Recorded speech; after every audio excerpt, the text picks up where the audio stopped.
blind, but now I see. Ain't no one, no, got a hold on me. So I'll fly away, we'll fly away, fly away. We'll fly away, we'll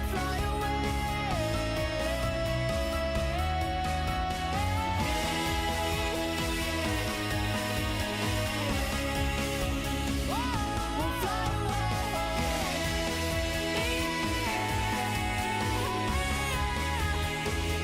we'll fly away,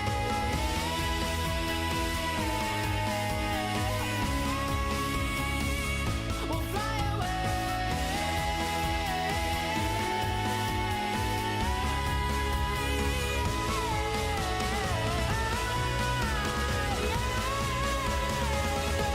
fly away.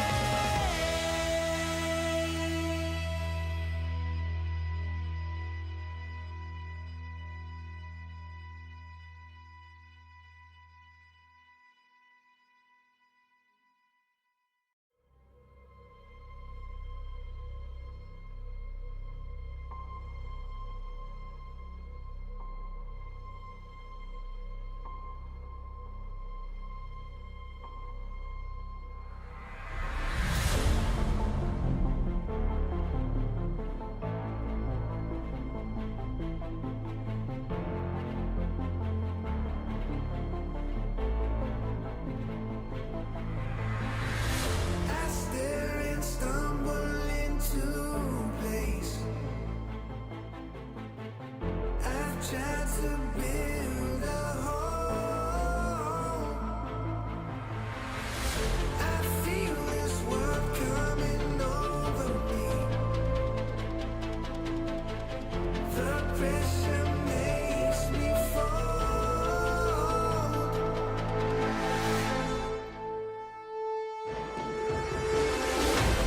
If I stay locked in the half-life, or choose to give in to my own mind, standing in with all I know, through the hard wires, and finally feel it all. I can simulate my own life, or live within the walls.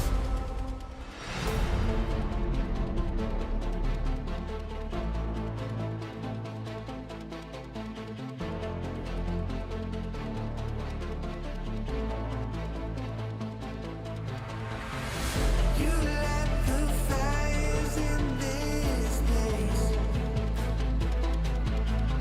so you can reap what we've sown. You finally found me, but you just dug your own hole.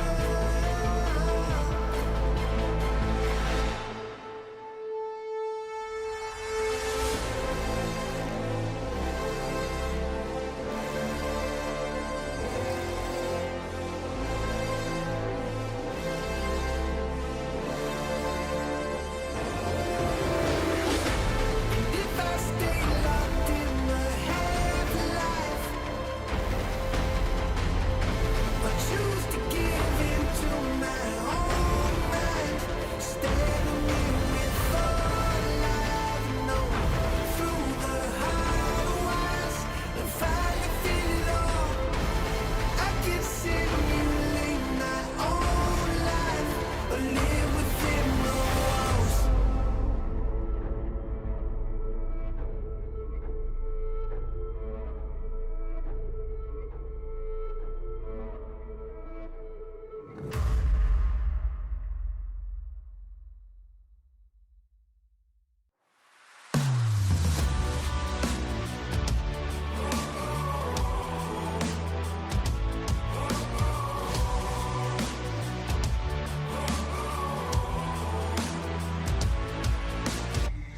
I feel the fire burning deep inside of me. With every beat, my heart is screaming, set me free. And I see the shadows, they can't block me out. I hear the thunder, it don't shake me down. I feel the lightning that strikes in my veins. Fly like a phoenix right out of the flames.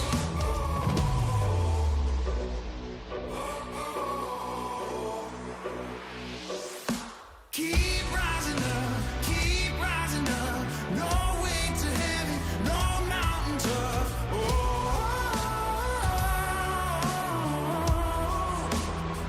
I keep rising, ain't backing down. I face the fire, I stand my ground.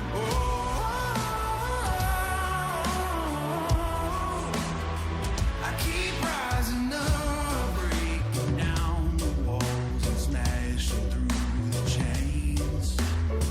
No fear inside of me, pushing through the pain. My road is wild, but I'm holding the line. Chasing the moment, I know it's my time. Solo and rolling and lifting me high. Spreading my wings as I cut through the sky. Keep rising up, no way to heaven, no mountain tough.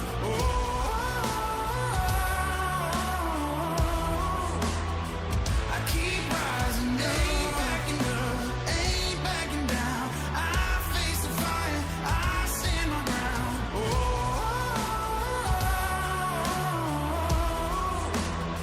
I keep rising up, no way to heaven, no mountain tough.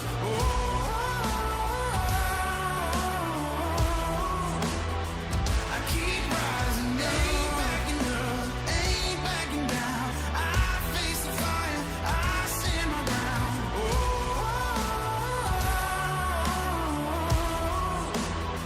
I keep rising up.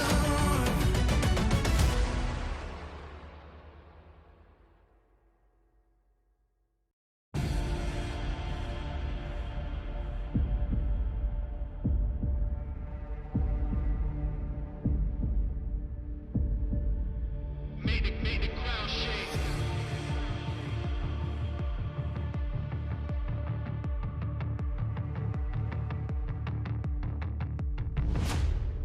Yo.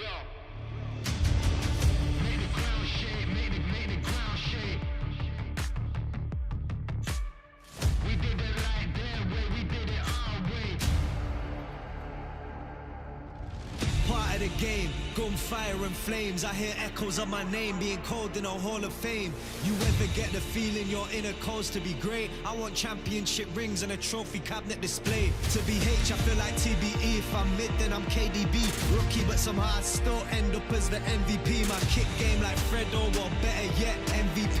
Champion at MP3, that's why they all envy me. Made the crowd shake, made the crowd shake. We did it like their way, we did it our way.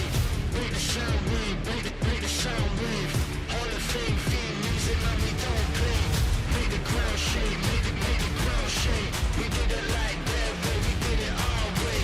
Made the sound wave, made the sound wave. Hall of Fame, theme music, man, we don't play.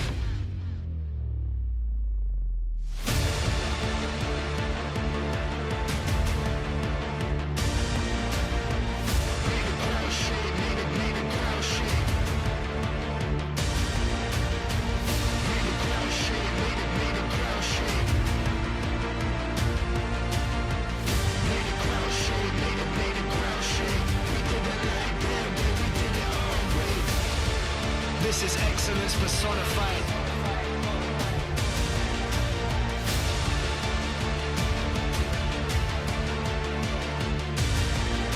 Tell coach put me in, call my number, I'ma show up. And they ain't no stopping all the shots that I'ma throw up. Been the man since the boy, but now the boy is all grown up. All it takes is one chance to make your life blow up. It's game time.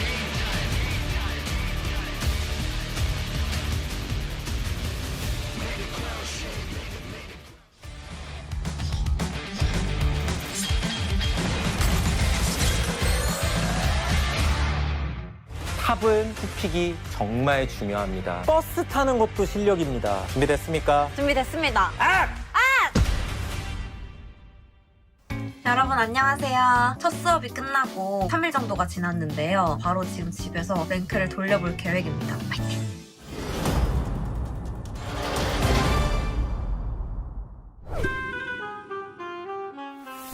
이번에는 타워도 잡혔으면 좋겠어요. 제발.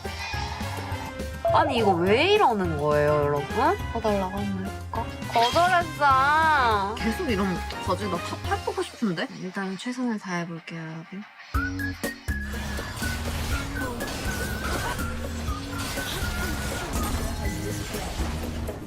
이겼습니다, 여러분. 에이? 대박이죠?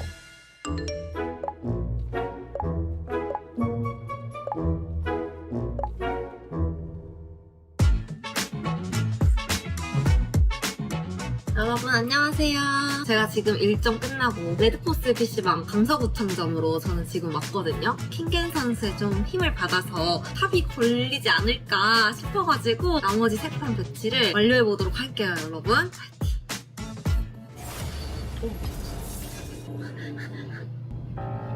아 이것 봐! 자꾸 서포터가 잡혀요. 잠깐만 요청을 해보자. 여자했어! 그러고 순서 바꿔달래. 근데 이거 바꿔줘야 된다 했잖아요, 풀템님이. 그래서 다 바꿔줘요. 오! 나이스! 유미? 하! 유미? 스코어 어떻게 되죠? 저는 가야 돼. 아, 저 말 시키면 안 돼요.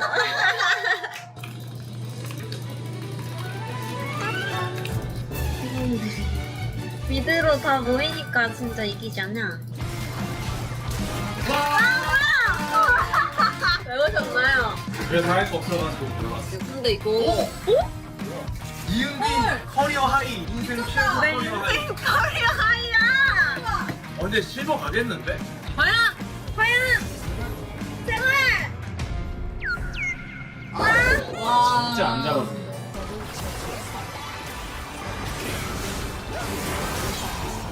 자연승이요? 잘 이기는데 근데 제 계획이 없었는데. 와, 미쳤다잉? 지금 옆에서 당황하는 중 자크 정근을 하며. 서포트해야 되나 이거? 그냥 아마 탑 걸릴 것 같아. 걸렸다! 저 됐어요! 탑 됐어요! 오. 야, 한 번만. 아 진짜 침착해봐 은빈아. 아이 잡았다. 큐. 아이고 아깝다. 할만한. 오. 이게 되겠다. 이게 수가! NT 킬각 제일 많은데. 풀공도 괜찮아. 야.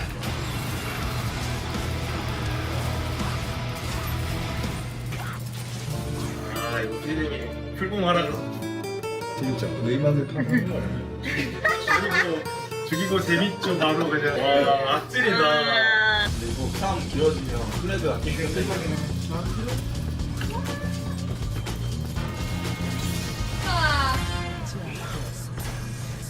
호텔 이지기어들이 이때까지 있는데요.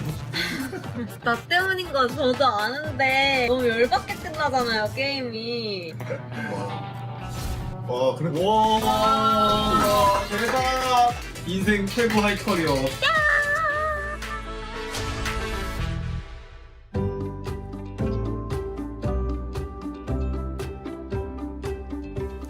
안녕하세요. 반갑습니다.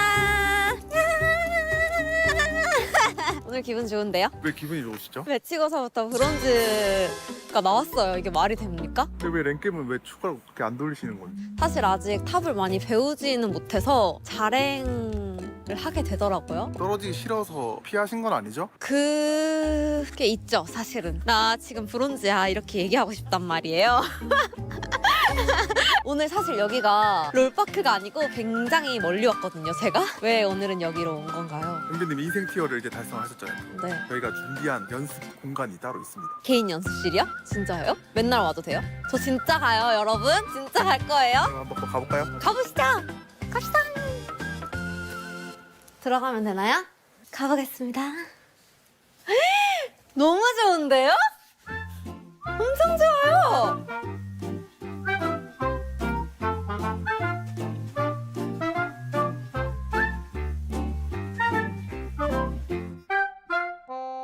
좋은데요? 진짜 넓어. 와!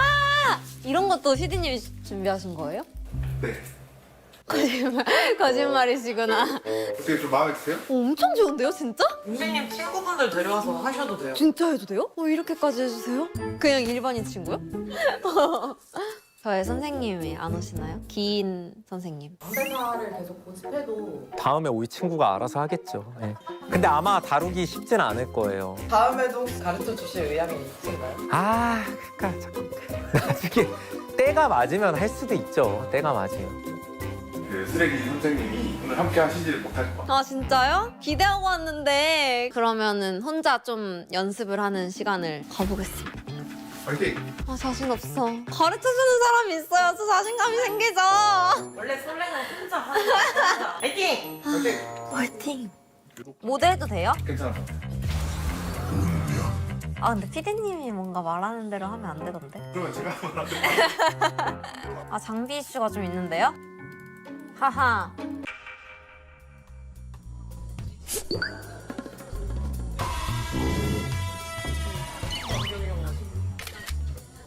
안녕하세요.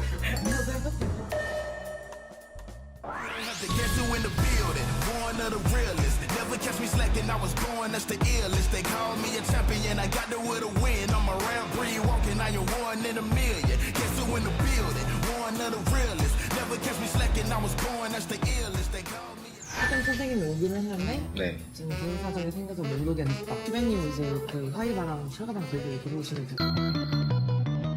그렇게 하시고 수면 붙였어. 거기다 알겠습니다. 살짝 재밌을 것 같지 않아요?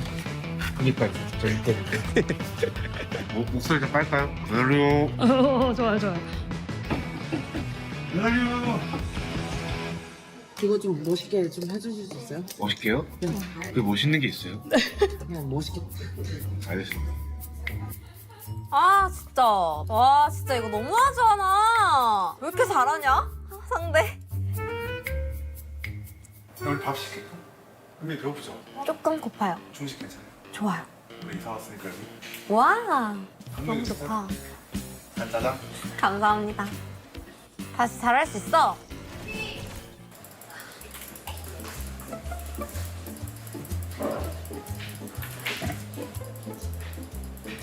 너무 무서워.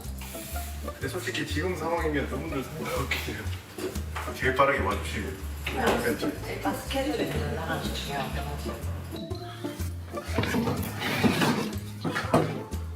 아 불편하거나 그러진 않죠? 네. 오케이 딱 좋아 딱 좋아. 근데 아까 말했던 선생님에 가서 우리 간이회 잠깐 할게요. 그거 끝나고. 네.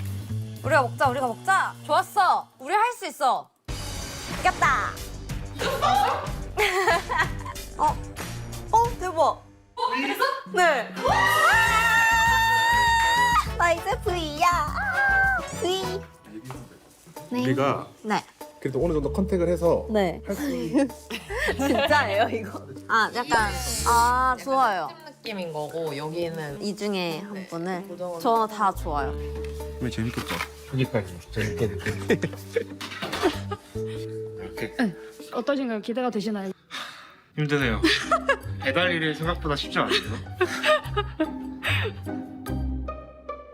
근데 뭐 솔직히 다 상관없긴 하죠. 근데 뭐 솔직히 다 상관없긴 하죠. 네, 다 너무. 네. 네. 뭐? 너무. 그러니까 누구든 상관은 없나? 네, 누구든 상관없어요. 그래도 1팀을 철가방 너무 정도에 아니 나 너무 다 너무 좋아요. 맛있겠다. 알겠어. 아 그래도 결제는 해보래. 화장실 써도 될까요? 화장실 써도 될까요?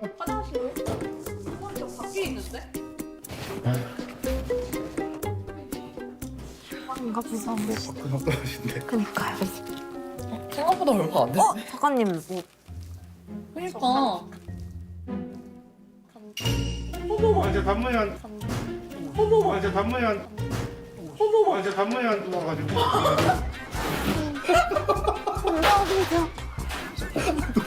방금 감사합니다.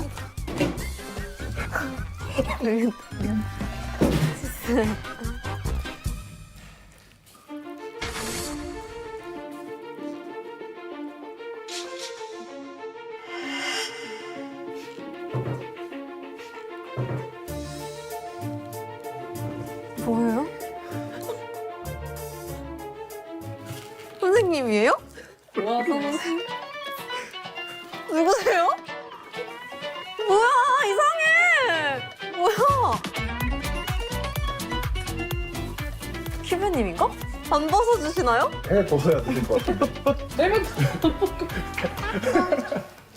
와, 진짜 너무하시다, 다들. 아, 무슨 매화 연기를 하시는 거예요? 저희 시즌 2 공식 선생님 큐베님입니다. 와, 안녕하세요. 와, 너무 좋아요.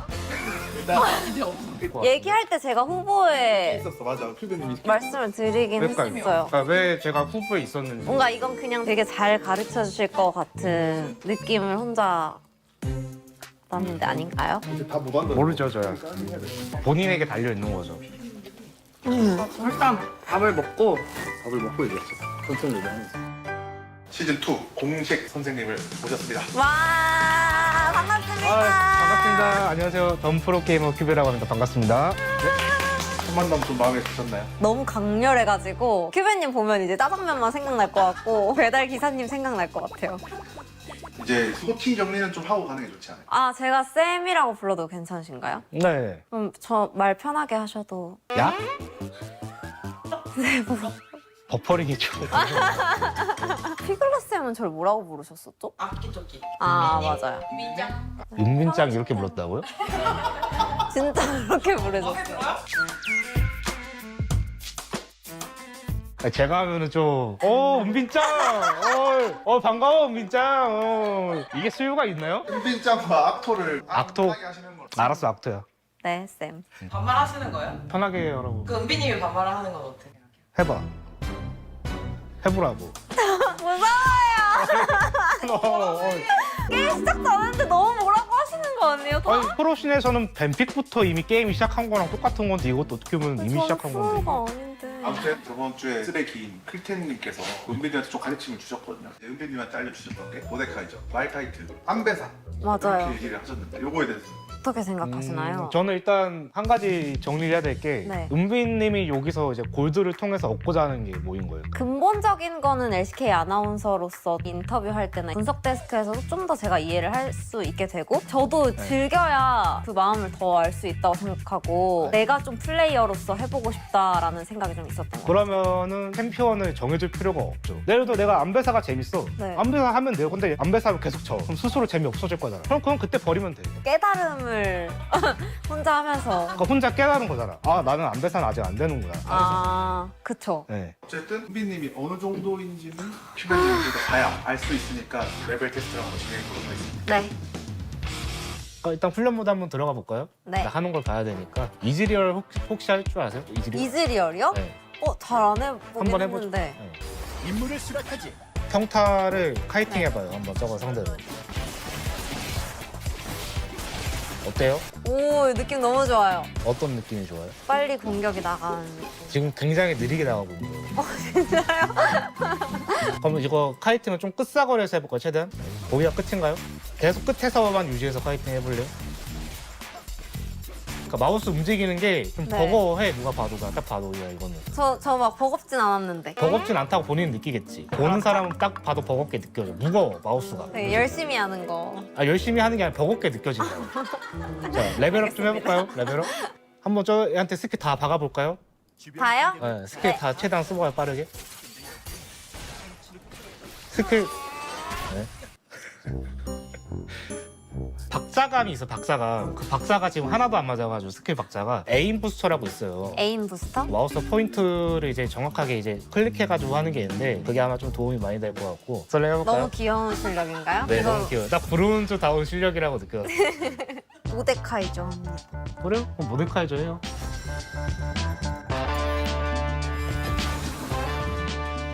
볼리비아랑 모데카이저랑 싸면 누가 이겨요? 저 그런 거 아직 잘 몰라요. 모르면 네. 그냥 때려. 일단 때려요? 일단 때려. 그때 알면 되잖아.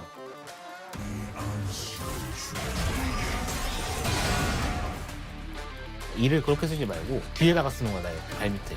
내 발밑 뒤에? 막 때려도 돼, 추로 계속 때려. 끝사거리에서 때린다는 거. 자, 또 달려오잖아. 지금!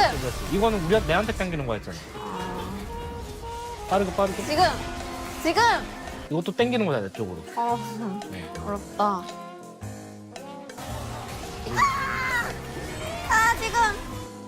제가 무슨 생각하고 있지? 지금 죽었는데? 아무 생각 안 했습니다. 다시 빨리 가야겠다고밖에 생각 안 했어요. 그럼 죽었을 때 네. 내가 왜 죽었을까를 한번 생각을 해볼까요? 네, 알겠습니다. 지금 궁 한번 써보면 안 될까요? 말하면서 쓰는 거는 저한테 물어보는 의미가 없죠.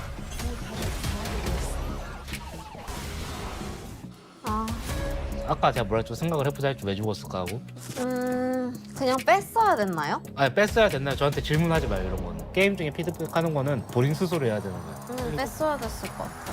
자, 볼리비아 갔다. 그러면 이제는 어떻게 할 거야? 그럼 이제 나도 가야 돼. 어떻게 해? 걸어서 갈 거야? 아니면 뭐 어떻게 할 거야? 판단을 해. 배 타고! 자, 왔어. 뭐 할까? 나 얘 데려갈까? 아니다. 데려갈까? 아니라. 내가 뭐라고 했어? 데려갈게! 이렇게 그렇지, 할까요? 그렇지. 그렇게. 어렵네. 자, 훈련 모드 가볼 거야, 다시 일단. 네. 자, 이를 최대한 끝에 써볼까요? 마우스 커서. 그 다음에 가까이 당겨서 해볼까요?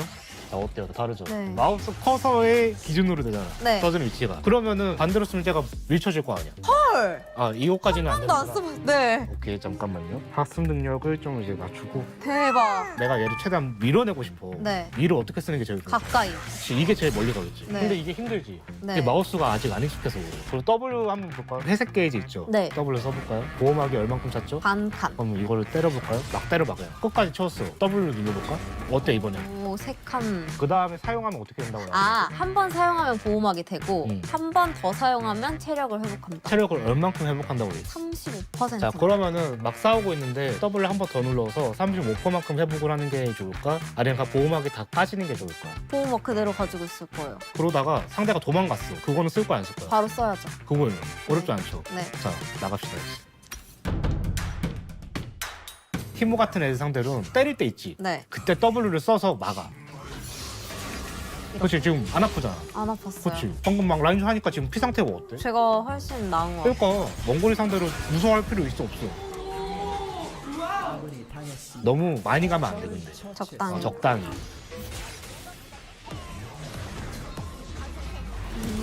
자, 이럴 때는 다음에 네. 오면은 죽여버려. 죽여버릴까요? 6레벨이잖아. 상대랑 1대1로 강제로 만들 수 있지. 네. 죽여 그냥. 또 뭐 할 것 같아 이제? 이거 먹을 것 같아. 내가 텔레포트가 있네? 그러면은 먹다가 해를 타고 한번 가보는 도전을. 근데 얘는 여기 있네? 그러면 죽여. 자, 죽이기로 했으면 자, W 근데 내가 어떻게 쓰라 이거? 백킹 찍겠다, 백킹 찍다. 왜 찍을 거? 오니까. 그렇지, 그럼 나는 어떻게 해? 나는 도망가요. 그렇지. 오케이. 중반 운영이 합이 이런 흐름이야. 이겼을 것 같아서 싸운 거야? 네. 그러니까 그럼 싸우면 돼. 그게 본인 판단대로 하는 거잖아. 나는 탑 라이너니까. 우와, 왔다. 내가 이거 또 어떻게 하라겠어? 네, 죽여버릴 거야! 티모 데려갔으면 죽일 수 그치? 있었을 것 같은데. 그거예요, 그거. 방금 스스로 깨달았잖아.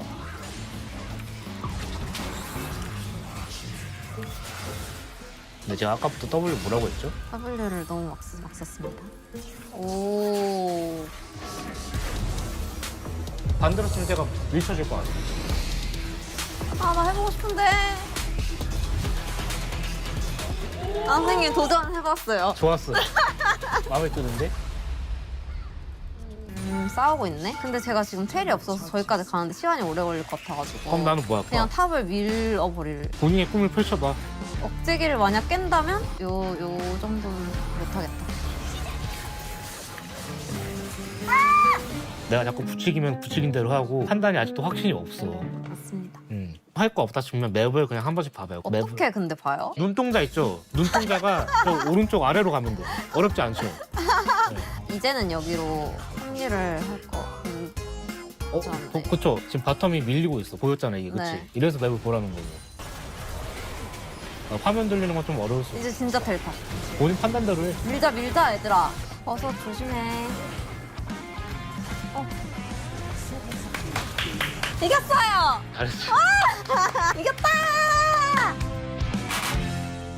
레벨 테스트를 진행을 해봤는데 네. 큐베님 어떠셨나요? 생각보다 제가 봐왔던 아이언 브론즈보다는 훨씬 좋은 상태고요. 네, 3개월 동안 진짜 열심히 하면 아마 골드 갈 수 있을 법한 레벨이라 생각하고요.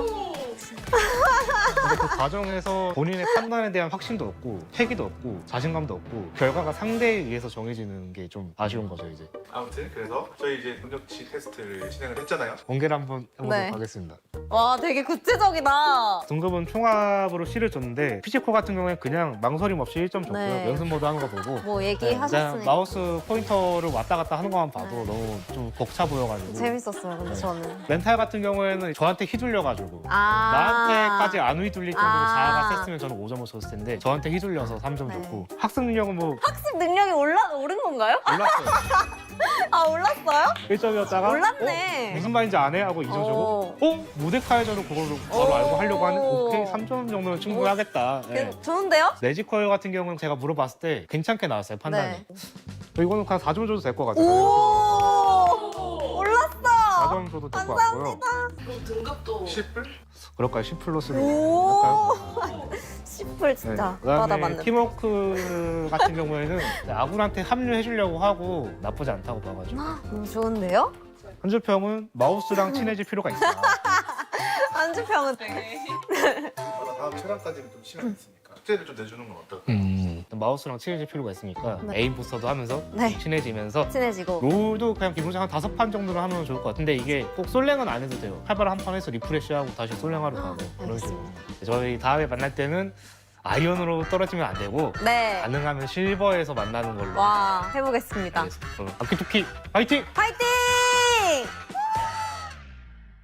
all around, jump into the night. Everybody get up, going wild in the world tonight.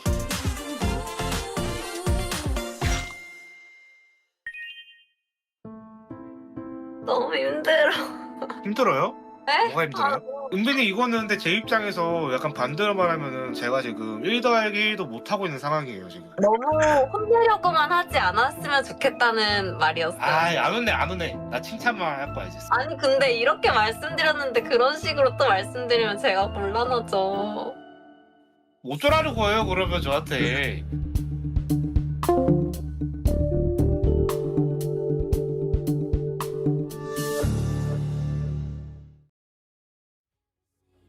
Our dreams we ignite, take the leap. It's our time, no goodbyes. Fade away into the night.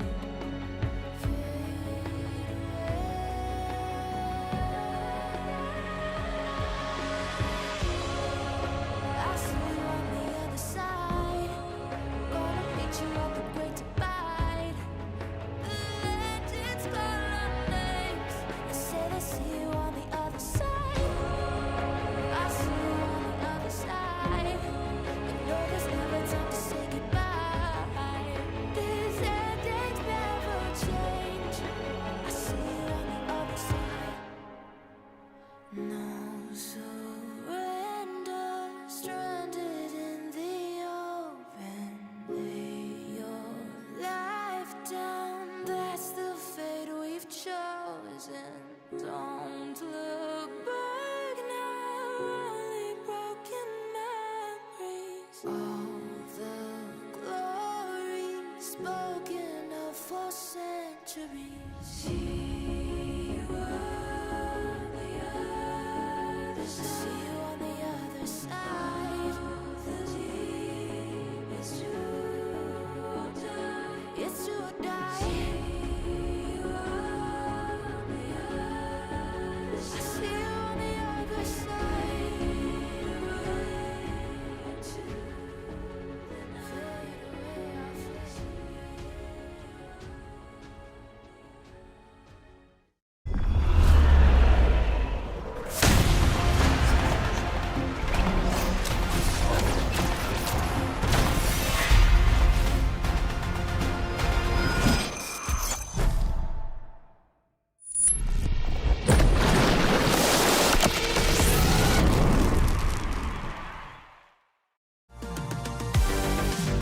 on for the second Saturday showdown of the 2026 LCK season. It's Kiwoom DRX versus the Noodle Boys, Nongshim Red Force. Stegon here alongside Wolf and Wadid to break down this action. And it got more interesting because Kiwoom got themselves the first win.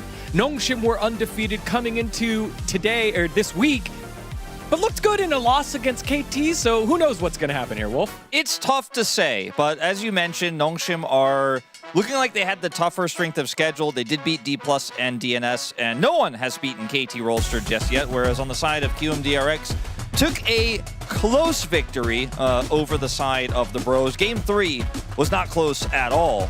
Game 2, though, was a pretty hard-fought one, but they took the wind out of their sails in that final one. Yeah, especially from Kiwoom, I couldn't really see the potential, but the last game when they had against Brion, Hanjin Brion, literally Lazy Phil popped up and finally they took the win. So today's gonna be, I mean, it's still, Nongshim looks really strong, but I think Kiwoom still has a chance. Yeah, absolutely. As we take a look at the standings, Nongshim were undefeated, so despite the fact that they lost their series against KT, still in a good spot in terms of the standings early on in the season. And Kiwoom DRX were looking to be at the bottom there. It was the bottom of the X's, but Kiwoom getting that win can climb on up and finish the week 2-2. Yeah, they can go up, up there with Bro, just ahead of them with the second win. They will not be able to actually move to the west side with the win today because the best they can hope for is a -1. So they won't be able to pass Nongshim, who would actually drop down to T1. Look at the head-to-head between these two teams since 2025. So in recent results here, has been relatively Nongshim favored. But if you look at LCK Cup, that's when DRX, before they became Kiwoom DRX, had the favor. But what date is it today? Because today is the Saturday showdown. And we all know Kiwoom is not good in this matchup. All-time Saturday showdown record, no. 0 wins. Look at the opponents, twice against Nongshim as well. It went to 3 games, both of them. Maybe third time's the charm on the third game. It's letting us know, buckle up. We got a 3-game series on our hands. That was a great transition, man. Coming after my job. You know what hasn't been great is first selection stats here, right? Because for first selection, it feels like it's pretty clear what teams want to do. Yeah, I just wanted to bring this up because compared to last year, I think many teams still really wanted to have the first pick, even in BO5, because they just want to have the strongest champion for the draft. But right now, we can clearly see that the teams are trying more of the second pick. And I think mostly the top team, they prefer the second pick because they can have the preferred matchups. The exception of T1. Yeah, especially like they prefer the top matchup to have the counter pick so you can have the pressure. But also I think it's better to have 2 picks at the same time, so you just leave the first pick for the enemy team, but you can have the good champions together. So I think that's the reason why they prefer the second pick. So the better teams, they prefer to have the second pick. It's great if you can have a counter pick for your top laner. And for if sure. Top laner is performing well, it could be a big win condition. Oh yeah. For Kiwoom DRX on the other side, it's not the case. There have been a few. Look, sometimes you win, sometimes you lose in the top lane. Sometimes it happens in a 1v1, sometimes you get counterpicked, right? Look, due to his counterpick to Rich here, he loses one. It's just one-off. It's only happened once. Now here, look, you're ahead, your team isn't playing through you at all, so you're just trying to generate a lead up here on the top side. You got that advantage over the Scion. Surely nothing will go wrong. You hit the shock blast. It's just a little unlucky. These things can happen. It's unlucky. For sure. This is my Hots Faker, right? I mean, this guy I've been commentating him for a decade. He's, we'll give him a pass on this. 2v1, that's not fair. Yeah, Rilla was a little bit late. Jungler late. This time, look, he was almost out. He got caught by the end of it. And all of this to say that Rich has been having, unfortunately, a really tough time this season. Sometimes because his jungler isn't helping him out. Sometimes because he gets overconfident. Sometimes he misjudges these situations like this one here.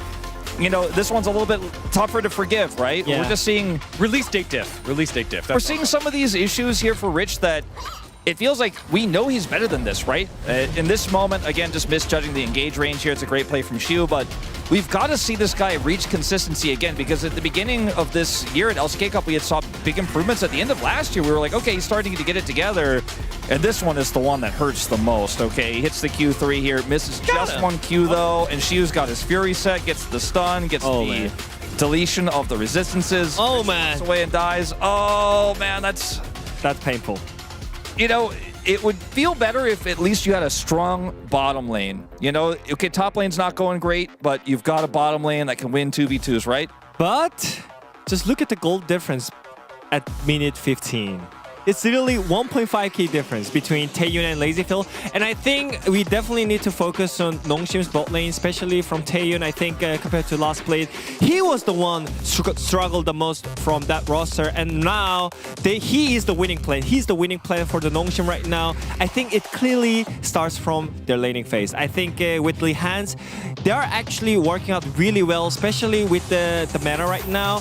The bot lane priority is most important thing. I think they are definitely the one that has the pressure for the team and helps out for the team right now. It's a big glow up for Taeyun, but it's, I think, a huge part of it because of Lehenz's 2v2 laning, right? For sure. And he's been playing with confidence that we just did not see at the end of last year. We did not see at LCK Cup. And we didn't see it at Kespa Cup really either, to be honest. Like, this is just these first 2 weeks here for Lehenz, at least week and a half, he's playing another match here today, have been way better, and it's been almost shocking to see the difference. And in this meta, it really suits his extremely eclectic champion pool. Yeah, not only because of his macro knowledge, as you mentioned, I think it's his champion pool. I think it opens up a lot of cases that they have the advantage on the bot lane. And I think especially Anivia, but he's really good on Bard and Nautilus, like those kind of playmakers. Maybe some question marks on the Karma because like when they play against KT, they just cook too much to win the lane, so they picked the Azure Karma.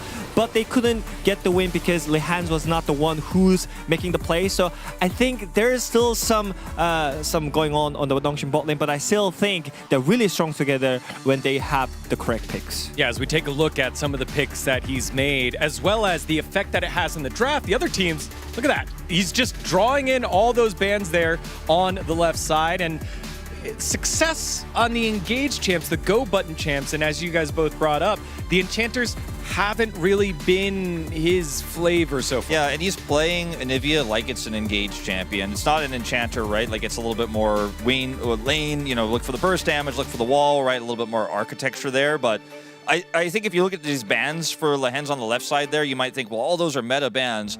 Look at how many games he's played this season and how many target bans he's received. He's gotten so much respect in terms of the ranged champions here in lane. But, you know, as what is alluding to here, hasn't found as much success yet with the enchanters. Yeah. Well, with Lehens stepping up, it's allowed Taeyun to have such a great start to his season.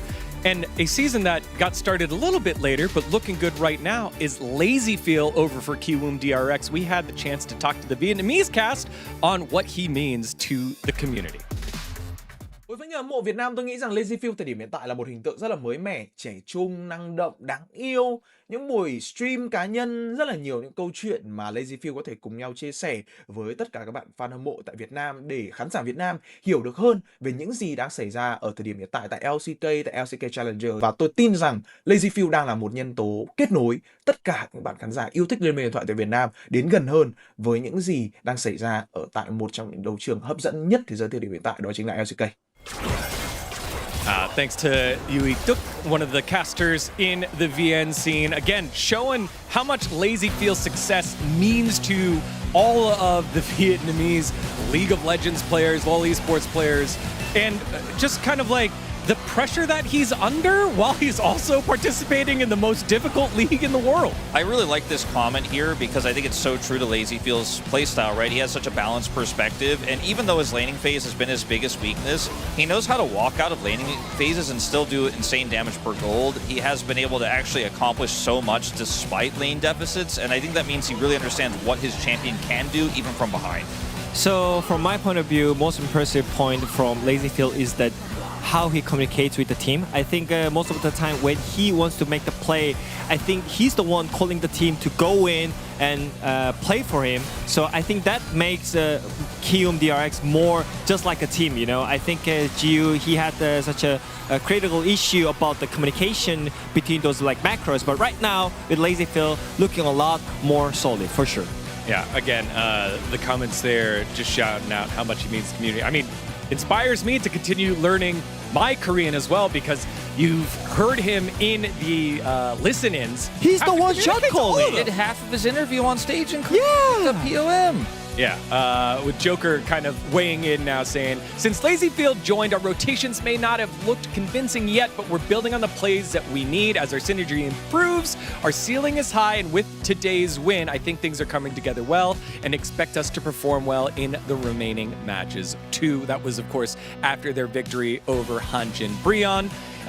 Lazyfield is the big move that they made, and I kind of wonder which way it's going to go, because he's been kind of prepped for a while now since last season, now getting the shot here. Small correction, that was against D+, that win, just to clarify that. But yeah, I do think that it's a big question, right? Because Gio did kind of struggle, right? Like he was kind of bombing, right? He took some time off. He said he was sick, right? But Lazyfield isn't as good as Jiwoo yet, especially in the laning phase, but he has maybe that higher ceiling. So if you want to invest in this guy for the future, which is what we were talking about last year, giving him as much playtime as possible here, especially early on in the season where we're not getting to that, where obviously every game matters, but we're not at the cusp of like, okay, this series is going to be the decider necessarily between Rise and Legend. You stack up a bunch of losses though, that will be important later on, but I think getting him his reps early, rather than trying to do it in round 3, is definitely the way to go. I mean, as long as you play with the team, I think he's fine. But I think Nongshim is the one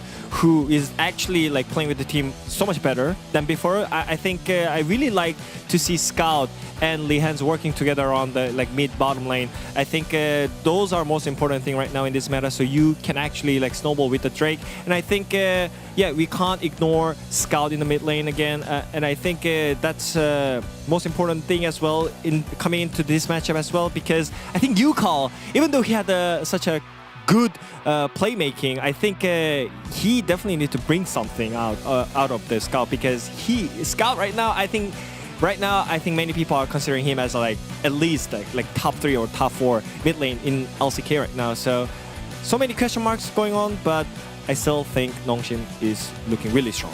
Yeah, not many question marks in terms of predictions here for the LCK broadcast team. Both here on Global and on the Korean side, Nongshim come in as the favorite. Again, predictions made at the beginning of the week, where Nongshim were 2-0, first place, where Kiwoom DRX were 0-2, last place, and didn't look like they had it figured out. Look, they have the winning top side, Kingen versus Rich. They've got the winning bottom, 2v2. And let's be honest, Nongshim brings the MSG, the masterful, skilled gaming. That's what they do. Masterful, skilled gameplay, you could say. Oh my God. They are absolutely the stronger team today. I think this should be a 2-0 is what I would predict. I mean, I knew that they're going to lose against KT, but I still feel really confident in Nongshim right now, because, as I said, I think they have solid fundamentals. You know, I don't think they're going to be shaky against Kiwoom DRX today. Yeah, again, Nongshim, I think they had the opportunity, a lot of those players had the opportunity to play in the Legend group last season, right? They weren't in Rise and trying to hope. They know what it takes to be at the top, and they did not really achieve those heights. That's why we're kind of worried about Lehens. But coming into this new season, seeing the more open support play in support champion pool, and Scout coming on in and providing that stability, it's a very exciting team. But Kiwoom DRX, we know that they have a puncher's chance. Let's see how it all shakes up here in this week's Saturday Showdown. We'll see you after game number 1. On the call is Valdez and Ox. Bye-bye.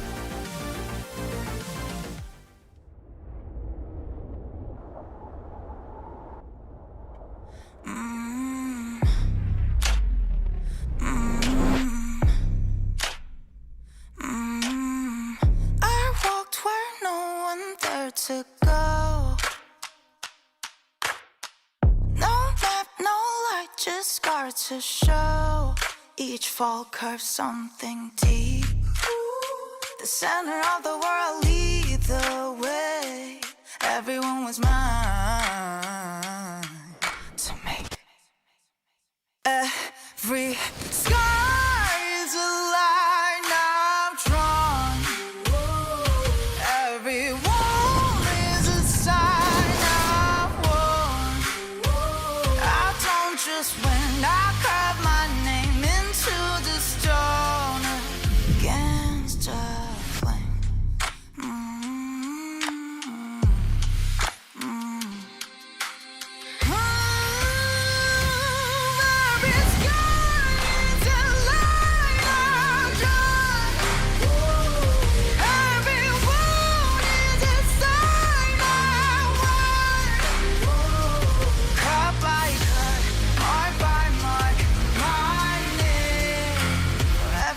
standstill.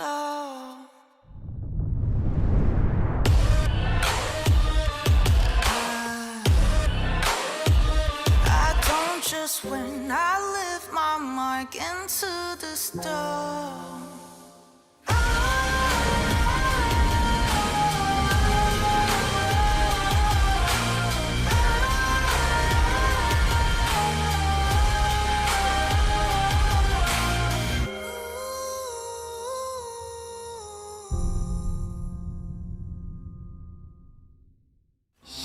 대 1이었던 승부 예측을 뒤집고 DRX가 정말 딱 기다려라 칭찬 보이스 들어간다. 누구도 몰랐던 3대 0이 나왔고 그러면 농심의 여정이 LCK컵 이후에 완전 새롭게 태어난 거 아니라는 지난 경기에 극찬이 있었는데 2연승 1주차 기분 좋습니다. 레이즈필도 오랜만에 이 자리에 온 만큼 다 보여줘야죠.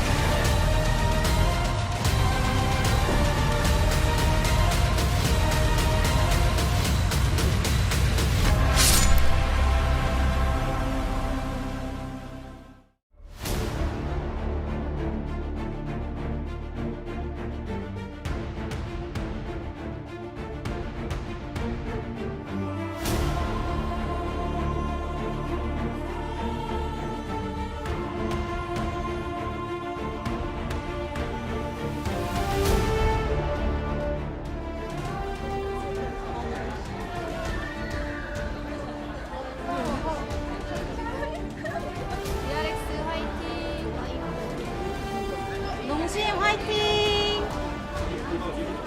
KRX 화이팅! 농심 화이팅! Hello and welcome to the LCK. We are back here and it is Saturday Showdown. Nongshim Red Force up against Kium DRX. And this one, on paper, we definitely have a big favorite in Nongshim Red Force, who did look strong outside of their loss to KT, but everybody's losing to KT, so that's to be expected. Whereas Kium DRX, at least they got the win this week. And that was against Bro. Not the hardest of opponents, but at least they get a win under the belt. Yeah, I think at the start of the week, the distance between these two teams was pretty far apart. But with the loss for Nongshim, the win from Kium DRX, moved a bit closer. We don't know how close. I like how you moved like a millimeter. A little bit closer, you know? We'll see. Yeah. We'll see what happens. We've had a lot of upsets so far this season, so I think it can always happen, and I'm hoping we get an exciting series ahead of us. Kium DRX, even though they've lost a lot of their Saturday showdowns, as we saw in the pre-show, taking a lot of them to 3 games. So I think that one we may be in for at least, which, I mean, we have been denied so many 3 games so far. It has been just a lot of 2-0s, a lot of short days. So hopefully getting some mileage out of our Saturday showdown. 9%, you know, doing pretty well. You're saying there's a chance. Yeah. 9% is actually, well, it's pretty low in terms of our fan predictions generally. Oh, well, yeah. But it could be lower. It could be 4%. Let's just say that. It could be 4%. Soup giving them 15? Okay. Wow. Okay. The Soup is really on the Kium DRX. Soup knows something we don't. Yeah. I guess. That 15% are locked in. Yes. That is Lehens as Anivia. Not sure what to think about that. I really don't know. I mean, I think the support matchup's an interesting one. I think Andal at his best has been a force to be reckoned with, but I think Lehens is the bar that you have to just try and overcome. It's so hard to face Nongshim when he's in good form, and I feel like when you're struggling as a support, he just puts you into the dirt. And this is such a good meta for him, as was talked about in the space. So many picks that he can really twist the knife with, so I'm excited to see what he gets his hands on and what he looks to utilize. And hopefully bot lane will be a bit of an exciting matchup. Yeah, I just want this to be somewhat close, you know, a little bit exciting. Well, I did move my hands a little bit close together. A little bit. Yeah. I did notice it. But yeah, again, there is a big favorite. I do think, though, we've had a lot of upsets, as you mentioned, and it's still the beginning of the season, and maybe that's just when you get a lot of these upsets. As we got a lot of cool signs out there. Thank you guys for coming down. And I'm also very curious about Nongshim as a team in general, about their power level, because I don't know how much we're going to learn about it today up against DRX, but it does look like they're very strong. I just don't know exactly how strong. What's their ceiling? To an extent, the teams are still calibrating, but so are we and the fans in our judgment of the teams themselves, calibrating where we rank them. And I think it's clear that Nongshim currently under KT, but as you said, everyone currently is under KT. My expectation is they are above DRX, as we saw for the predictions. That seems to be everyone else's expectation. How much, though, we'll see from this series and whether that remains true. But yeah, I think still there is some tests for Nongshim to face ahead of them in their sort of match schedule. I think that was a difference between them and KT. KT really had a hard schedule up front, with the fact that they faced T1 and Gen G. Now, I don't think the teams that Nongshim faced were pushovers, which is why we held them in high stead, but they also win our top teams. Yeah, they did face D plus Kia, who right now, as we know now, are definitely very much struggling. I think because that was the first match, we were like, whoa, Nongshim crushed DK. What does that mean? Are they really strong? After that, they took down DNS, and then, of course, they did lose to KT in a 2-0 fashion. So I think also, but if you think still a lot about to learn. D plus lost to Nongshim, right? And then they lost to HLE. And I know the series against KU and DRX was a bit messy, but they did win it. So that's what I mean. We still need more information to fully figure out exactly where teams are. And even when a team wins a series, you still get information. So we're looking for what we might get from this series, because I feel like that KU and DRX D plus series did give us information, even though D plus won it. It was like, well, yeah, that probably should have been cleaner. Yeah, you know, sometimes how the teams win can show you more than if they won or not. And AD carry matchup always interesting when you've got LazyField there. Also, Taeyun has been a bit off and on. He seems very aggressive. It's almost like he's trying to be the Kanavi of AD carry, which is not really a thing. Not really a thing? There is a lot of AD carries. There's a lot of AD channeling carries some Jackie Love at sometimes. Yeah. Glad I'm casting with you, because Wolf made the same joke when we were on the space, and I was like, yeah, Ox would get it the most. Yeah, I get it. I've seen it. I've been there. I've experienced it firsthand. All the guys who have been to the LPL and back, they're just changed forever. Yeah.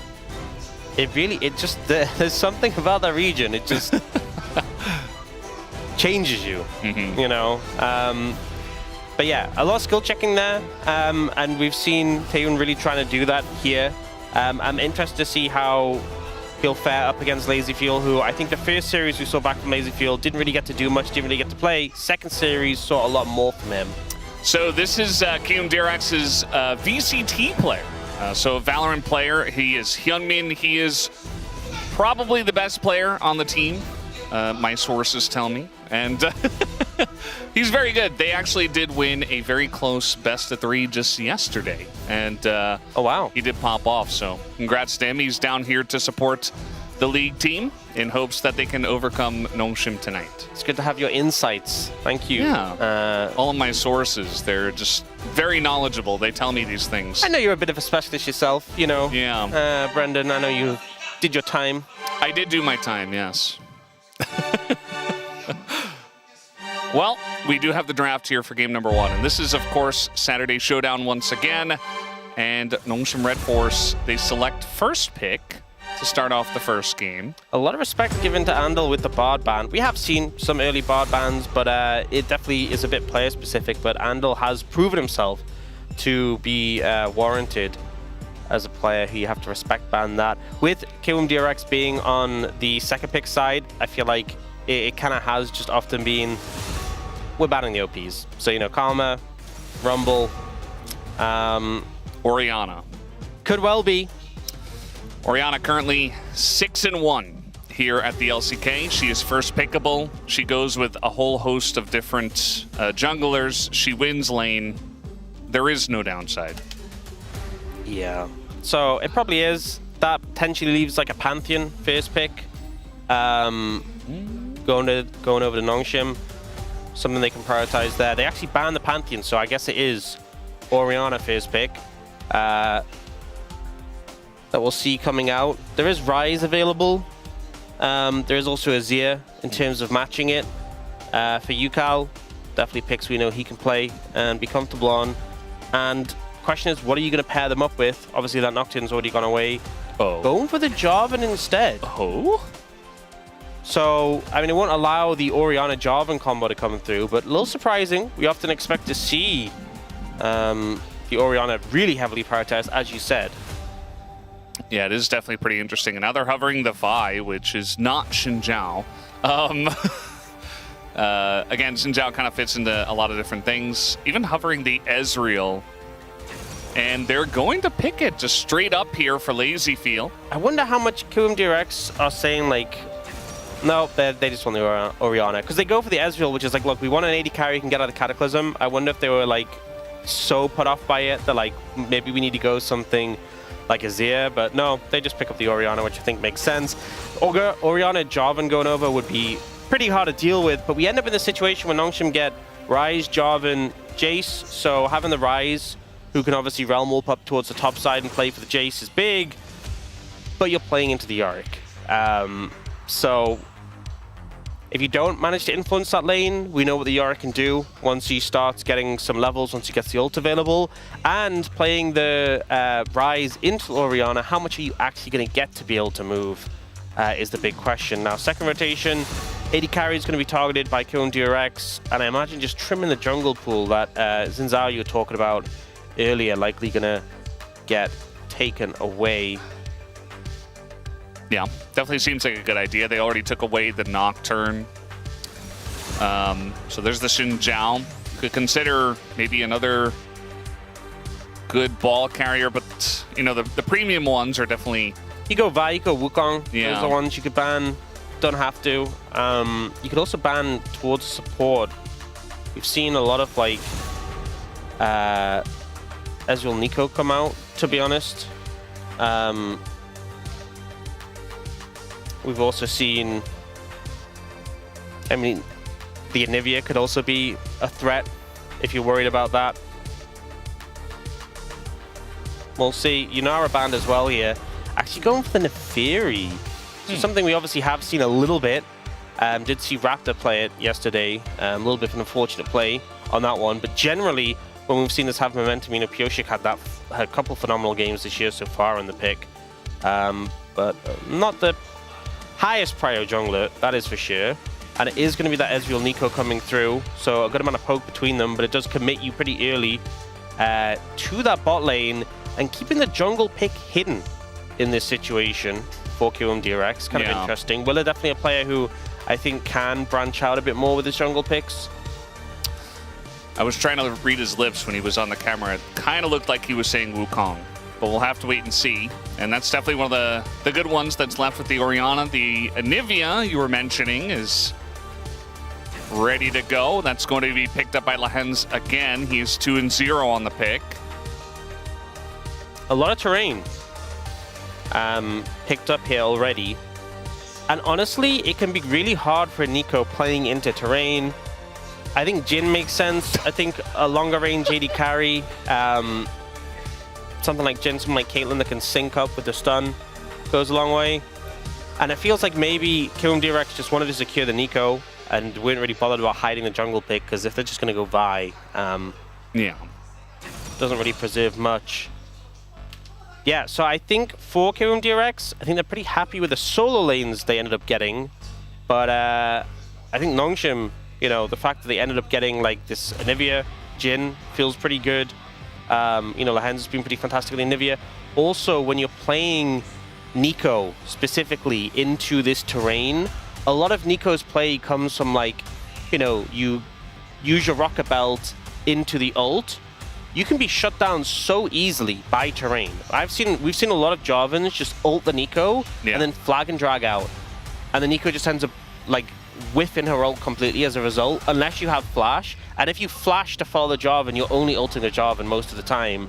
You know, the fact you're also dealing with the Anivia wall, I think it's going to limit a lot of the power of this engage from coming through, which could end up being a problem. You know, and there is some long-range elements on the side of Nongshim, right? You have the Jace poke, you have the Jhin as well that can set things up. So I think those are some difficult tools, difficult aspects they have to deal with, but I do think that the Yorick Orianna is some strong solo lane backing they have to work with.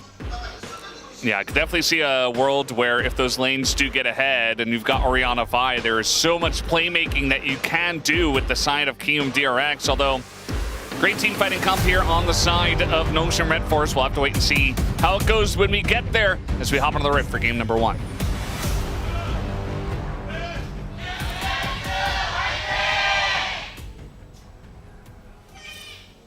Oh, I like this.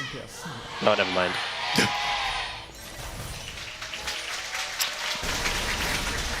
To be fair, I think if you're running in lane, there's not as much you can do. He is using the ward at least to try and give them a lot of pressure in lane.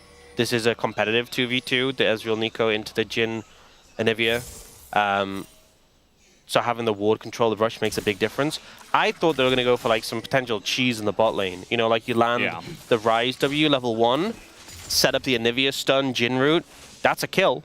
But no, it's just for a ward. So, you know, we've seen a little bit more reintroductions, not as much in the LCK, but we saw a bit of Fair Stand, some other regions as well, of level 1 strategies, because we thought they were kind of gone with how quickly the game starts. But it does mean that like if you go for like a rapid level 1, like you target bot lane or something with the mid laner coming down, there's not much the enemy team can do to respond if you're proactive in that regard.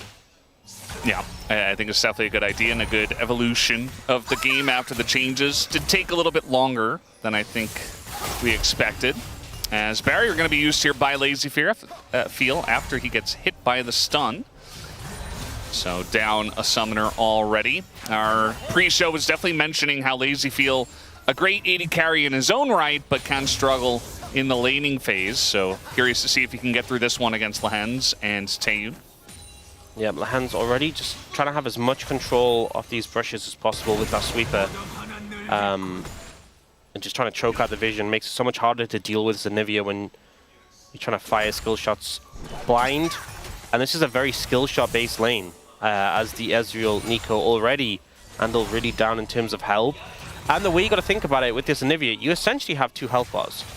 You know, even with 2 champions in the bot lane, you just can't cut through the Anivia's second health bar quick enough unless you have the jungler there. So, you know, if you're trading evenly in terms of health, you have that backup health bar on demand. We do see the Orianna having a great run of form right now. Yeah, she just kind of does everything, and there's not a lot of good punishing picks into her nowadays in this very kind of stale control mage meta, at least for game 1 of Fearless. Once we get to games 2 and 3, we kind of see more interesting stuff. We've seen a lot of Annie. We even saw Hui yesterday. Yeah, I think Andal just nearly died. Or at least being some. He dodged that Jhin W, but if that hit, he gets stunned, and the 4th shot was ready. Yeah. I was a little concerned. But you know, he dodged it, so I... Just dodge. Yeah. Yeah. I didn't want to interrupt your point, because he did just dodge it. But he almost didn't just dodge it, so... Well, I'm sure if he didn't, he would have picked it up. But it was a little delicate. I was a little holding my breath on that one. Oh, Scout happened to ghost. Yeah, and Flash, actually, to get away from Willer. Nice early gank here. Andil also nearby with Flash. I mean, yeah, it looks like he's just going to back away on the minimap, which is smart, but that's definitely a lot of pressure already in the mid lane here. Double sum secured, so not really ideal for Scout. Obviously, go on the ghost, and a lot of times you can ghost back to lane as well, so you don't miss out on as much, but here he's just going to have to walk back. Obviously, with Home Guard, it's not too bad. But compared to Yukal, who can just teleport, he will be missing out on a bit here. Not too much overall. We have this combo keeps happening into Andil, and Lehends is showing off his expertise on Anivia.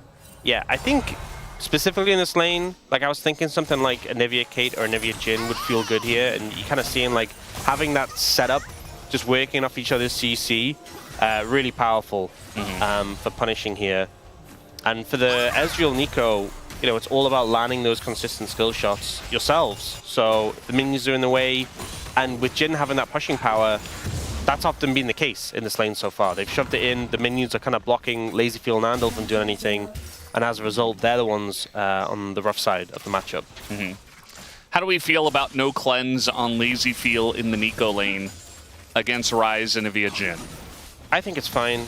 You know, if you're playing Ezreal, I think there's some champions. I think Ezreal gets more of a pass than other champions. And I think there's some champions where, like, you need cleanse. Like, Leona is one of them. I think into Anivia, that, you know, if you get hit by Anivia stun as an Ezreal, you've already done something wrong. Well, what if you get rooted by Ryze? I mean, again, Ryze is pretty short range, right? If he's running up to you and using the empowered route, then again, you've done something wrong. Yeah, I You're think in a bad position. The problem is, like, this is always the balance, is that you take cleanse because it's great for team fights at avoiding these stuns. But then when it comes to lane, not having the barrier makes it so much harder to trade, and we see it often used for tempo in these trades. So there is a big trade-off in terms of decision. Oh. Yeah, there's no flash here on the Ryze, so they're just going all in on the Ryze, but they're not quite able to take him out, and now UCal is in a really rough spot, has to flash away. And maybe he gets away. Sponge got a little hence my flash. minion blocks there, and yeah, I think eventually UCal just dies here. Should be first blood. They will give it over to Sponge on the Jarvan, and that 400 gold goes to him. Scout, just the power of Ryze, having the phase rush, and also the movement speed you get from your passive as well, able just to zip away from that gank and survive, despite not having flash available. It's just kind of crazy, the movement speed you can get, and they just don't have the damage to explode him. It's like, look, he just runs.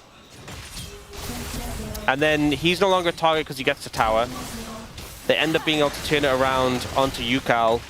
And with Lahens coming in the flash, easy pickup there. So a lot burn from KRX in terms of summoners on top of that. It was actually 2 flashes for 1. Yeah. And they lose out on the play, which feels really bad. Yeah, you saw that Willer actually had to flash away from the initial Anivia stun down in the bottom side of the play.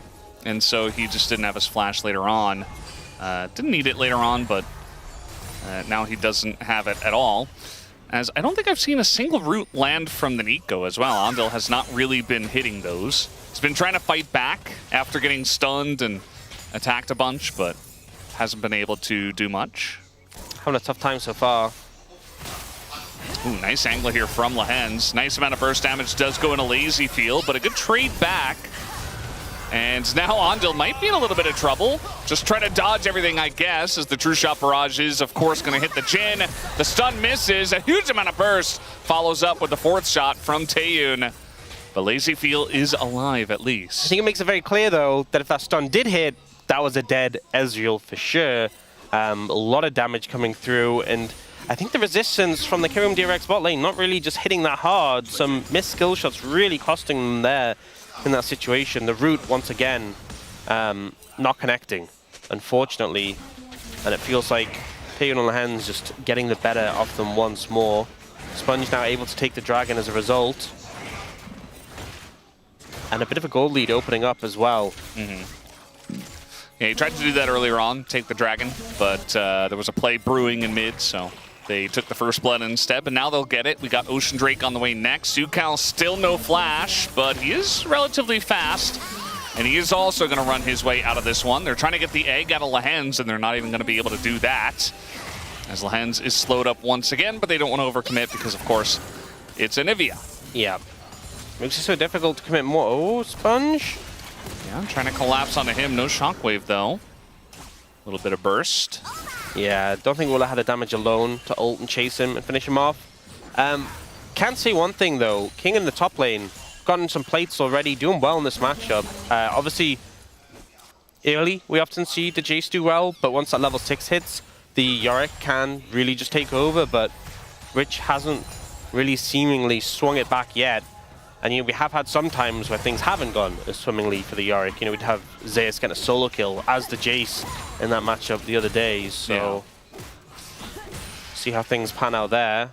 But this was the point of strength, really, for KRX, was the solo lanes. I feel like having the Orianna, having the Yorick, and as of yet hasn't really amounted.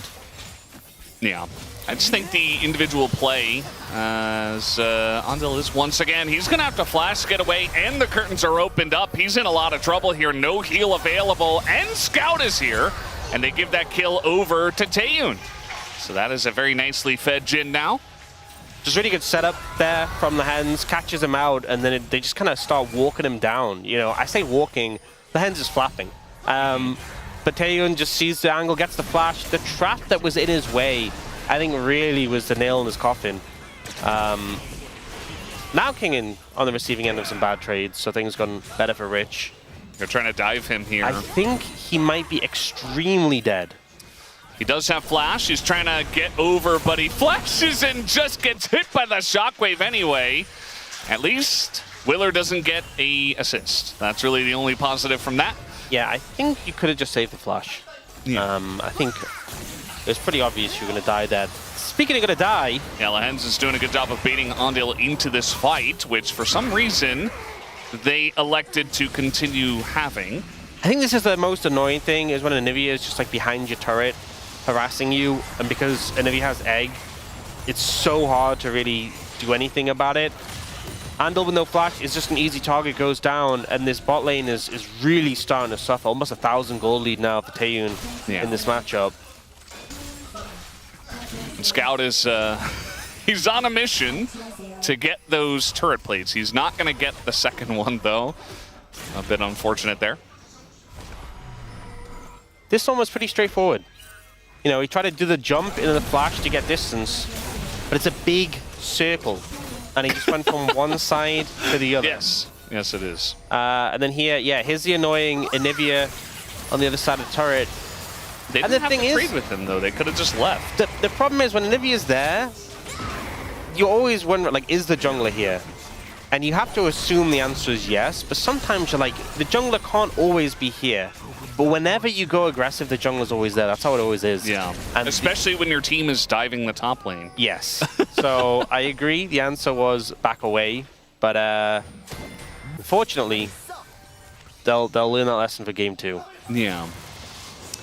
This has been a lot of the issue for Kium DRX is that their laning phase has always been, it's been very rough. LazyFeel definitely has his issues with that. He's getting better over time, but also Rich, he's fantastic in the team fights, but the laning has never been his strong suit. So for them, I feel like it really is get through the laning phase and they can challenge Nongshim, but they're taking a lot of damage here in the laning phase, which is a problem. And Andil now, the support has to be blocked for. Oh, he doesn't even block it! And Andil gets hit right at the last moment there. And now they're diving the top lane once again. Okay, this time well, not under the turret. So nice trade back for Kium DRX, but bot lane is a disaster. That is the cost of burning your flash before on the shockwave, so Kingen pays for it. And Kium DRX are doing something at least, but this bot lane...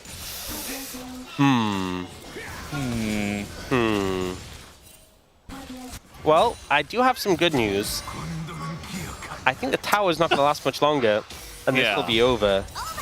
What actually did so much damage to him? Just everything. There was something that just hit him for a lot of damage there. I think maybe it was the Deadly Flourish that we didn't quite... No, he used it. Maybe the bouncing grenade? Yeah, maybe. Those sometimes I don't know what fly else it would be. way up in the air. Yeah. And it's hard to see them, but like that burst of damage came through, and I was like, did Lehens E him? But even that doesn't do that much damage because he's put a lot of points in. Yeah. I mean, he just isn't doing that much damage at this point. I don't think he's put that many points in his W at this point, to be fair, because he put 3 points E in lane. But that burst of damage was surprised me and got him down. And then LazyFeel blocks 3 shots, but obviously not the most important one. Geometry is difficult. Oh, they're going to find LazyFeel down to the bottom side. He is so dead. And now they're going to find a couple more. He gets 2 flashes for 1 stun. Lehens is just... He's got the 2+1. Wow. And we see a lot of And they get the discipline dragon. there from Scout, not flashing for the kill onto Andil. I think came to a very important conclusion.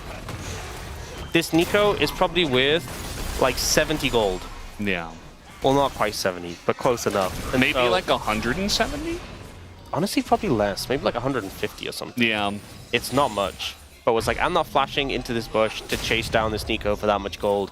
There's a wave bot lane. I'll take that instead. But the bot lane being punished once again, and the whole team kind of bleeding out on that. And so what is the response? Guys, let's kill top lane again. I don't hate it. This time they have a ward. But Just their presence is going to allow Rich to at least get some damage done to that turret. This Lazy Field is being bullied.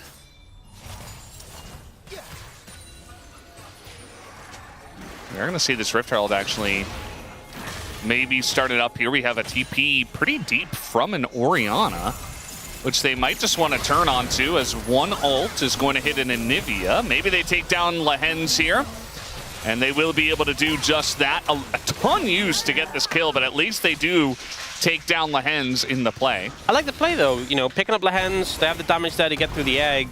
Nongshim not really set up and coordinated around it. You can see all 3 lanes being pushed by them, and KRX DRX just pushing, get the Herald, get the kill. Considering the gold lead that we have for Nongshim here, feels like a pretty big flub to allow this to happen. And Taeyun just missed a cannon there. That was also a flub. Yeah. Well, at least King and you can't miss turret plates if you're doing enough damage to them. So he's going to get, looks like 3 down in the bottom lane there. Yep. So he's getting pretty fed once again. Everybody has a gold lead on Nongshim. Yeah, I mean, I think the main one is the 80 carries. Yes. And especially because, you know, it depends on the gym build, but some gym builds, you can get to this mid-game point where it's like, okay, you're just not doing that much damage. Taeyun, you know, he's got Ghostblade, Stormrazor, so it's not like he's built some of the more egregious gym builds we've seen. Yeah. But, like, this is when Ezreal's peak, you know? Peak of your life, when you get, like, the Triforce Manamune. I know Ezreal can still be very strong later, right? But into a crit 80 carry, you want to be feeling great at this point. And if you're this far behind, it just feels so bad. Yeah, it's definitely a big issue. I'm not really sure. You know, outside of that nice play they got on the Rift Herald, that was kind of like a little bonus play. But if they didn't get that, I mean, they'd be so far behind the 8 ball, as it is, of course, Hextech Soul. And, I mean, that's the big issue as well. The threat of the soul. So they have 2 minutes until that dragon. I think the big thing for me is they need Lazy Fuel on his spike. They need to get that mirror mana completed. They have 2 minutes to do so. He has all the components of it. If you get that, that's a big spike to play around. And then you can kind of leverage his strength, and you just need to find a target and explode them. well, they're going to find Andil, Nongshim that is, and not quite get him down. A lot used into this Fed Jarvan, though, and immediately Willer's going to fall. Andil goes next, and not really much of a semblance of a team fight there for KRX DRX. Just a couple of picks here for Nongshim. And at least what you can say is that the death timers aren't too long. They should be up for the dragon. But some more gold to go into the pockets of Nongshim, as Lehens is gonna just die. Nice little pick there by you, Cal. Find something at least. But yeah, I just feel like KRX DRX just kind of caught in the river, napping, and an easy pickup for Nongshim there to take them down. A minute away until dragon. I'm really hoping Lazy Field's got a lot of money sitting in his pockets, otherwise they're not in for a good time. And sadly, I'm just not sure that's the case. Well, he's gonna back now. We'll see if he does pick up that Muramana. He's got the tier fully stacked. Okay, actually, I lied. So it's bad news for KRX DRX. He didn't have the money. Yeah. We'll look at this play first. So Andal was just kind of trying to posture in the river. But this Anivia just so easily sets up on you when you don't have flash. And it's like they were trying to have this presence here, but for what? You know, what are you playing for? And also, you just don't really have the power between your support jungle to hold up here. This was a nice pick, though, from Yukal. The Hens just caught unawares. But going back, so I said it was going to be Stormrazor. It's not. It's rapid fire cannon. Yeah, he was joking. Yeah, it was a prank. He just had a little BF sword in his pocket, just hiding there. It's like a lot of the extra gold he got. He just purchased that one as King going to get caught by the ghoulie wall, but guess what? Lazy Feel is dead over on the Raptors, so maybe they get King in here, but no way to carry for KRX DRX. Still, they have a nice front line into Sponge, a ton of damage with the combo of Orianna and Vi, and somehow Nongshim, I mean, they had such a good setup on this dragon, and yet not enough. Oh, they're using the Combat Herald as well. Yeah, I think they've just got to give this one away. This is a good move. They don't have a jungler. So, I mean, that's a lot of damage into Rich, and he is going to get walled off here, and there's the flash out of Rich. But again, no smite here for Nongshim. They just need the Maiden to kind of zone, you know. The Ghouls doing a lot of damage. They get the Dragon. Lehens might go down to Egg. Ooh, there it is! Gonna get hit by the True Shot Barrage as, yeah, not this time with the Realm Warp. And honestly, all of a sudden, Kium DRX is right back in the game. A great fight from Kium DRX. Unfortunately, it does start with Lazy Fuel going down. Good route from Taeyun, so that was a little bit unfortunate. But this is two of your main carries not being here when the fight starts. And Sponge of the fight, had to flash away, and he's just more free food. Wow. What happened to all of those gold leads? Now it's really mixed up. Yukal is very fed, and yes, Taeyun is still doing very well, but this is a much more even game now. As they're looking for King in down in the bottom lane. No shockwave when the Orianna eventually gets there, but there's no ability for King to get out of this. And they're Rich just is falling gonna apart. get a kill streak now. 3 kills for Rich. The gold lead is only 400. It's 1,000 lead for Yukal, 800 for Rich. The only lead we have is for Taeyun. And I'm going to be honest, he kind of misspent some of his funds. Okay. The rapid fire second, we're not big fans. Lazyfield did a fantastic job beating here. Yeah. I think so. Nongshim have made a series of errors consecutively in this game, and I think they just haven't realized yet, so they still think they're like massively ahead. Yeah. And they're still trying to play as if they're massively ahead, and they are now just dying. And now, before that fight, Lazyfield backed, he didn't have enough money before the Dragon fight to buy his Manamune. He had to buy Ionians, which feels really bad. Yeah. Now he has his Spike. And even though Taeyun's ahead of him in terms of gold, he hasn't finished his third item, so... And here we go, an engage from Ondil, going to be the first very strong one, as they're going to get that flash out of Lehens, and Lazyfield still shelling damage into him. This is a very important replay, by the way, guys. Oh, the little cats on the egg. Wow. This is why skins are important, by the way. Yeah. This is why you need skins. I think this is why Rich has really come back into this game. Yeah. It's really the difference maker, I have to say. The egg being attacked by some cats. I'm pretty sure some cats, if you like roll an egg at them, they get really scared as well, and they like try to swat at it, you know? I know, aren't they It's really like scared of cucumbers? Yeah, they are. Yeah. They think it's a snake or something. See, I've seen this, but I've never tested it with my cats. Yeah. Because I'd feel too bad. Yeah. I wouldn't want to do that. No. Also, I do think, now that I'm remembering it, I think some cats actually have kind of like the motherly instinct with the eggs, where they try to take care of it. Brendan, oh my god. Yeah. The pop-up on the side of the screen had Stormrazor for Taeyun, and then he refunded it and went IE. But for a second, I thought he went like, oh my... We're going to need to get a new analyst up here if that happens. Oh my god. I was so nervous. Yeah. At least it's not Proto Belt, Jin. That's the thing. Rocket Belt. Now at least he has IE. Now, this is kind of like you bridge and you get to this point and you're like, cool. Now we've gotten over the gap. Yeah. All of those mistakes we made, it's okay. It's not great. I mean, Rich is extremely fed at level 16 after... Oh no, this doesn't fix the mistakes, but at least Jin is strong. Yeah. Now. Well, I mean, if they were fighting before he had IE, I think legitimately they could lose a lot of those fights. Even fights, but Yukal gonna Proto Belt, Rocket Belt as Orianna away from the danger.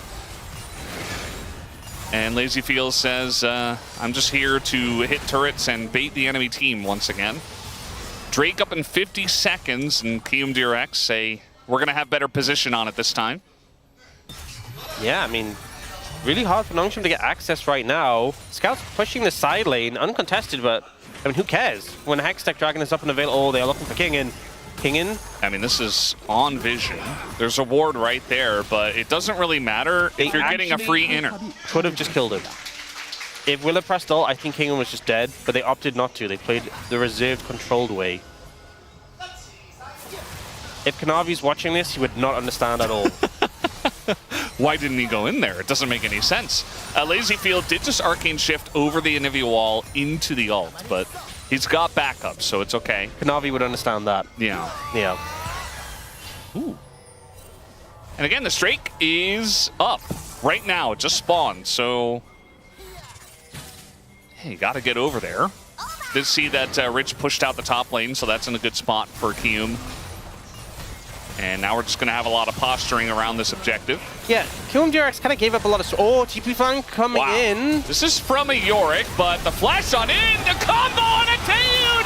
And all of that damage in Ongshim is just gone! And now the follow-up from Ondil is perfect, catches the front line.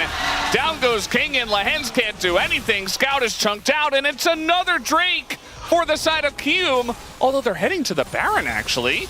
They want the bigger objective instead, or maybe just another kill. As Lahens, no flash, and no health bar, no egg. So that's going to be a bonus kill, and so much more on the board here for KMDRX. Yeah, and they're playing it safe. They're not going for the Baron. I think this is the right call. It's risky with Sponge still up and available, with Taeun respawning with his ultimate, and with some lower health bars. You could definitely throw the game at Baron. So I think it was 100% the right call. You get the mid tower, you get more kills, you get the dragon. This flank, look how short, you can see him over there. This is not a long flank, but the ult comes in after the flash. The mini Cataclysm from the Yorick. That's why you flank with the Yorick. The big Cataclysm comes out, but it's too late. And then Andal gets a great Nico ult, and the follow-up is there. Just a very confident engage coming through from KMDRX. And then Nongshim is just a little lazy, I feel like, after that. Lahens is just trying to hold mid and doesn't respect KMDRX. He's like, what are they going to do? Kill me? Yes. That's exactly what they're going to do. Yeah, I think he learned. And now look at the damage out of this Orianna. It's just ridiculous. Even Lazyfield is getting into it now, as he's gotten some money on top of it all. Only Ondil goes down. It's a very messy fight. They're going to take down this frontline. Willer will have to pay, but Lazyfield just gets to do whatever he wants, and Taeun can't take out Yukal. And all of a sudden, this Ezreal, in the early game that struggled so much, doesn't matter at all. Looked the wrong way. TP's going to get King out, but bear in mind... Or maybe he thought he was TPing to that turret? Oh, the Nongshim fans. But yeah, that's we can understand. Yorick wasn't even there. Yorick was not present at this fight. And they still end up winning. We see Yukal gets rid of it. They just explode the Jarvan. Big aspect of your engagement there. Lazyfield's flashing on a Lahens to kill him. And Taeun, because he doesn't get focused first and foremost, he's actually getting damage off. And he actually has damage. But Lazyfield is just playing draw your sword Ezreal. He's up in the faces of his opponents, and it is working. He is like his bayonet. Jin's, he's struggling with the bullets, he's dropping them on the floor, he's trying to reload, and just the Ezreal is in his face like... Yeah. How to miss the Mystic shot when he's right on top of you. I also have to say Yukal is playing insanely well today. Oh, yeah. In this game, like every single play, he's doing the perfect thing you have to do on Orianna. Like the ults are hitting right on top of the Vi. He got that kill on the Lahens earlier. He played it out so well mechanically in that last very you know, mixed up fight there. The predictions? The Soup 15%ers? Yeah. What did they know? What did they know? What did they see? They know about Yukal. They knew how he was going to play today. And as long as you can, you know, get through the laning phase, survive it at least, and hope for Notion to make some mistakes. The team fighting from Kium has been very strong. Yeah, I mean, dude, look, more damage from Lazyfield so far, and look at this gold difference. Barely over 500. And you think how big the gap was earlier in this game, it has been closed massively. So, KMDRX in a great spot. That was the one sore point, is, oh, your AD carry is way more fed than ours. I will say, Scout now has Actualizer, but that's this new, flashy, cool item that does a ton of damage. You know what's the OG damage item? Death Cap? Yeah, and that's what Yukal has. So, that's a pretty good one. Yeah. I do like his build where he went for the Proto Belt, but then he was like, no, you know what? I need damage. And he's got damage. It's not a lot of tanky members on the side of Nongshim either, as Lahens doesn't have a health bar. And I like how Andal just walking backward and forward in the blizzard, just like, yeah, I can tank it. He was wearing a sweater now. Mm-hmm. He got some warm clothing. Well, actually, he has a cloak. He has a Negatron cloak. Oh no, Sponge. Nice little wraparound from Willer. Just playing really well around the vision, really, to just chunk him out. They don't chase because of the GA. Don't want to commit more and end up overextending. But Willer's just been playing so aggressive and making it work, I was going to say. Nearly a caster curse. Yeah. Nice try. But not this time. I mean, he had UCal nearby, so maybe feel like he can do whatever he wants. As now they're trying to get on top of Ondil here. It's not going to work just yet, but with the Hex Gate coming in, Sponge wants to get this down with the flag and drag, but now kind of moving away. Ondil's going to flash as well, and now this front line is being taken down once again by UCal. And Scout, nowhere for him to go. He's just trapped, and Noshim just can't seem to put a single team fight together. Kium DRX, they call the bluff, and they'll take the free Baron. Why not? They try and force a pick, but it's onto a Nico. A Nico with Rocket Bell, with Flash, with Celestial Opposition, with all these tools to try and make it hard for you to kill her. And then by the time they actually get the Nico, which, I mean, they don't actually kill the Nico, but by the time they actually get on top of her, they've committed so many resources, and all of QM DRX are there, and they don't want a pick. They want to fight. It's like Andal's here. They end up chasing down. Again, so many tools just make it difficult to catch the Nico. And the person at the forefront is a Jace, dead immediately. Then you have the Ryze trapped in the Ghoulie wall, who takes like an hour to kill it. And it's just such an easy cleanup. And again, QM DRX are just like, yeah, we'll bring all our members here and have a fight. Look how far away Taeyun was there. He was in mid lane. Yeah. 3 dragons in pocket now. 1 away from Hextech Soul. But I don't even know if they're going to need that, because right now they're just winning every fight. Yeah, I mean, the last time Nongshin won a fight, I don't even know when that was. Like, Lens is basically dead here. The Mystic Shot is going to miss. And, you know, I don't know. Nongshin just fall apart. QM DRX are just running the rift. And they look like the much stronger team right now in terms of straight-up ability and gameplay. And yes, the wallets are pretty heavy, but they're using them really well. Taeyun's going to be pushed away. Lazy Feel. Ooh! He's going to get away, though. And he gets slammed with a shovel. Taeyun takes one to the dome. And that's going to be the end of this game. 32.5 minutes. Kium DRX just put him in the dirt. And it's not close after about 15 minutes into the game. They just absolutely crushed them. And think of the lead Nongshim had. This game should have been a done deal. But a series of misplays, a series of comebacks of picks from KRX DRX, and the crowd absolutely erupts over this one. It's only one game in the series, but it's such a good start in a matchup where so many, us included, really thought it'd be a one-sided affair in the other direction. Yeah. KRX DRX just going from strength to strength, and for Nongshim, you know, I feel like last year they started really strong, and they had that rough time in the Legend group when we saw that slow sort of decline. This was a decline over the course of a game. Yeah, very accelerated, and it's gonna feel really bad, especially because it was a very obvious lead that they had. Like, everything was going really well for them. Even their Jace was winning very early on, had like 3 plates in the top lane. Their bottom lane was miles ahead. I mean, and then it just all went out the Just look at the goal graph. It's just like you were miles ahead, then you lost your lead, and then the game just like, the steepness at the end of that graph, they just crushed you. Yeah. Yeah, I mean, I think the QM DRX showed a lot of conviction, able to keep their heads in the game when things look pretty tough and bring it back, and went back to that point we say, laning not the best, but when they get to those team fights, when they get to the late stages, absolutely, that's what they can do. And they showed it here in game number 1. Noshim gonna have to come back with something much better than what we saw in game 1. We're gonna take a break and have the space. We'll be right back.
갈래? 큐 넘어가 갈래?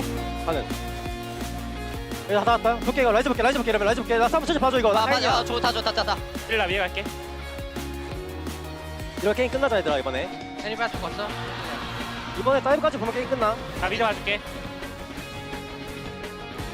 가는 중. 그럼 봐줘도 돼 여기. 나 스텔라기 때. 가는 중. 제이스 볼수 있냐 이거? 쟤 볼 수 있어? 나갔고. 진 노플이야. 얘 노플이야. 다르바도 노플이야. 진 노플이고. 끝내자. 나이스. 타워. 나이스. 야 너무 괜찮았는데? 멀었네. 캐리 버려. 삐도 나 캐리했어. 아니 나 계속 혼자야. 혼자 좋아하긴 해. 야 인생 원래 혼자 할 필요야. 혼자 해야 돼. 나이 먹으면 더 알게 돼. 나 혼자 좋아하긴 해.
chance to build a home. I feel this world coming over me. The pressure makes me fall. Every sky is a line I'm drawn. Cut by cut, mark by mark, my name forever in the stone.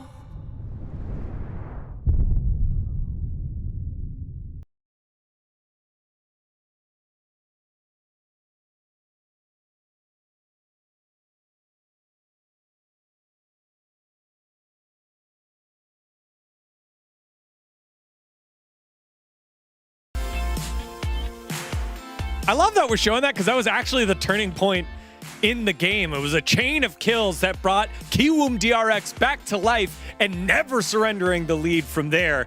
It is Kiwoom DRX, Global's consensus 10th place team, up 1-0 against the team that was undefeated first place coming into week 2. We did a would do, would don't earlier this week about Nivea being OP. I personally said no. I said I don't think that's the case. What was Lahen's this game? 0-9? After his phase, his laning phase was okay. Can we get the first clip, by the way? Like, ASAP? Because, like, I don't know, man. This game was so free. The laning phase went pretty well, right? It was okay. Lahen's was pretty good here. Yeah. It was okay for Nongshim. It was not okay for Kiwoom DRX and LazyField. I mean, he didn't get to play the game, by the way, Andil. Like, he literally died 3 times in lane just because of the matchup. And they picked like blind and they just opened up the Anivia. And they snowballed so well, Nongshim around the Jhin and Anivia. I think the way how they played it was so good. So they could have such a huge lead in the early game. Like, and this is classic, right? You know, LazyField's having a bit of a struggle in the laning phase. Oh, yeah? More about his support this time around, but he's not able to generate anything with this Ezreal pick. So I guess that's just the end of the story, right? What it is just a pretty strong laning phase here. The Jhin performance good enough. LazyField does him dirty here. You ruined my lane. You die thrice. But then they won the game, right? Nongshim closed it out from here. It was really clean game. It was a clean game. Great. For sure. They were on the way to a clean noodles, 2-0. Nothing to see here, right? Yeah. That's what happened, right? Can we see what happened? Oh. Why? Oh. Like, why this keeps happening? Like, Nongshim got insane lead in the early game, but look at Kingen. He's just jumping into the target, which is Yorick, and he's gonna get collapsed, and this is the beginning of the chain inting. I think that from Anivia does a lot of things. She does not peel for the Jace going in by himself. She does not. She doesn't really do that part. And then Nongshim were like, nah, we're ahead. It's fine. Andil's low, right? Scout's like, Andil's low, right? Oh wait, that's a we can do this, right? Clone. And like, now Scout's not in a position to actually challenge the front of this wall. Not very helpful. And Yorick team fighting, by the way, is actually happening. He's just sitting there, just the Maiden is like, I got this. They can't come in. Yeah, and we all know that they already lost the Drake, and they're not backing out. They still keep the fight, and they just give up so many free kills. LazyField's ultimate was just a reminder that he wasn't even there the whole time. He wasn't even there the whole time. No. But the thing is, they're gonna keep inting, by the way. Yep. Like, I can't even say anything else. They just literally just rain it down. That's how I felt. He's not having a good That's how I felt. I feel attacked. I want to bring it back to this third highlight by the team. This is when Nongshim get desperate, right? And they want to catch Andil here. This is a really nice Hex Gate coming through from Sponge. And then the ult comes through here, but Sponge disengages while Kingan's still going in. And they just walk into a choke point. Andil didn't die, by the way. Where is your AD carry? Jhin is so fat. Where is Jhin? Where is Jhin? Where is my Taeyun? Keep zooming. Keep zooming. Where is my Taeyun? Yeah. Oh, there he is. Oh my god. Why are you taking the fight? 240 gold, though, things by the way. Could have done here. Like, they could have just been happy to push Andil away and try to get Baron space. They could have slowly pushed through there. There were so many different options, and they just kind of went into the meat grinder. This was, like, I'm happy to give LazyField credit for his team fights here. I'm happy to give Kiwoom credit for their streak that they're maybe building up here. But I think this game was more about Nongshim just balling it up and tossing it into a three-pointer in the bin. Yeah, and the tough part is this is the inconsistency that we saw from Nongshim when they weren't on the same page, when they were faced with adversity. All of a sudden, no longer were they pulling in the same direction, and it looks like this. Whereas Kiwoom DRX, they kind of knew who they were. They were, hey, you know what? Bot lane is going to fall behind in laning phase. Top lane, we're going to send some ganks your way so Rich doesn't fall behind. And we know that you can carry later on, Lazy Feel. They get themselves the victory, force Nongshim to pick first pick, blue side for Kiwoom DRX as they're looking to go 2-0 as we send it back over to the casters. Thank you very much, guys. I thought maybe you guys would take the draft this time around. You just kept going. I was like, okay. But no, thank you so much. And I love the breakdown. I do agree with a lot of what was going on in Nongshim. I think as a team, they have to figure that out if they want to have a chance tonight, because they did not look like they were here to play for the second half of that game. I think games like that can be so frustrating as well, because there's so much that actually did go right. Obviously, there's so much that went wrong, no mistake about that. But it can be almost more frustrating when it's like, well, we had a good early plan. Now we have to decipher everything that went wrong, but you don't have that much time. Do you just go more forward focusing in the next game? But it's really like you don't want to just skip over what happened there. A lot to diagnose and not much time to do it and to turn around. Obviously, losing a series against Kiwoom DRX would be a pretty devastating blow, considering the start of this week, they were undefeated. And I know it's early in the season to say undefeated, but after getting off to such a hot start, having a 0-2 week would be pretty rough for Nongshim. Now, it is Nongshim who pick up the Rumble ban here, interestingly enough. Pantheon. That's the one that got left open. That I was drawn to, so that will be picked, to no surprise. Very strong pick. Sponge not having the best game overall, especially later on. He's getting caught out a good amount. Pantheon is he's just a little crazy, a little bit extremely strong. Little bit. Yeah. What is going to be traded over in response, though? Yunara, do you just grab the Lulu now? Do you grab the Nocturne and try and get the Lulu on 3? I don't think you should, because they already have Pantheon. No, they're going to go no. Not a huge fan of this, because now you're forced to take Lulu on 3 if you want it. But maybe they just take the Lulu away from you, and then you never get it. I know prioritizing a pick for Rich is often important, but you're also second pick, so you could have given him counter pick. Yeah, I mean, I think he was fine on the Yorick. Like, yeah, he didn't do well early into the Jace, but that's fine. So I feel like, the point is giving him some kind of counter pick, or at least putting him in that situation is okay, I think. But instead, they're going to look for counter picks elsewhere. And Bessa is selected here for the top lane, and Annie locked right into the mid lane. This is a top side. I mean, often we think about picks that can deal with a Yunara, and you think like Vi, Nautilus. But there's a lot of point and click and an Bessa. So for the Yunara, going to be a tough time. They do pick up the Aurora, though. They don't pick up the Lulu, and I think you kind of have to in this situation, because the Annie, we've seen Aurora picked into so many times. That is kind of the de facto answer. It does mean, though, we are going to see the Lulu banned away here by Nongshim, no doubt. And for Kiwoom DRX, they're going to trim away some of the 80 carry options, with the Caitlyn getting taken off first and foremost. Wanting to weaken some of the laning of Nongshim's bot lane, which I think makes sense given what we just saw come through. Yeah, I think that's a good idea for sure. Nongshim considering some bans here for what they do want to take away the Nocturne. You mentioned that as well. Certainly a good choice, but now will be banned, which means they only get one shot at banning the Lulu here. Yeah, I think maybe for the side of Kiwoom DRX, maybe you're thinking like Corki Nami is a potential. Maybe even like yeah, just gonna be the Nami. So Corki Nami gonna get taken away. You have to see Corki Nami into Yunara.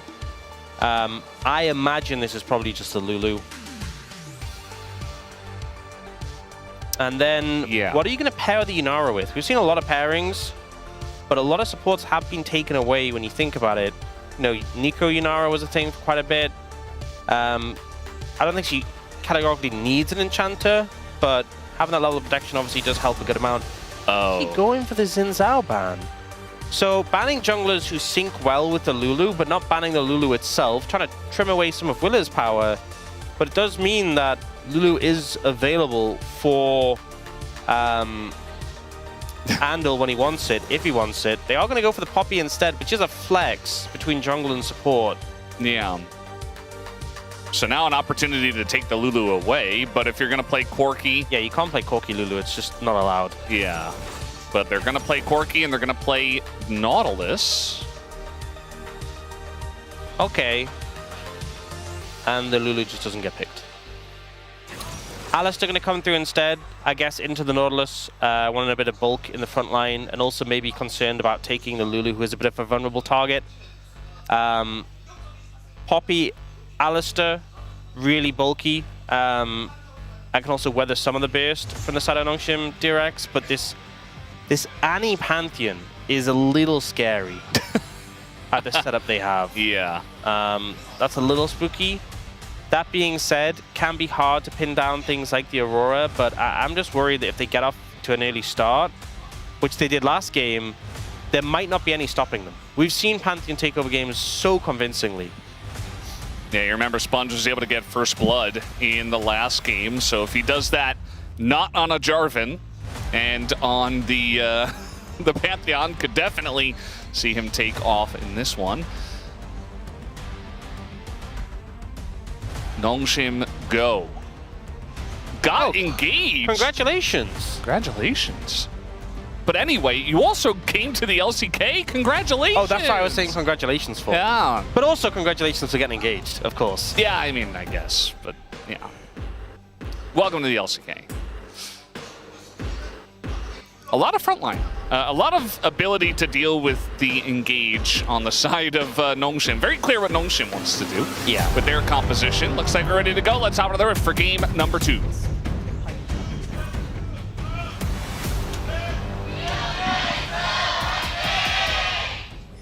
미니언들이 생성되었습니다.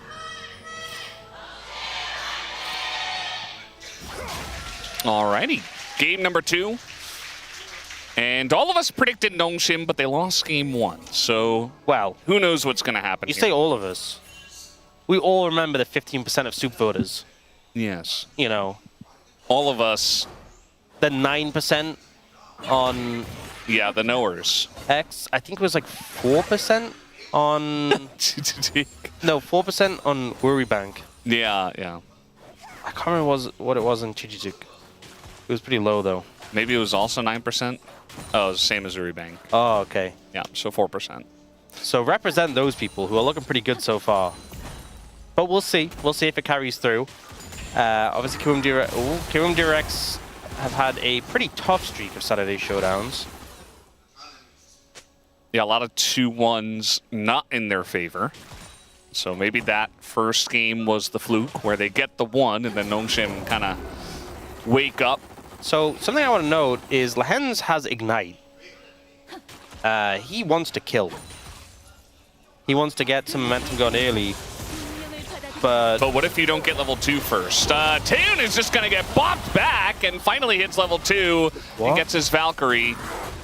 It looked a little strange there. We'll have to see the replay as Taeun steps back up. Lazyfield flashes in, and he's not quite going to get the kill as the Slurkle is blocked. But here comes Willer. He's on the chase.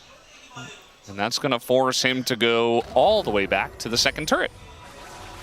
I feel like I just got stunned by that. What happened to his flash? Sometimes, you know, you get the spectator, like the slow flash, flash that comes through. So it's really hard to know what... I mean, okay. I know what happened. He obviously flubbed his flash. But I want to know actually what happened. Yeah. And Aurora is 0-7 right now. So not looking too good in terms of odds. We know what this champion can do, you know. Remember the LCK Cup game from Chovy, but right now not doing so hot in the matchup. Surely we have to get a replay of that bot play. Yeah, we have to. I want to decipher.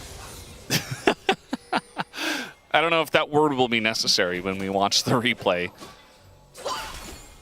might not be a whole lot to decipher. Gnar on a 7-game winning streak, 9-1. Just pick Gnar.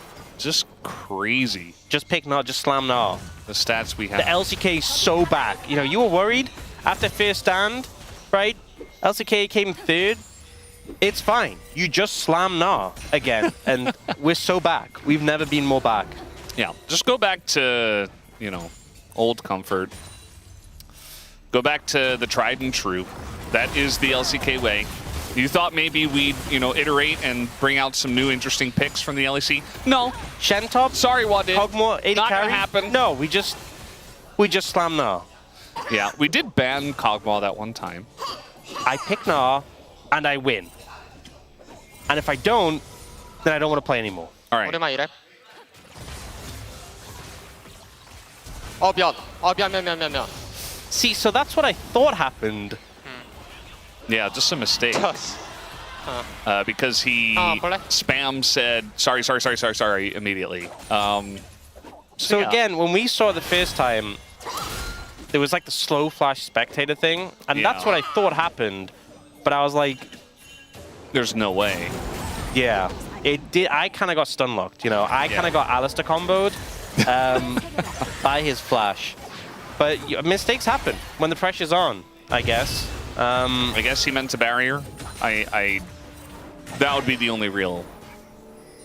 Actually, I've worked it out. It's the only thing that makes sense. So if you look, his flash is on D. It's on the wrong key. That's the wrong key. We all know that. So you know F what? is for flash, clearly. Absolutely. So it's not even his fault. Oh no. Sponge and Willa also have their flashes on the wrong key. So they're going to go to smite an objective. Same with Rich. And they're going to flash instead. Rich is going to go in for an engage, and he's going to teleport. Oh, that's like 3 feet. That's so embarrassing. Hopefully it's on cooldown so he realizes. Maybe he TPs into the fight, you know. It's kind of a way to get around that. I just know how different things would be if they just like made it so you had to have flash on F. And if you wanted to change that, you had to like manually go into the key bindings and change that. Yeah. But everyone by default, it was like, no. This is how you have it. Little skirmish down here. Andal just going to face check. Takes a ton of damage. Willer was here, though, which is why he was so brazenly running into the river. Yeah, Ignite thrown down obviously puts a lot of threat on. Reduces that healing from Andal, but it was just a bit of a heavy trade. Nothing more to come from it so far. We have seen Scout with a decent lead in the mid lane, and now has access to Tibbers, which is always fun to play against in the mid lane, when you just get Tibbers dropping your head in every trade. Speaking of trades here, Lazyfield once again going in. Slurkle not going to be blocked this time. Taeyun doesn't really have much of a health bar anymore. We're fighting for level 6 for our junglers. On the Scuttle Crab, Sponge going to take a huge amount of damage on his way out, and that Scuttle Crab will be secured, and maybe even the Drake. Yeah, honestly, Sponge a little lucky he didn't get stunned. I think Willa could have committed to the flash, but, you know, Sponge had flash too, so not wanting to go too aggressive for it. But definitely the pressure in favor of KRX there on the bot side. And, you know, things going pretty okay so far, especially with the mistake in the bot lane.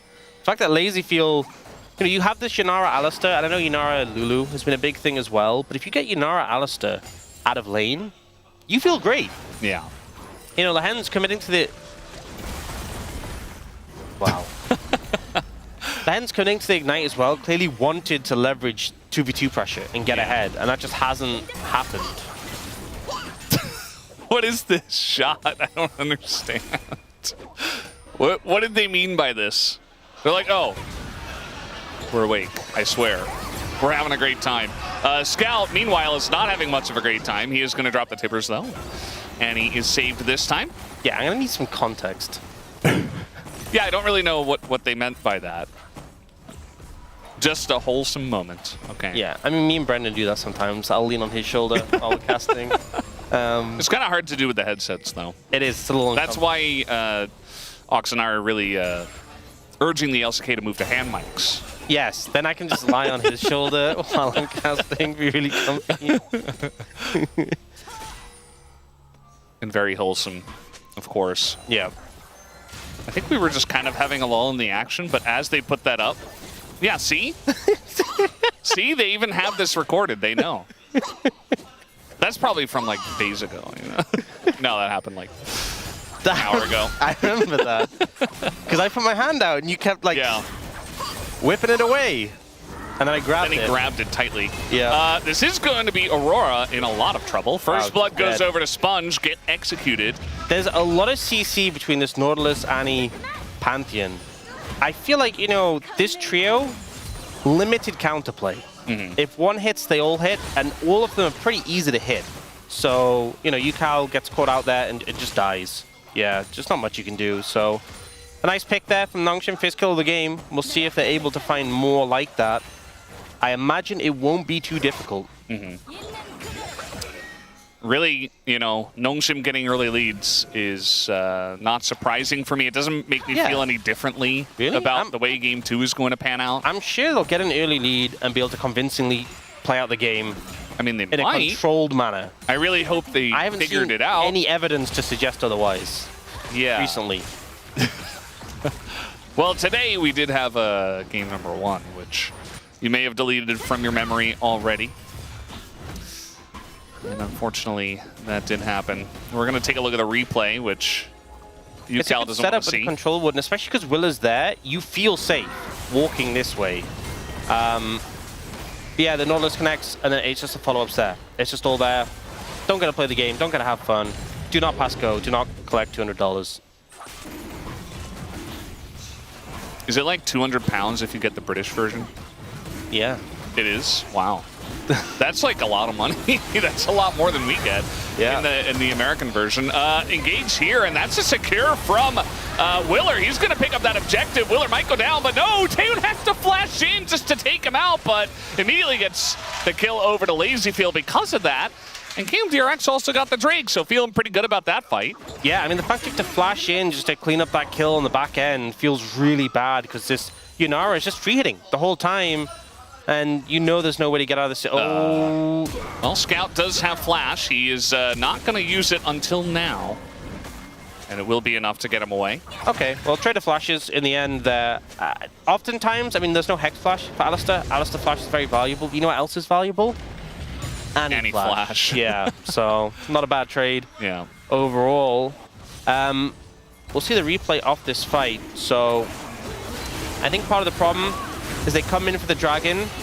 The Pantheon kind of gets bounced around into that wall and stunned and just deleted. Really nice setup there.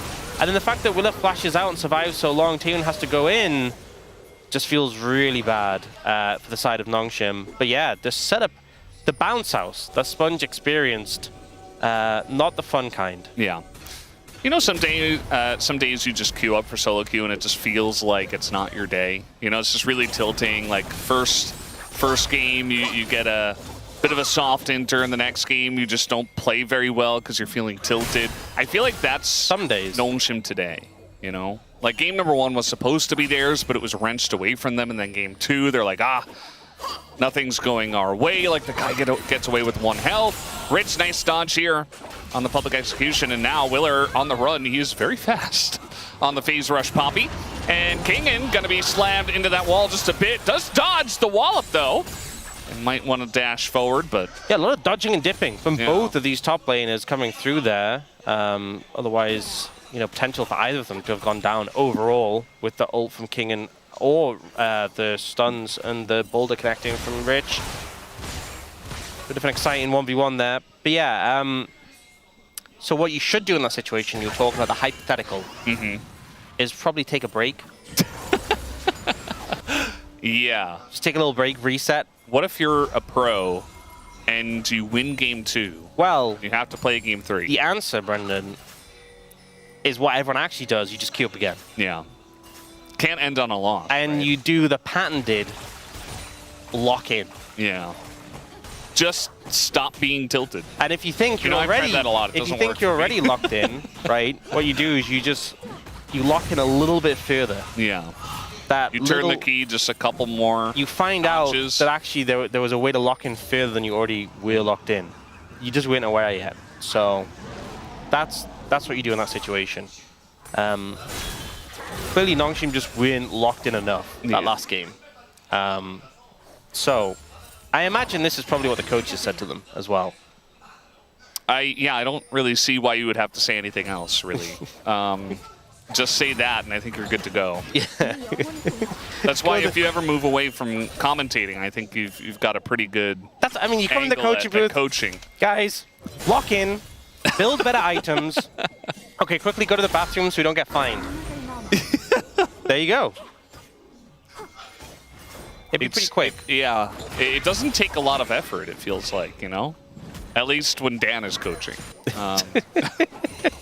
Willer's here. They're trying to bait Kingen into this one, and he does get baited in a bit as he's going to taxi in onto the minion and then gets in with the ult and lines it up for Rich, who knocks him down. No flash for Kingen means an easy kill. Nicely played, and I feel like the Poppy being in the game when the Ambassador is feels bad, right? Having that ability to cancel out the CC. Good setup there, though, especially Kingen being on this Eclipse spike. You really want to be leveraging that strength, and getting shut down in that manner does not feel so hot. Yeah, just gets baited in, goes aggressive there, uses all his cooldowns, and Willer, as you said, taxis in on the minion. Ult to set up Rich, who was approaching Mega anyway. Great timing for it. And now he has his first time completed, so he's feeling much better about this matchup. Like Lazy feel he has the biggest lead, and he is Yunara AD carry, so that feels very nice. But Rich, very much, you know, doing a great job. They blind picked the Gnar for him, and in the 1v1 has been having a great time, and also picking up a gank here from his teammate just means that this lead is probably going to balloon even farther. The Eclipse picked up for Kingen, but Rich at the moment is dominating the lane, so getting a lot of value out of that Gnar blind pick. You see Dragon up and available, second of the game. Not the earliest, but still definitely something to play for, especially as KRX got the first one, so Nongshim trying to set up. It looks like they're looking mid, though, for the Aurora. I think Rich just took 2 turret shots, but he will be backing away now. You know, the Rocket Belt Merc Treads combo from Yukal, keeping him safe there from the CC. Yeah. They do force him out, though, and are now pushing in.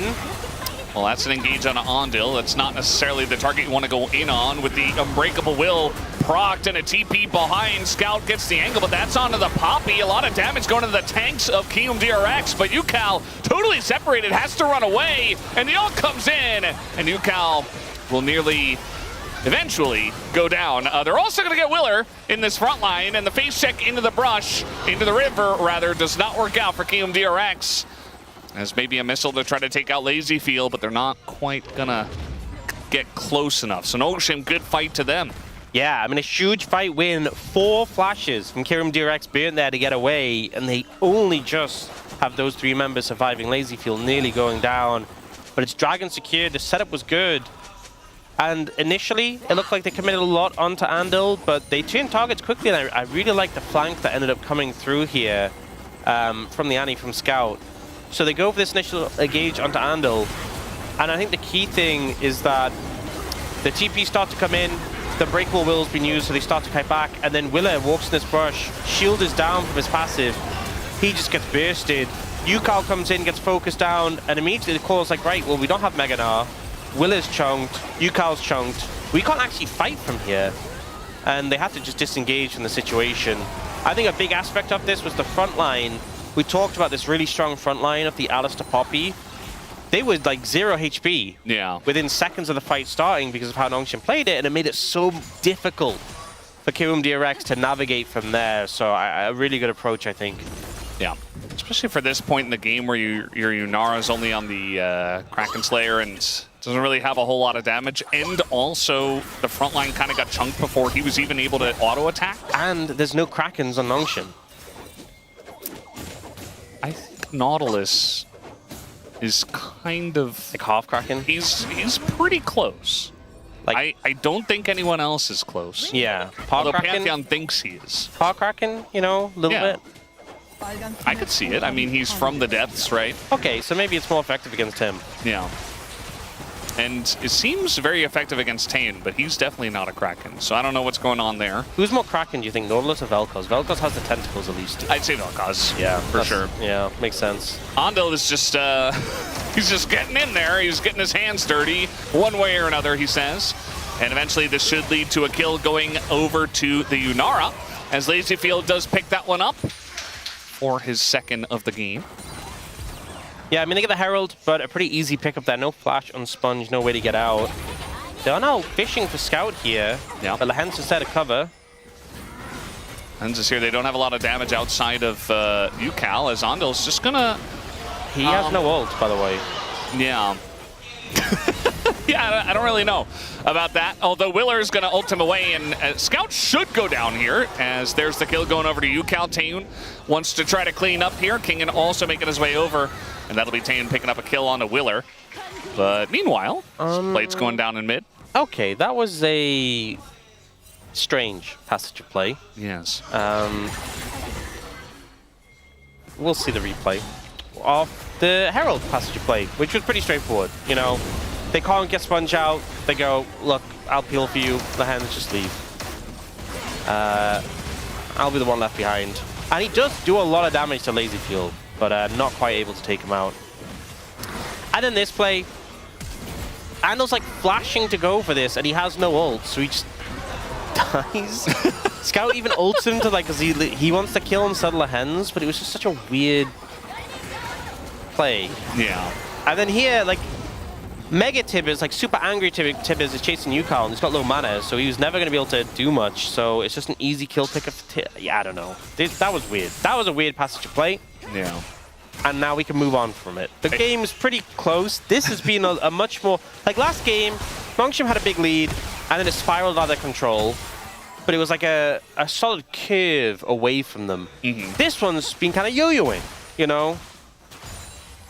Yeah, it does feel like we've had some mistakes on both sides. Andal forgetting he doesn't have ult. Taeun earlier flashing at level 1. Into the enemy AD carry. You didn't need to remind me of that, honestly. Yeah. I'd kind of cleared that out of my mind. We had Andal and Willer running into the river before the team was ready. I think... Picking up on a bunch of burst damage. For a game like this, you just keep the last, like, 3 plays in your mind. I think that's all you need. Yeah. We'll leave it to the space to get the highlights. Yeah. The flash, the level 1 tail flash, that was gone pretty quickly. Yeah. That one I just... Whoop, no. Yeah, it happens. I kind of have an extra folder for plays just like that. Oh.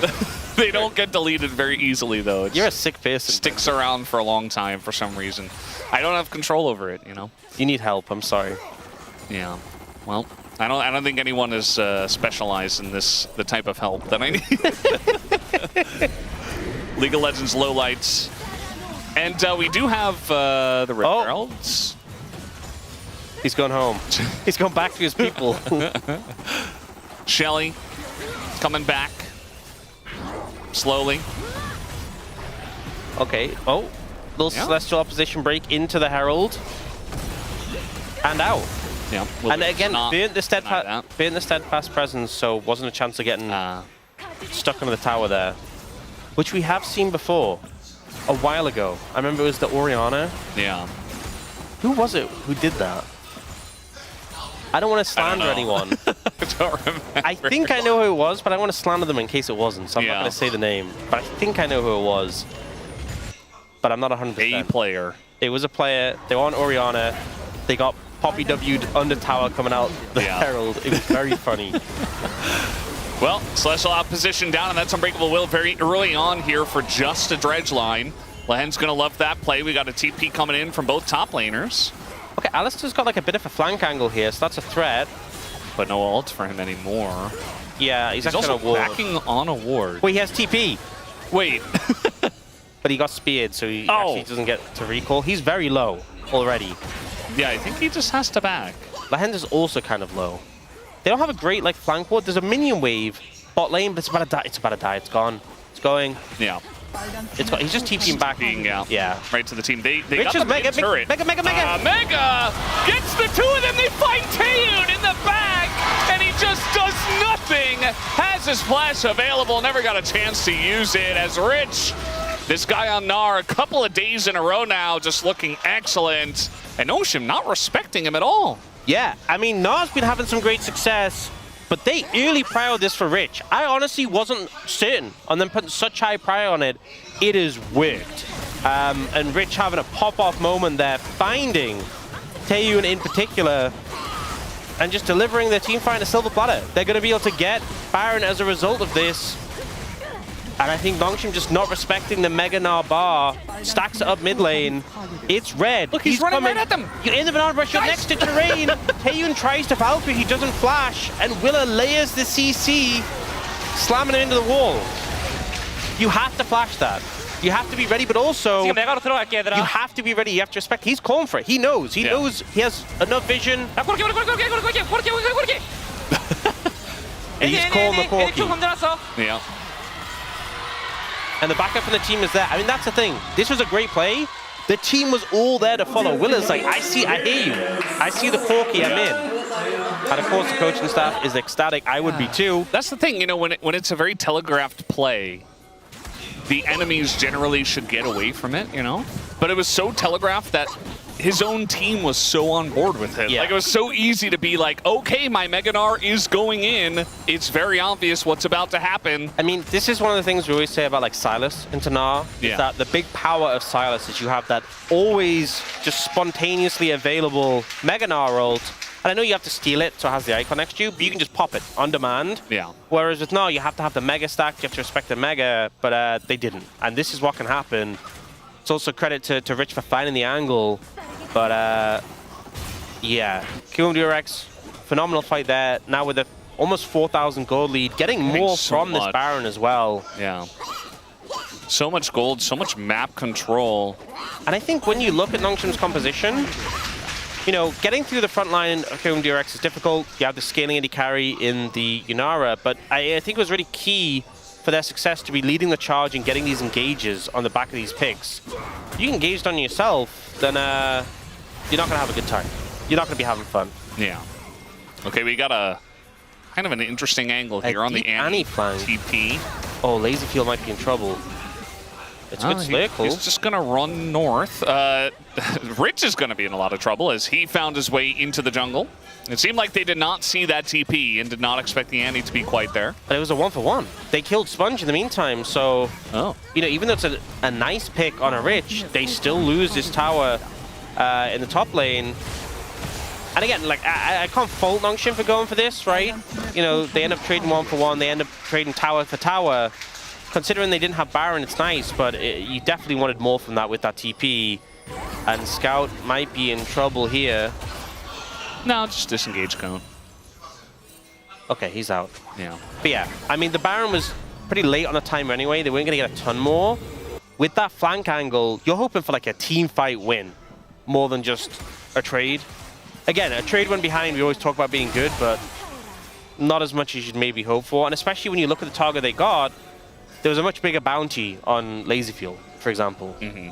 So, yeah, I was just hoping for more, I think, for Nongshim there. Now, at a pretty solid deficit in this game. The Yunara is extremely strong. And there's a lot of threats across the board from this team. A lot of leads from pretty much everyone. I will say one thing, is that we don't have a Mikhail's, don't have a cleanse. So if Lazyfield does end up going a little aggressive, he can be held accountable. But he has this beefcake front line to really hold space for him. He does, and Andal's been playing like a crazy man in this game, almost a little bit too aggressive with the way he's been going on this Alistar, but that's kind of what you got to do, especially when you have a Poppy and a Mega Gnar at times. Just holding on to the Poppy Copter was Willer. Gonna get that one back. As the hook from Lahen's only gonna get through the Celestial opposition. But the siege is still on, and this is without Baron, and it's without a Drake about to spawn. They're just straight up saying, okay, we're stronger than you. We want to take down this mid inner. And they might just be able to. And the engage is massive. They find once again a squishy target. They get Scout down. As now King is just going to go in, presses his buttons on a LazyFeel, who makes him pay for that. As now the Gnar brings them all back. And Nongshim once again fall apart. Kium DRX, the much better team today. They're going to be looking for a push in top lane. Just absolute decimation. The fights have been so snappy, so good. You know, game one, Nongshim had a massive lead, and Kium TRX turned it around when it came to the fights. This game, they didn't have a lead, not nearly as much, and their fights have just been devastating. And Slahen's the only person up. He just stands no chance here. Yeah, they're just going to take him as a free piece of food alongside of this, and this game will be even quicker than game number 2. Kium DRX, they pull off their first Saturday Showdown win in history, and it's a 2-0 over Nongshim. What a way to break the streak. So many 2-1s in those Saturday Showdowns, so many losses as well. In a matchup where me, you, all the other staff, I feel like all the other talent, a lot of the fans, apart from those 15% supers, right, expected Nongshim to crush this. And it's a huge upset, and an upset that celebrates a 2-0 week for Kium DRX, a team that I think after week 1, we were questioning, like, when are they going to get their first win? Well, they've got 2 now. 2 in the bag. A huge upswing for them, and just so deserving at this point. On the other side, I think Nongshim, definitely some homework to be done before we see them again. I'm not sure what the 3 they're putting up means, but we get a UCal. We get a UCal dance. You know what? That just makes it all worth it. Yeah. That's really what we're looking for here. And LazyFeel, what a day. What a week for LazyFeel, you know? When he first came in, we were a little bit unsure. It was a bit of a struggle when he first debuted this season, but he's really found his footing. We're seeing the aggression, we're seeing it work. And yeah, it was a bit of a slow start in game 1, but he was popping off. Kind of insane what Kium DRX is able to pull off today. And now we got Ox struggling with the POM, the player of the match. It's kind of a hard one, especially because game 1 was so wonky and weird, and they came back from very far behind. You know, and that was a lot of Nongshim not playing very well. I think a lot of this game, to be honest, to be completely honest to you guys, I think also Nongshim did not play very well in game number 2, but you really got to give a lot of credit to Kium DRX as well for their level up after their first week where they went down 0-2. You know, they have turned the ship around. There's some series I'm like, I think there's a very clear POM. And I expect the votes to be really one side. You know, we had the owner one the other day where like he just completely popped off on Lee Sin. I'm pretty happy with who I voted for. I won't spoil it yet, but I think there's a lot of votes that you could go for in this game. I think Rich had this moment, which was pretty fantastic, had a lot of impact on both the Yorick and the Gnar. I think Willa, both games, really was setting the pace to the game and making a lot of impact happen. UCal no-brainer at all. You know, in game 1, only Orianna was popping off with some big moments. I think LazyFeel as well. The Ezreal going crazy with it. I think Andal had a bit of a tough time on the Anivia. Not on the Anivia, into the Anivia, which might hurt his chances. Yeah, I don't think Andal will get it, but there are a lot of great choices here. Yeah, so, you know, if we get a spattering of votes, that is completely fine. And honestly, I like to see that. I like to see everyone get a shout out. But also, I think that there's a lot of great choices. I personally probably would have gone for... It would have been hard between Rich and UCal, but I think I would have gone for Rich. And, you know, he had a great performance on the Yorick. Even his flank, you remember, with the fake Cataclysm with the TP, that was also great. And then obviously the Gnar, I think, was a little bit more straightforward. So I didn't vote for Rich, but I was deliberating between him and another player. I was so close, and I think he 100% deserved it. That Gnar roll was huge. You know, that was a big moment. And the Yorick game, he was playing really well on top of that. So definitely deserving one for him. Oh, we got a speech interview. Oh my god. we have a lot of space interviews. They're always fantastic, but Yukal in the space. They gotta make him start breakdancing in the middle, you know? What like do you there's mean so make much him? space. He's gonna just maybe. I don't think they're gonna be able to contain him. Wait, and Wattage there today as well. Oh wow. They could have a dance off. It could be some big That's thing. gonna be special. That's gonna be something. I'm really looking forward to that. You know, I'm happy Rich, you got the POM. We're gonna have the POM interview as always, but you know what? The space interview with Yukal. Yukal, if you got the POM, would 100% deserved it, but I'm glad we got him in the space instead, to be honest. Everybody forgot about that Orianna game. They're like, whatever, like his Aurora was okay. Yeah. First Aurora win, by the way, in 8 games. So now 1-7. And yeah, the Kium DRX signs are everywhere. And in a moment, we're going to have this interview. I know we always talk about, because, you know, we're on the side of certain teams, the crowd sounds really loud. They were crazy after game 1. They were so loud. So many fans really cheering in celebration for what was a great series. Yeah, it really was. Well, guys, we do have the interview ready. Let's hand it over to Deer for the translation. Thank you for the handoff, guys. This is Deer for the POM interview translation, joined by Rich on the side of KRX. Wow, the crowd is going wild for you. It says, Rich, you are the best in one of the signs.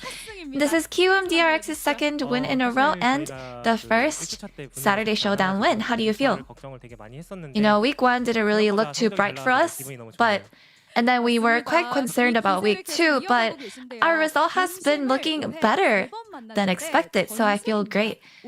And you faced Nongshim 3 times this year and won every single match, so walking in today, did you have a feeling that you'd win? Yeah, this year we have not lost against them, so I told myself, you know, I should just take it easy. Pretty confident here. And in game 1, you guys came back from 3k gold deficit and closed it out with a win. So what opening were you looking for?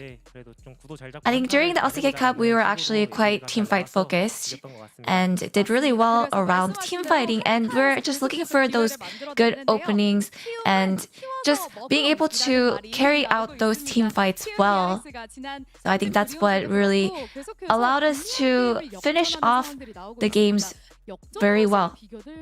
And KMDRX, just like the Hanjin against Hanjin Brion last time, keeps flipping unfavorable games. So what is the secret to pulling these comebacks? I just feel like, you know, just keep losing all the games where we had the advantage. We just try to focus on team fighting, like I said earlier.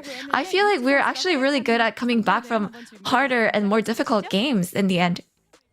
And Rich, you look to be in a great form today. We just have to take a look at this highlight here. What was the decision into pulling this ult here? Yeah, I actually saw the Ambessa kind of far from the team and in mid, so I knew that my timing with the Meganar would really connect well with the ult. And you just kept shouting for Corki, so what was this about? During the first stand, there was something that was quite famous from Inspired, saying, "Hey Corki," and I just tried utilizing that here. So did you think that you would get POM from this moment? Yeah, you know, I actually thought that Yukal would get the POM because he did really well. And thank you for coming top to gank me so much and letting me have a good time during the laning phase. Thanks, Yukal. I hope that you keep it up. And Lazy Feel's been insisting he carries the game in voice comms, which has been adorable. So what has changed since Lazy Field joined the lineup? I think it has been really nice that the type of energy that he brings to the team. I don't want to compare players, but I think Lazy Feel has such good reflex, the way he reacts to situations. So it's actually really nice. And your next opponent is KRX. What is your mindset? You know, right now, I don't think KRX has a very good momentum right now, but they're just as good as those powerhouses. So we will make sure that we are prepared for our next upcoming match. And that's all from Rich, and back to the desk. Thank you. Thank you so much for that wonderful interview, dear Ayaya, as it was a 2-0. Clean 2-0. Clean 2-0. Clean 2-0. Unironically, nothing to see here except history being made. The first ever victory on Saturday Showdown for Kiwoom DRX. That's the final team to get a win. Of all time. Only team that hadn't won one. Yeah. Crazy.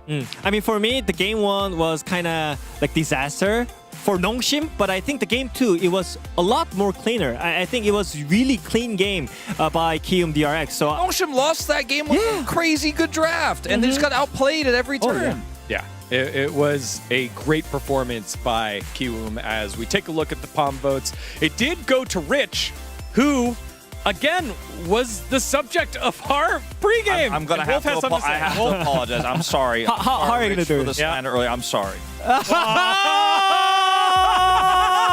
Oh my God!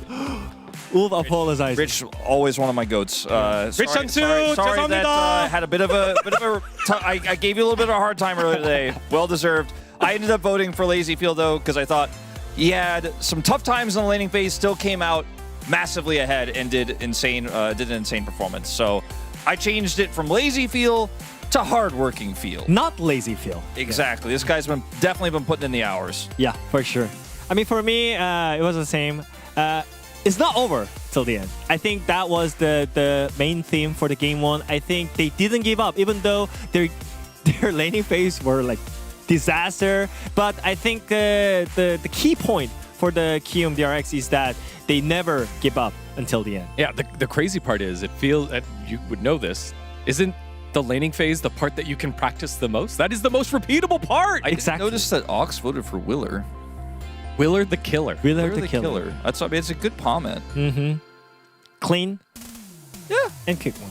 I just wonder how they're going to translate that one on the Korean side. I think they're going to just do it Willard Killer. You got to invest like Kiwoom to get rich. Hey, Pony! That's a great one by Pony! Kiwoom is going to be... He had that one vote that wasn't for owner. The English wordplay on that one Korean comment, that's great. Humpty, after working out and doing all that typo stuff, Rich King has returned to his Kiwoom Kingdom. Kiwoom Kingdom. Okay, I like that one. Well, now, as you could see, we're doing the move, because as we said earlier, it's time to welcome the winning mid laner, 2 wins in a row. Please welcome Kiwoom DRX, UCal, everybody. Yay! Welcome. 좋아합니다. 안녕하세요. Hi. Wow. What a huge victory here. How do you feel after your win? 오늘 진짜 정말 모두가 예상 못한 정말 큰 승리인데 좀 기분이 어떠신가요? 뭔가 연습 단계부터 너무 잘 풀리고 있었어가지고 오늘 이길 거라고는 생각을 했는데 2대0으로 이겨서 너무 기분이 좋습니다. I mean, we felt great during the scrims, so we knew that it's gonna go well, and we got the 2-0 today as well, so it feels really great. Now, throughout your career, you've had really high highs and then sometimes some low lows, but you always stay positive. How do you stay so positive? 이제 유칼 선수의 커리어를 생각해 보면 좋을 때도 있지만 되게 안 좋을 때도 많았던 것 같은데 항상 보면 정말 좋은 긍정적인 에너지를 항상 유지하시는 것 같아요. 그 긍정적인 에너지가 어디서 오는 건지 참 궁금해요. LCK라는 무대 자체가 많은 이제 사람들이 선수로 뛰고 싶어하는 장소인데 저는 거기서 플레이하는 것만으로도 너무 즐겁고 행복해서 그래서 그런 것들이 여기서 나오는 것 같습니다. I mean, LCK is just a dream for the players where you want to play into. So the thing that I just get to play here makes me really happy. So we've seen a pretty big change in the team atmosphere since Lazyfield has become the main bottom laner here for Kiwoom DRX. Can you talk about how you feel playing with them and how the team atmosphere has changed a little bit? 이제 레이지필 선수가 로스터에 다시 합류를 하면서 팀 전체적인 분위기가 확 달라진 것 같아요. 레이지필 선수가 어떤 걸 팀에 좀 불러오는지 좀 한번 설명해 주실 수 있나요? 레이지필 선수가 조금 LPA 스타일이 좀 많이 있다고 생각을 하는데 그러다 보니까 다른 팀원들도 자동스럽게 공격적인 모습을 취하게 되는 것 같습니다. So I think Lazyfield is LPL style AD carry, which means that he's really aggressive and all the teammates, we really want to play aggressive, just like him as well. So I think that's why we play together much better. So you started last week 0-2, no wins. It looked bad. What was the theme that you had going into this week? 이제 저번 주는 좀 어떻게 보면 아쉬운 그런 결과가 많았었는데 이번 주는 정말 깔끔한 2대0 이렇게 나왔는데 좀 어때요? 이번 주에 들어서면서 어떤 게 좀 메인 테마였나요? 저번 주도 게임 자체가 불리했던 게임은 한 게임도 없었다고 생각을 하는데 이제 저희가 역전을 안 당하는 쪽으로 단단하게 해보자 이게 키 포인트였습니다. So I think even last week, in-game wise, I think we never got behind. So I think we just thought that if we can keep the lead from the early game, I think we can get the win. Well, something that, Wolf apologized earlier, but something we have to show you is that everyone predicted against Kiwoom DRX. All right, so 죄송합니다. Yeah, let's 죄송합니다. We should have known. What do you think when everyone predicts that? 어때요? 좀 모두의 예상이 다 빗나갔는데 좀 이거 보니까 좀 어떤 기분이에요? 모두의 예상을 빗나가는 게 저희 팀의 컬러기 때문에 그래서 괜찮습니다. And that's just our team color. You can never predict our team. Oh, okay. I feel like we got a little bit of a... He has an answer for everything.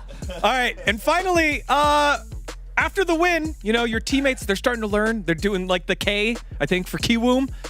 But you had a dance here for us. Can we play the clip of the dance? Yes.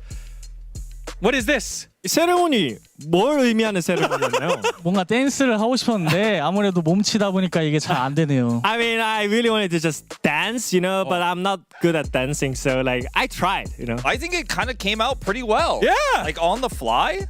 That was pretty impressive. 잘한 것 같아. 되게 잘 춘 것 같아요. 다음에는 더 재밌는 거 한번 가져와 보도록 하겠습니다. And next time I bring up next one, like the better one. Looking forward to it. 지금 dance 돼요? Can we dance right now? Dance battle? Yeah. Okay, All right, we'll follow you. No.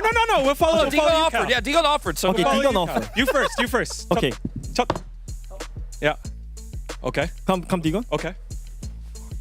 Okay, 여기. Okay. 네, 가자.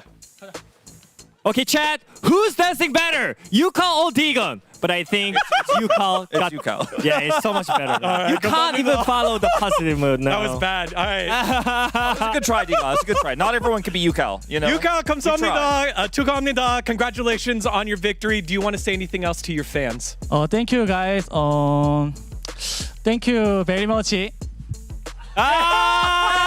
so cute. Yeah. Again, Yukal, everybody, victorious mid laner here for Kiwoom DRX, 2-0 in week number 2. Congratulations, 감사합니다. 감사합니다. Bye. Thank you. And with this victory, Kiwoom DRX shoot up the standings. They get themselves the victory.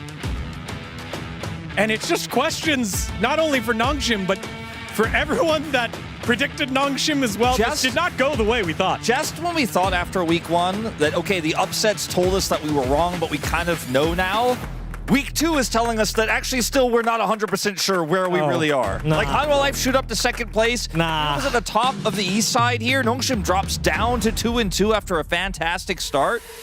There's just still a lot of things we don't know. I mean, B&K still 0-3. So this series definitely changed my mind. Like, I think Nongshim, they're the top 2. They're the top 2. No?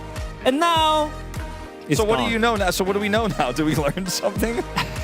We'll see. I mean, I don't know. Like, I just want to see more games from Nongshim. But yeah, again, I really like the way how they play Kiwoom. So it was great day. I like how Kiwoom DRX were like, you know what? Lazy Feel in lane? That's going to happen anyways. Out of lane, he's going to be fine. Let's focus on the top side of the map. Get Rich going. They got themselves the 2-0 victory.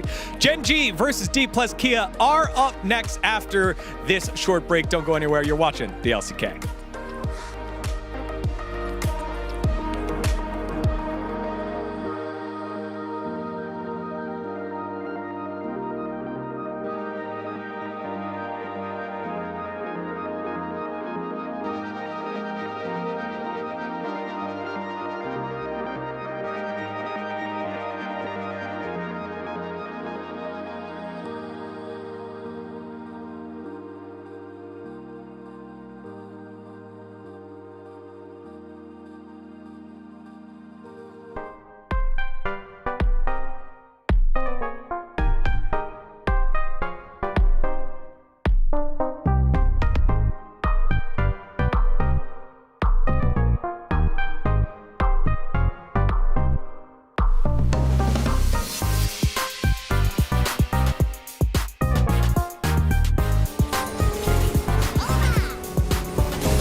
when I lift my mark into the stone.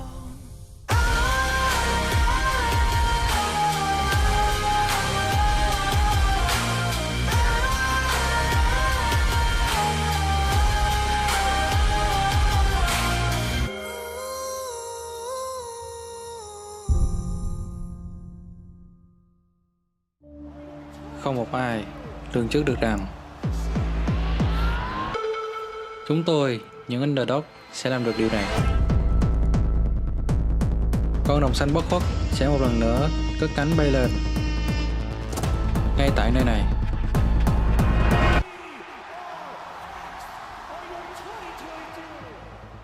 Thăng Long, Hà Nội.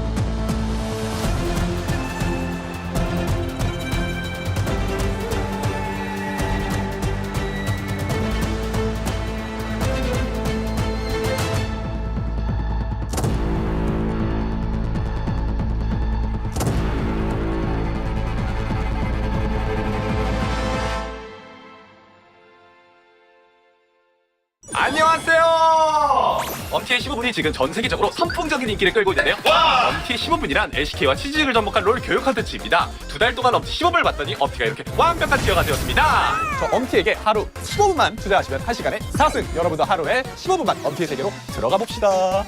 갱 따라만 하세요. 따라만 하세요.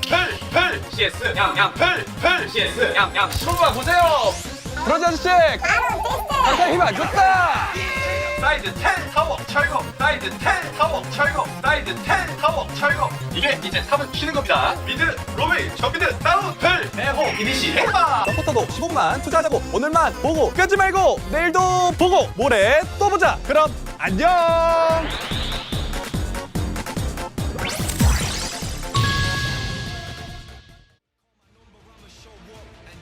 Stopping all the shots that I'ma throw up in the man says the boy, but now the boy is all grown up. All it takes is one chance to make your life blow up. It's game time.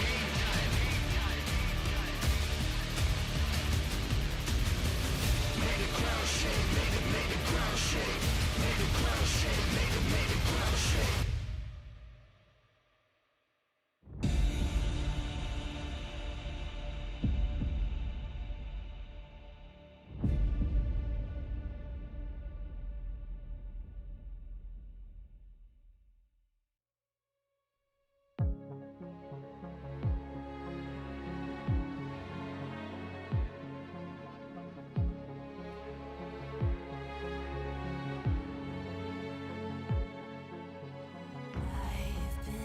Waiting, watching from the shadows, wild souls chasing every losing battle. Yesterday is written with the ashes of this ruined wasteland that we travel. See you on the other side of the deepest pool of die. Kerosene, lit our dreams, we ignite. Take the leap, it's our time, no goodbyes. Fade away into the night. Fade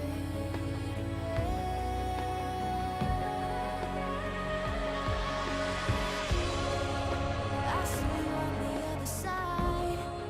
Gonna meet you at the great divide. The legends call our names. They say they see you on the other side. I see you on the other side.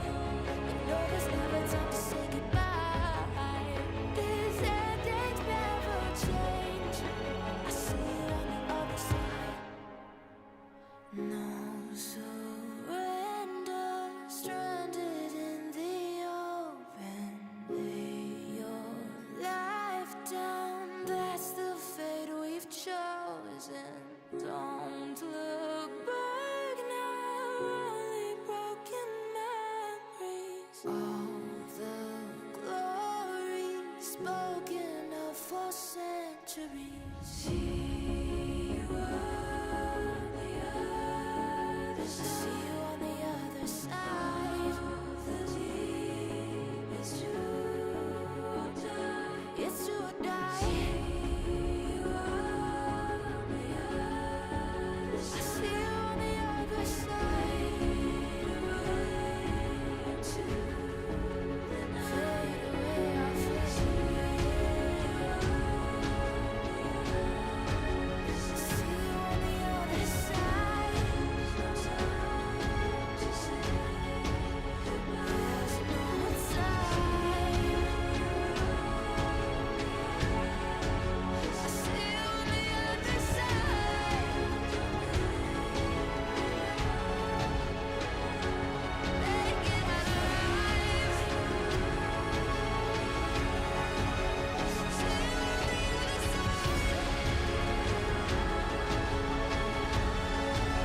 just scarred to show. Each fall curves something deep. The center of the world lead the way. Everyone was mine to make. Every sky is a line I've drawn. Every wall is a sign I've worn. I don't just win, I carve my name into the stone against a flame.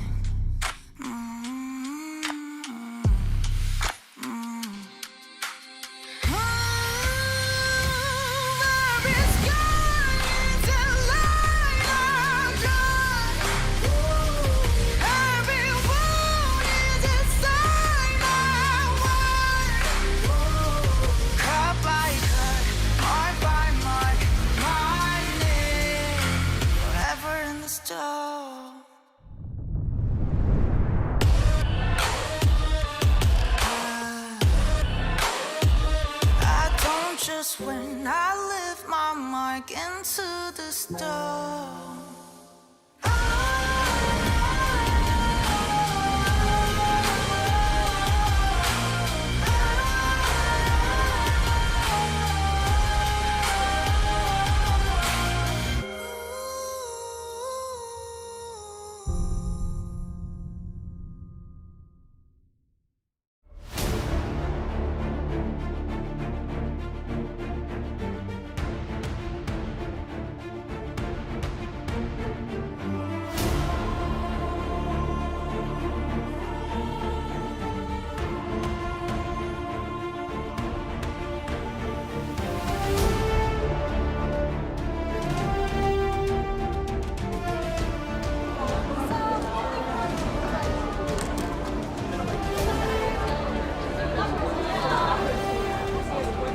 메이커 DK 화이팅!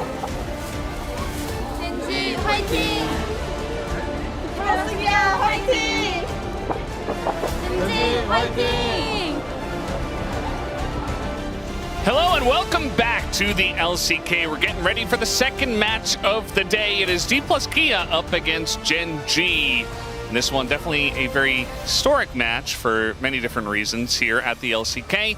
But as of right now, Gen G look like they are back in form, whereas D plus Kia have not found it yet at the LCK 2026. Yeah, I think this one, expectations are that Gen G pretty heavy favorites. We did just have a series where we had the heavy favorites get pretty handily dispatched off. So, you know, who knows what can end up happening here.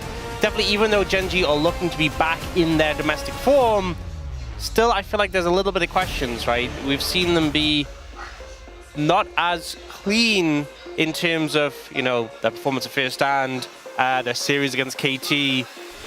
And I think it sounds overly harsh, but we're just used to such a high level of excellence from this team that when they're third place, 2-1, you're like, oh, that's pretty strange. Yeah, that's weird. Yeah, that's not normal territory. Like, we're used to them being top of the table, 3-0 plus 6 points. So even though they're in great form, even though obviously they're doing extremely well, it's just we hold them to such a high standard. So D plus Kia, they have 4 really strong teams in a row, and you'll note that Humble Life Esports probably the weakest of these 4, although, you know, it's kind of hard to say. It's still very early. Like, KT just looks so strong. Yeah. You know, it really depends on form, but they already lost 0-2 to Humble Life Esports, and it does not get easier from there. In fact, I would argue it gets even harder. Yeah, and I think, you know, winning all 4 of these matches is such a tall ask. I don't think anyone's really expecting it, but losing all 4 of them feels really bad. You know, if your hopes are to be in the Legend Group or to be contesting top of the table, you gotta remember, we talk so much about Gen G being KRX, being top 2. D Plus are top 3 in LCK Cup, so they also want to be top of the table. Keen though, speaking of top, looking to get 2,000 kills, would need 11. Little bit potentially lofty, but possible. Yeah. We'll see. It kind of depends. If it's 2-0, might be hard for a top lane. It depends what he picks. And I think that's one of the big benefits of having Keen as a top laner, but one of the difficulties of him getting 11 kills in the series is that Keen can play tanks and carries. If they put him on tank duty, he might not get those 11 kills. Yeah, we'll have to wait and see what he does end up picking here as the players will walk out and greet the crowd in front of them. This is going to be, I really just hope for some gaming, you know? I hope that T+Kia show up in a way that we are not quite expecting and that Gen.G don't go too hard on them too quickly, because I'm kind of in the camp of, okay, that loss to KT, KT was in fantastic form, Gen.G was not. It was their first match of the season. I think it was a little bit of a fluke. Like, I think Gen.G should have been able to play better on that day and probably win it 2-1. They didn't, obviously, and credit to KT. But now I feel like Gen.G is in form, and I think that's really scary. Yeah, tends to be very scary. So I think it's a tall ask. I think, obviously, when facing Gen.G, we often just talk about how there's so many points of strength, so many overwhelming advantages, so many lanes to play through. I think on the side of D+, there's been a decent amount of struggles. I think what's really hit C is mid-jungle was often something we talked about, you know, when Lucid and Showmaker, especially when Lucid debuted in like the year after, I'd say his second year. It was like, that was such a strong point. Lucid, Showmaker, when they're popping off together, they look good. I think at the moment, I'm really struggling to see that solid level of play we expect from them. And they've kind of been a big weak point, I feel. I know Shiwu and Korea have had a lot of inconsistencies, but I think Lucid and Showmaker, we just expect so much from them, and they're really not delivering. And you're going up against Chovy Canyon. So it's a tall ask. You also think back to the series these two teams played in the LCK Cup. Chovy did have a massive advantage against Showmaker. A gap between them was definitely clear. You could say that. Maybe a canyon between them. Wow. I'd go as far as to say. So, yeah, I think he needs to be on good form. And I think a lot of the times we've seen D+, Showmaker's form, how he's feeling, how he's playing, can really dictate this team, because we know what he's capable of. We know what he can do when he's at his best. It's just hitting that same level consistently has been a big factor. And especially when he's surrounded by, I'd say, a lot of pieces, especially these younger players who have struggled with consistency. I think right now Shiwu and Korea are the 2 points that I'm looking at, who are newer players and who are struggling to just play at a consistent high level. And we know they can. We've seen high highs from them. We've also seen some lows. Yeah, we definitely have. And Korea's got a big smile on his face, at least. That's a good start. Feelings-wise, we'll see if that changes as the series comes along. Also, to note, Gen.G, their last match against T1 was a 2-0. And that's kind of where I took the opinion of, like, okay, Gen.G are back. Because T1 playing very well. You know, we've seen what Owner was able to do on stuff like the Lee Sin to Humble Life Esports. We know that those players are fantastic, and yet Gen.G 2-0'd them in pretty dominant fashion, and they were very clean with it. So, again, another strength for them to come off of, and we'll see if the blue side pick here for D+Kia gets it going for them. D+ going back to that blue side picking? Wow. I thought they'd stopped doing that since LCK Cup. Yeah. They'd be doing a bit more of the pick priority sort of selecting, but no, back to the blue siding. So we'll see how things pan out here. I feel like the draft, the early bans, there's so much to ban at the moment. There's so much, something always slips through. Question is what? The highest banned champions right now are Rumble, Karma, Varus. Yeah. Yeah, well, now that we got those out of the way, now we can really talk about what's going to get banned. Orianna, Pantheon are some of the bigger ones. Sometimes we get a Bard thrown out depending on the players and how we're rating them. Yeah. A couple of big picks nowadays that are very high win streaky and getting a lot of wins, Orianna and Gnar.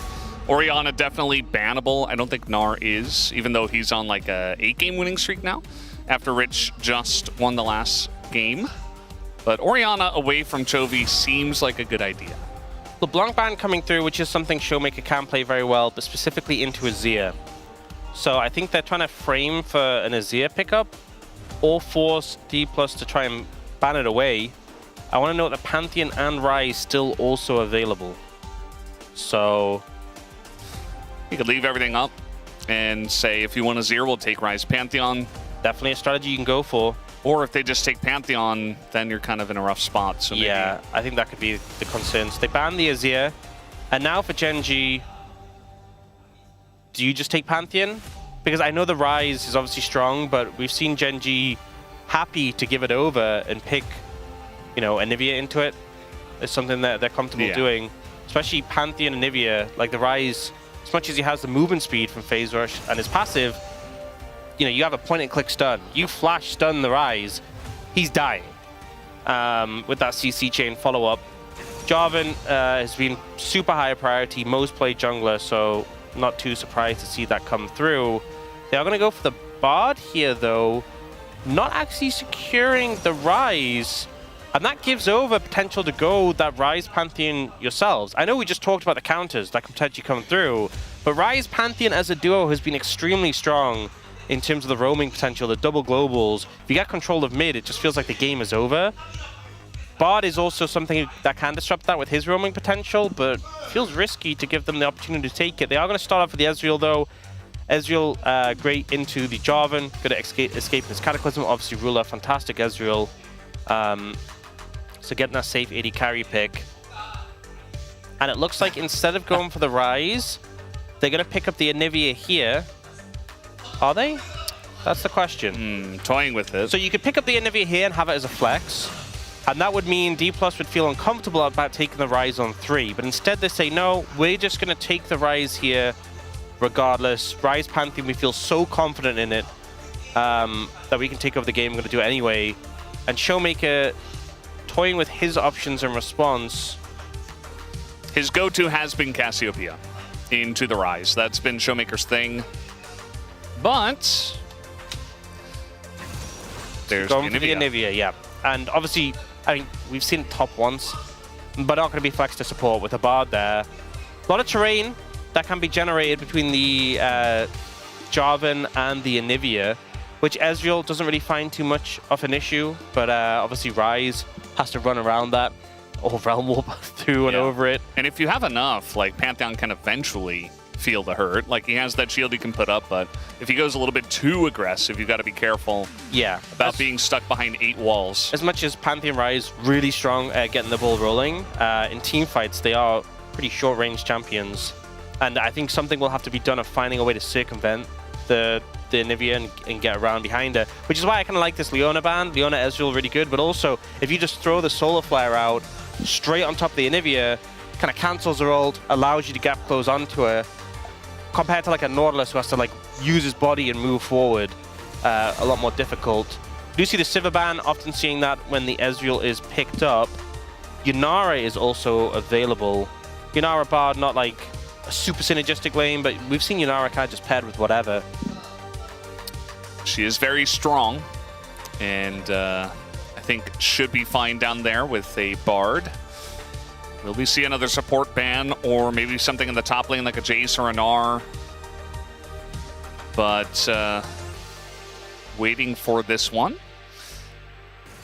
Will be a Nautilus. Yeah, I don't like Nautilus here into all this terrain, and it feels really hard to play. You're gonna have a tough time. But we obviously did have that phenomenal Duro game where he played in the Jarvan, was like Spider-Manning out of the Cataclysm. Yeah. So it also is a lot of threat to the Bard, who has such a big hitbox. It's honestly hard not to hit the Bard. And sometimes you just press R on Anivia, and it's like, well, eventually we can gap close, you know. Think of the Jim ban instead, which, when you think of how the D+ composition wants to play, kind of makes sense. Also, Jim Bard, good amount of priority in the bot lane 2v2.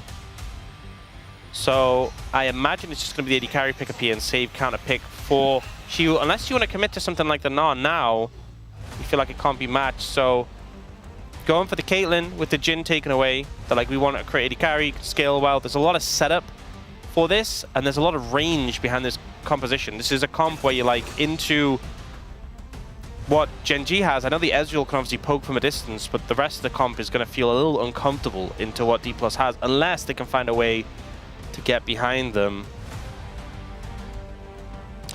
Blind pick for Keen. He has gone back to Cassante many a time. Seen a lot of blind pick Jace and Gnar, but maybe not what he's going to go for here with the Cassante lock-in. And then what do you take support in this situation? Is it just Nico? Again, I'm not a huge fan of Nico into all this terrain creation, but I feel like you kind of want to match range for range. Playing a melee support into this would be a pretty uncomfortable, and having that engage would be good. Pyke is an option though. I know I said not melee, but Pyke's a little bit different because he has so much mobility and speed. You can kind of just ignore that terrain creation, you know, compared to something like a Nautilus, which I know was obviously banned, but Pyke can kind of just skip over it and has a lot of potential to play around this this Pantheon Rise and set up plays around mid. And now we're just going to go for the Gnar. That big win streak, playing it into the Cassante, I think a little bit too appealing. Yeah, I mean, I think that's fine. I think they have a decent amount of damage eventually with the Anivia and the Caitlyn. And the Gnar obviously can have some good damage himself, especially against a tank like Cassante. I think in the later stages of the game, D+'s composition feels really good. You have a lot of control, you have a lot of setup. If you get to an objective first, really feels nice with how you can set up on it and really defend your backline and stop these shorter range picks from moving in. There is some flank threat, but you know, you have lots of ways to sort of scout out the flanks and potentially deal with them. Like even like Bard can like fish on a flank and he's hard to threaten. Gnar can look as well. On the other side for Gen G, I think it's a lot about like getting momentum early. You know, you have Pyke, you have Pantheon, you have Rise. If these three start to get control of the game and start to run the game, this could just be a blowout. This could just be the game is over and done before we even get a chance to start to talk about mid to late game. Yeah, I think that's a good point. And generally, Gen G pretty good about getting that early lead and snowballing it into something much more. And I think they've got the comp to do it. And yeah, I think if they're on form once again, we could definitely see them winning some of these lanes as well. Very curious about how Jovi's going to do into the Anivia as Rise himself this time. Not playing the Anivia side of this matchup, which he oftentimes does. But great on the Rise as well. Looks like we're ready to go. D+ Kia up against Gen G for game number 1.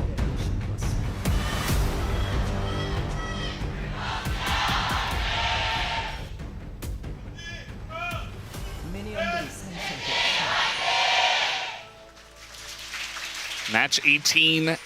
Here we go. Match 18 already at the LCK 2026. Time flies. Going fast, especially when it's a lot of 2-0 series.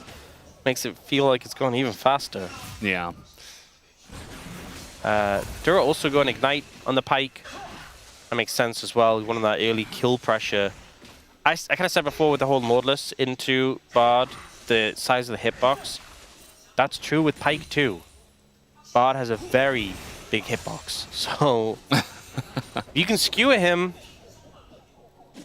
Definitely set up a kill with that Ignite available. If you get Pantheon down there, freebie. And unfortunately, Keen going Cassante, not a great contributor towards his 11 kills needed to get to 2,000. Yeah. You know, don't think he's. You know, I talked about how obviously he plays a wide range of picks. I definitely think. I mean, I don't think D+ were ever going to give him Rumble, but that's the sort of pick where you think, okay, he's going to be racking up the kills. Yeah, you know, he did get Rumble once, actually, so far. Yeah, that was crazy. For some reason. For some reason. Who knows? I don't think he's going to get Rumble again. And I don't think very many players are going to get a chance to play Rumble. And there's a good reason for that. But the fact that he's the one person who got the chance... it was just nice to be reminded, you know? Yeah. It's just there's so many other things to ban against this team.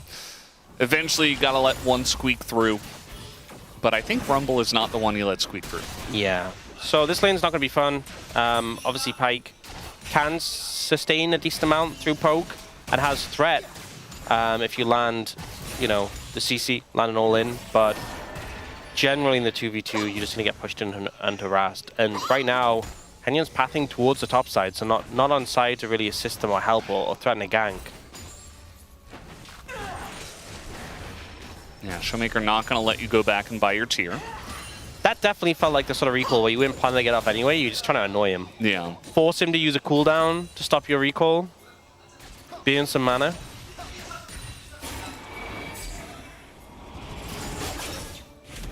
Well, the first hook hit, but the second one misses. Just fishing, but don't want to go too aggressive right now with Jarvan in the river. And speaking of which, Jarvan's moving in here a little bit. Chovy's very aggressive. Yeah, double buff. That's going to be the flash and ghost immediately from Chovy. Not messing around with that. He's going to put on some more pressure on a Showmaker, trying to get the egg. There's the egg just for free. Well, I guess it cost ghost and flash technically, but Showmaker says, sure, have an egg. Yeah, does set up like a future gank for both sides, if we're being honest. But I think T-Plus feeling a lot better about how this one panned out.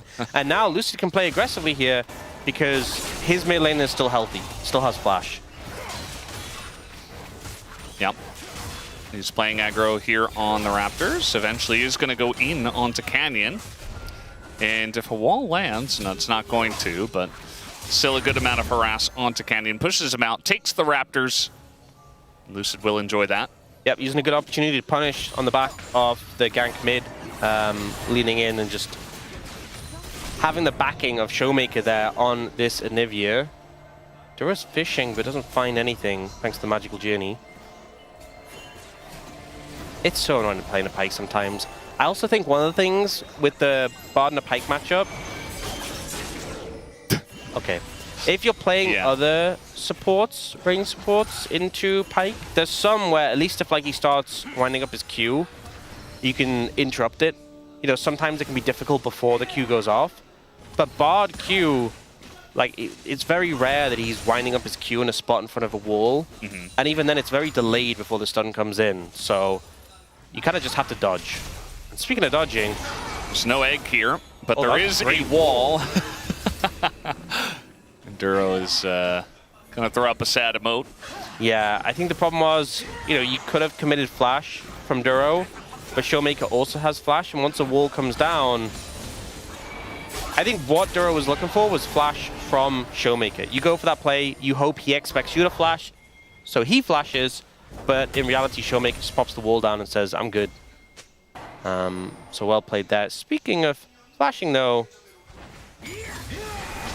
yeah, they know the level 6 spike. He's gonna want to go in there and trade. The flash comes forward from Canyon. Showmaker still in a lot of trouble, but barely gets away. As the damage from Canyon not quite there just yet. Able to live that one. Pretty low on HP, but it is flash is traded there between the jungle and mid laner. Showmaker definitely in a bit of a dangerous position. And now that trio, the Pyke, Pantheon, Rise all together, you don't want to mess with them. Yeah, at this point in the game, you just let them do whatever they want. I mean, there's really not much you could do. You get caught by one CC, you're having a bad time. Yeah. But so far, you know, D-Plus in a pretty good spot with how the game has sort of progressed. If things are staying even, you're pretty happy overall. Yeah, just hanging out, farming.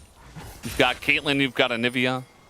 You're just playing for a later stage in this game and trying not to lose too much. You're also enjoying a pretty safe bottom lane. As Duro maybe, nope, just gonna cancel the heal. I think at least level 6 will be a big point for the Pantheon Rise, and where we're hoping to see them really start to make things happen. If Genji want to make their presence known in this game, you see Smash and Korea pushing up like this. Ample up. Oh no. Missed the cannon. But as I was saying, oh, that next. That hook, and Smash gets flashed on, and just like that, Duro says, take a seat, buddy. That was very slick.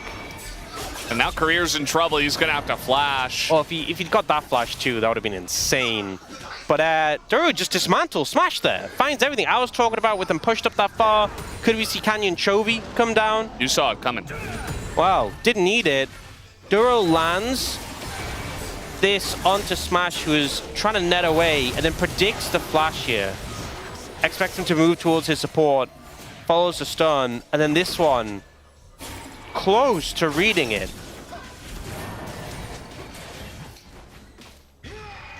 But a crazy play from Duro, getting a lead in the bot lane. Just when the game felt like it was going at a bit of a slow pace, a pace Gen.G needed to push to speed up. They get that play, they get the dragon. And now I'm thinking, okay, no flashes on the bot lane, Pantheon ult enabled. I think I know where it's going.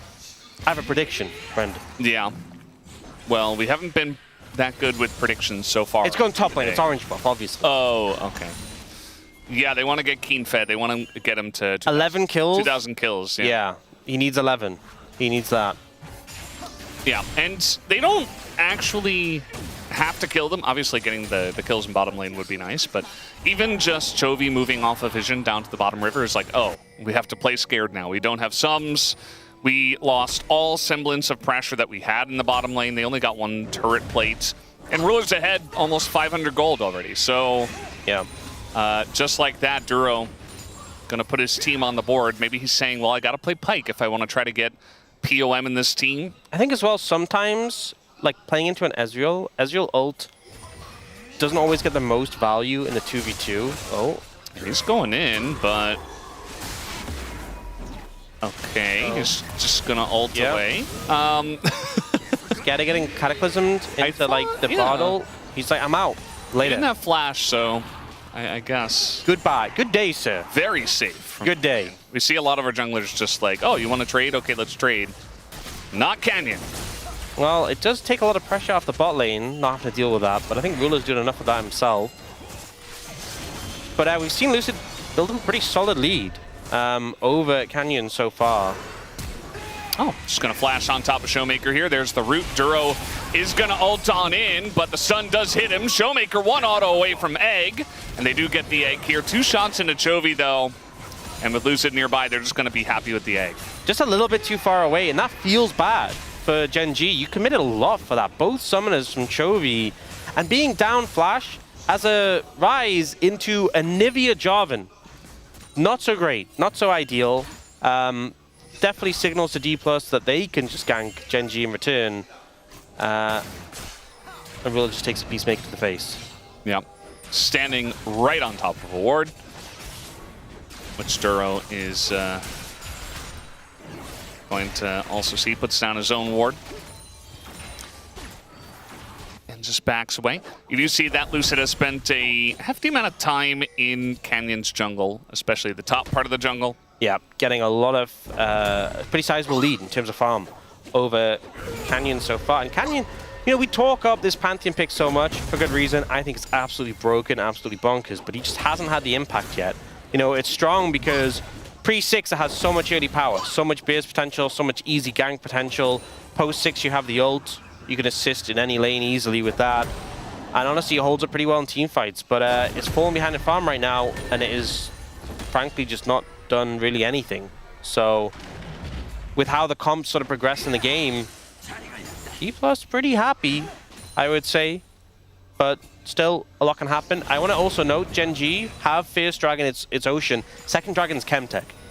It's a guaranteed good soul. You dodged the stinker souls. Literally. Yeah, especially Chemtech. Yeah, Chemtech is the stinky soul.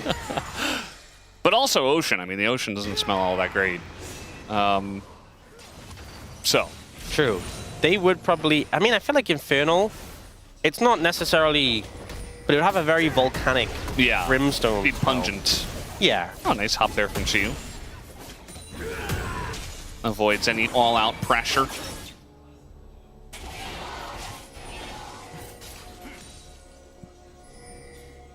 Do you think Hextech smells metallic? Probably. Yeah. Probably smells like batteries. Yeah. Ooh, Duro. Uh-oh. Flashes behind Canyon just to live. Just Canyon wasn't paying attention. I was like, oh, you need something? Yes, please. Oh, man. Block for me. So all of this early pressure Gen.G's supposed to have, I feel like it's kind of just falling face first into the ground. And, I mean, they're not getting behind, but they're just not really doing anything. So that's not what you want to see for their comp. A Pyke that is just chilling out doesn't inspire a lot of joy. Not a pick we tend to see popping off in the later team fights as much. I mean, you can do some crazy stuff, but it's kind of hard because you're so squishy, especially from behind, or even just even. Nice jump to be ahead on. I mean, the whole point of Pyke is you just get free gold. You should have more items than everyone else. Yeah. But that's not happening if it's 0-1 at 13 minutes. Now, Dragon is being started. I do think D+ want to kind of stop this from happening. They're just going to turn on Elusive, but the buffer with the flag drag is very nice. Gets him to safety. You don't know if he can actually get in for the smite, though. So the damage is done without a kill, and it's Mountain Soul. And Gen.G already have 2 Drakes. Yeah, good amount of poke onto Lucid, forces him away, and then it's just the Mountain Dragon pickup. Sorry, Mountain Soul is the soul. They don't pick it up. But we expected it obviously would be a strong soul, given the first 2, and it definitely is a potential win con for Gen.G, given how sort of slow pace this game has been so far. Yeah, very sleepy one. You know, they said the first series was too quick, so we got to add a little bit of tension into our one. We can't beat them in 20 minutes. Not this time. 1 kill at 14 minutes. When do you think the next kill will be? I'm going to say probably like 16:55. I think they're going to fight over the Herald. But the Herald spawns on like... Yeah, I know. Oh, you think they're going to spend tons of time like messing about? Yeah. Okay. And then eventually like a fight will brew, and then there's going to be some posturing, and then somebody's going to... So you said 16:45? 55. 55. Yeah. Okay. I'm holding you to that. What about you? I'm going to go like...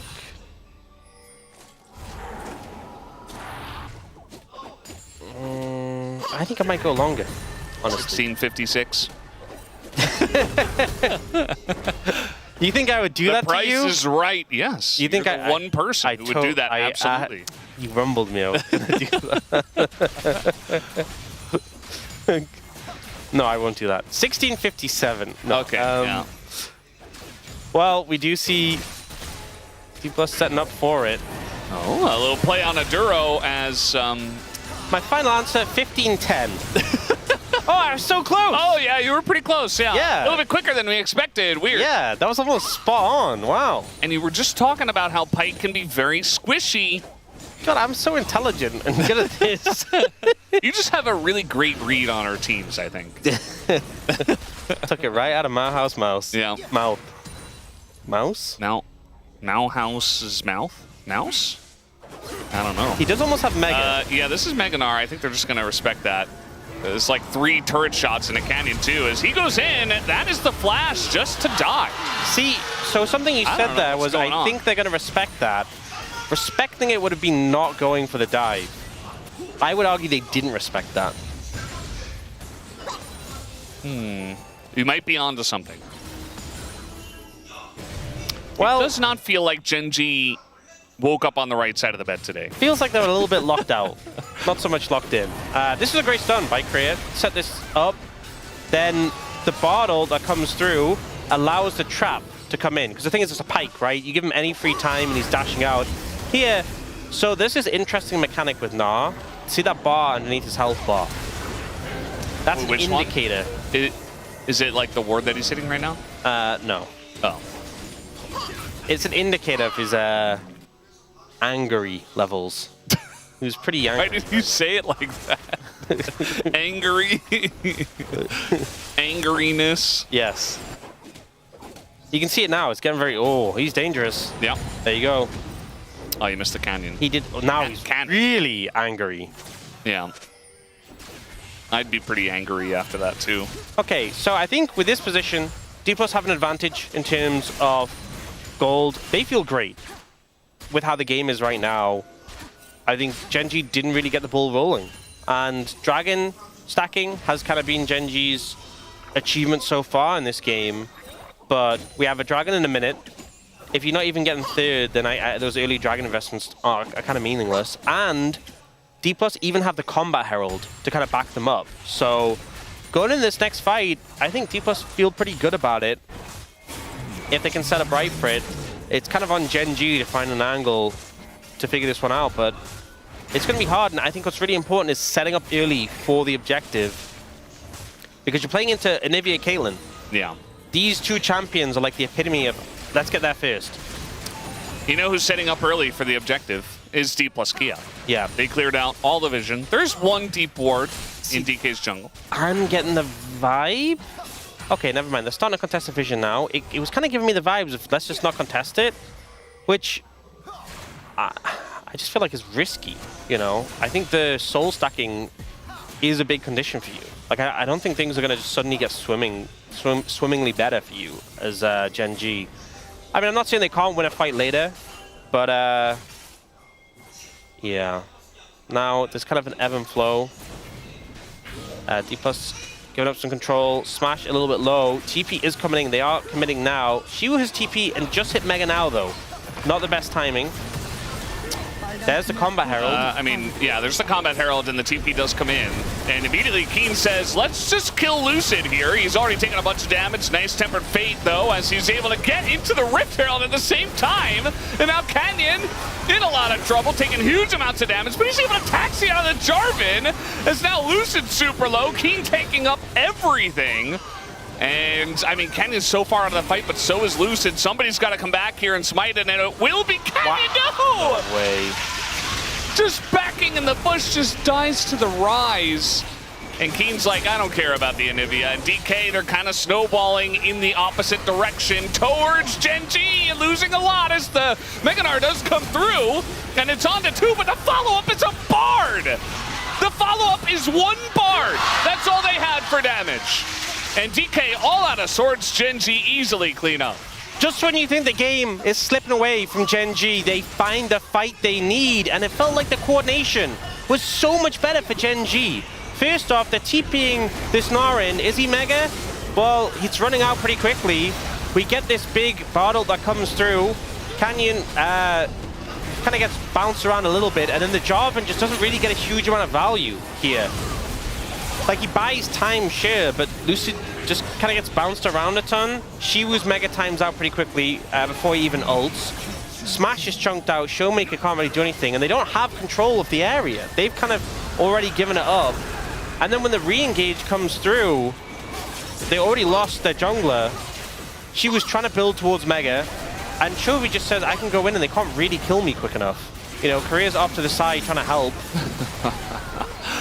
It just felt like Gen G the whole time were a unit, and D Plus was so split apart. I also would have loved to see like a bit of an earlier TP from Xiu when he had Mega like just about to hit, rather than when it's already ticking down. Yeah, I think he saved his ult as well, right? That makes sense for the second Mega, so... Yeah, but the problem was, like... Didn't use it on Canyon Lucid survived so long, but, like, he kind of just survived. He didn't actually do anything. It was like he was bouncing around, and okay, in fairness, they got some damage down on a Canyon, but it was kind of like this weird, like, Lucid's like, oh, I'm over here, I'm over here. Yeah. You're dead. I feel like it really helps to have someone like Keen on Cassante who can frontline, make the play, control the pace of the team fight right from the get-go, and everybody can kind of just line up behind him and attack the target that you have to. Gen G's teamfight structure is just way better, I think was the big thing. And D Plus composition, they have a comp where you should be just about having that structure to your teamfights, where you're set up, you have the terrain that you can control, you can just... Like, honestly, playing Cassante into this composition should be pretty uncomfortable.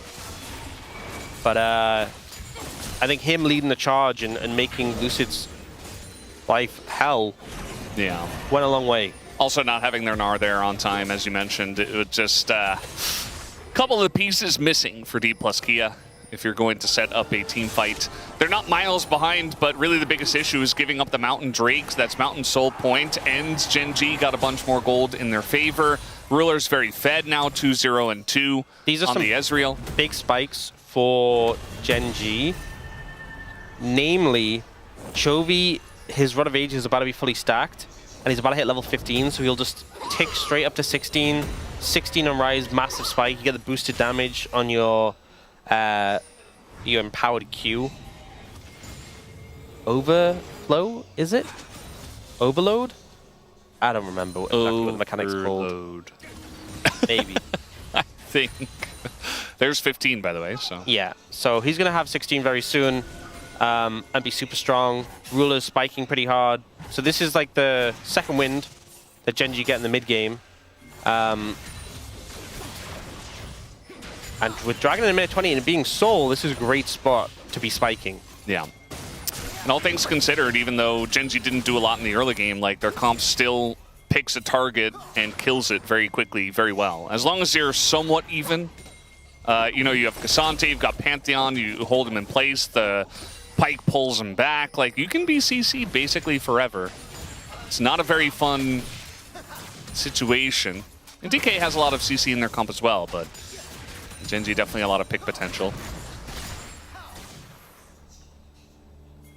And again, T+, I mean, this time not really moving over quickly over into the Dragon area. You need control. You need to have control of this area. It's so important. We have the Gnar TPing in bot. They're starting to push in. Genji are kind of threatening the Baron. Don't fall for it. I'm being serious. You have Bard, you have Anivia, you have Jarvan. They're not going to do Baron. And if they do, you can just scout it and deal with it. Yeah. Level 16 hit for Chovy. He's so strong right now. Yeah, Showmaker not there. He actually got his Rod of Ages to get him to 15. So it's going to be rough for him. As DK they're kind of set up in mid, but not really on the objective. There's not a lot of traps set down. They don't have a line here, and Genji are able to push in and clean up some of this vision and get position of their own. Yep. Losing a lot of control this area. The Gnar's moving over. No Mega Gnar stacked at all, though. Oh, Chovy's found him. Yeah. He found him, and they have Banana Brush control. And Keen is looking to frontline once again, as he is being stunned up quite a bit. Xiu is being taxied out of here by Chovy. As Keen hits about half health. Might come down to just a flip on this one. And even the Anivia ult's in there. We get the Bard ult onto 2 and the follow-up on Aduro and onto Ruler as well, who just dies. The Bard gets it! Bard gets it! As it's stolen away by a Bard. And the team fight goes heavily to D plus Kia on top of it all. Just the poke into the killing of Ruler means there's no damage for Genji. They can go for the Baron now as well. Pantheon does have ult to try and steal it. They also have Realm Warp as well if they want to really get creative with how they go for this, but it's still 5 members alive. They're going to try and heal up here. They should be able to secure this. It's just a crazy steal from Canyon is the only way he gets this, but he doesn't have vision right now, and it looks like they're not even interested. Yeah, it should just be gone. Huge fight for D+ coming in. There was a lot of spikes for the side of Genji, but the execution was exactly what they needed. And even though they gave up some space around like the Banana Brush, it felt like they knew what they needed to do with their composition, so they held their ground. They trapped Keen in here, then this Bottle from Korea, the stun, into Bottled, into the traps. Double traps. It just did so much work. But I think the start of the fight, and I mean the fact he got with the Meeps, got the Dragon secure. But the start of the fight, that holding strong as a unit, it's exactly what Genji were doing last time. But this time it just made Keen's job impossible. Well, he made it very clear what the game plan was after he had this. I can't even. This is good, I got it, yeah. He's going wild on the comms. Yeah, I mean, he popped off. He has the right to. All right, they're trying to go in on the Showmaker. That's not going to work out, and this is the Pantheon in a really rough spot. Keen also going to get Zonia's up by the Bard. Lucid does go a bit deep. And Showmaker takes some damage, but now Xiu has arrived. And, I mean, smashes double buff and Baron and a frontline, so he can just do whatever he wants. Ruler has to run away, flashes, and dies to the Caitlyn. And D plus Kia are just pushing down mid. Super far ahead. I think they might just go for the end. Baron buff in hand, Canyon's up in 15, Duro's the only one alive. They're not taking it super fast, but Duro's trying to get the wave, trying to get the cannon minions. 20 seconds, they have grubs as well. The wave's being delayed though. This is going to stop them. This is big from Duro. He's actually saving the game here. I think it might have been a bit touch and go if they pushed for it, but he's definitely stopped them from even giving it a try. The game's still in a terrible spot for Genji, but Dura keeps the Nexus alive for now. Nice escape too, just able to dodge away from two of them. And Gen.G starting to feel some of the issues with their composition. They try and force onto this backline, thinking, hey, are they overextended? The wall's down. This stun from Showmaker, though, so good. Exactly as the Pantheon lands. Stunned. They have the wall. They have everything ready. He doesn't get to play the game. And then Lucid just plays with his life, jumps in very aggressively, but it sets up the Glacial Storm from the Anivia and the flank from the Gnar to come through. And speaking of flanks, yeah, they're going pretty hard onto Keen here, who is trapped for quite a while. Is going to go all out on the Lucid, just desperate. Runs straight into the trap line. And now they're going to catch Ruler as well. The trap is there. He's just so dead.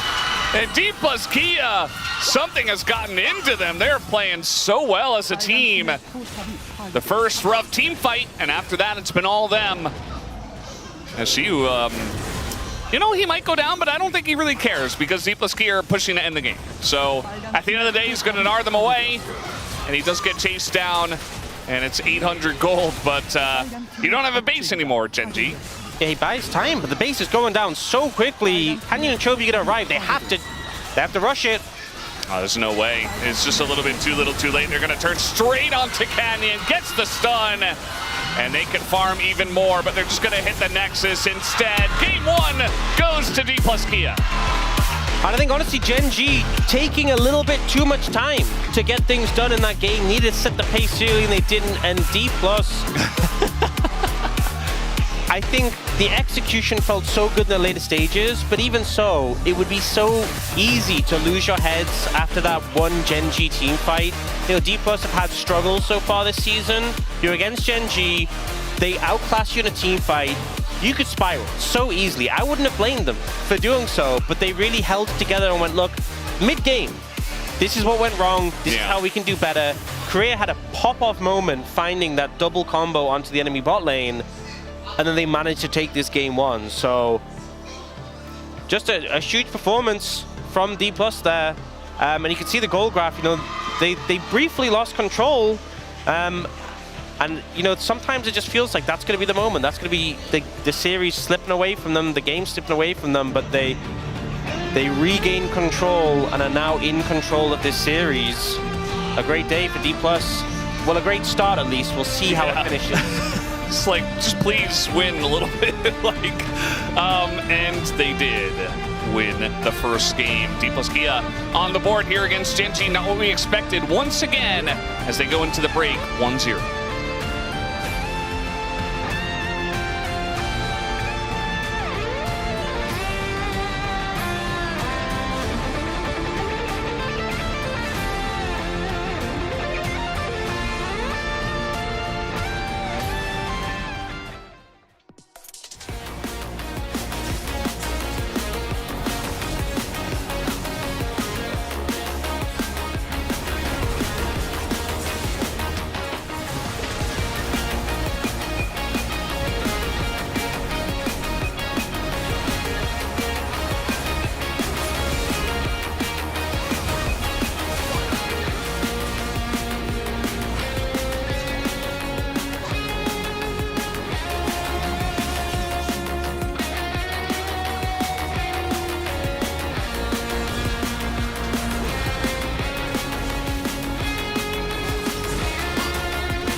아 이제 3이다. 아 좋은데? 받아볼게 얘들아.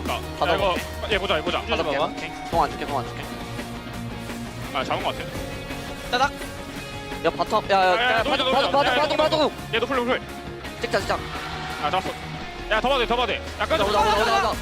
끝날만 할 때 바텀. Không một ai lường trước được rằng chúng tôi những underdog sẽ làm được điều này. Con rồng xanh bất khuất sẽ một lần nữa cất cánh bay lên. Ngay tại nơi này.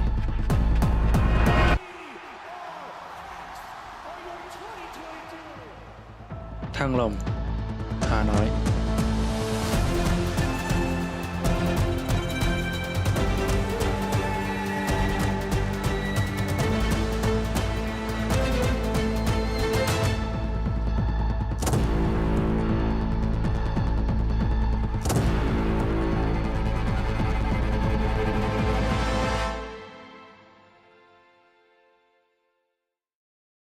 Genji, T1, KT, Hanwha, Bro, Nongshim, BNK, D+, the DN Automotive Supers, Kiwoom. Wait, where did you put So wait, Nongshim? hold on. So you guys I got have that on Nongshim tape, right? sixth. Like you guys, the audio went through, right? So I can rip up his paper now Wait, and tell him he's an idiot, right? Wait. We're supposed to be overreacting. If you put Nongshim sick, did you even react to what we've seen so far? Yeah, that's supposed to be an actual reaction, not just fantasy mode.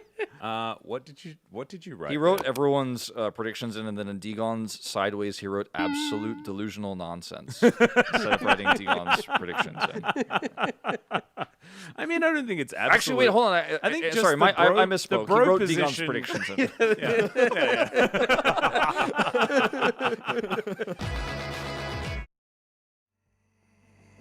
Breathing deep, feel the high.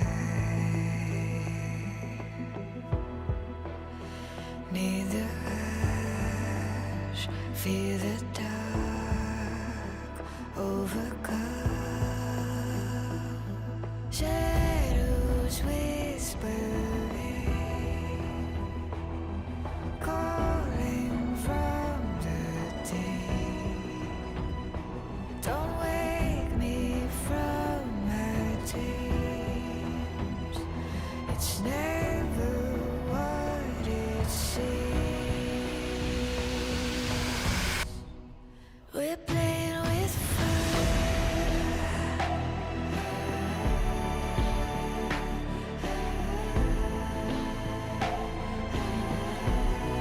We're playing with fire.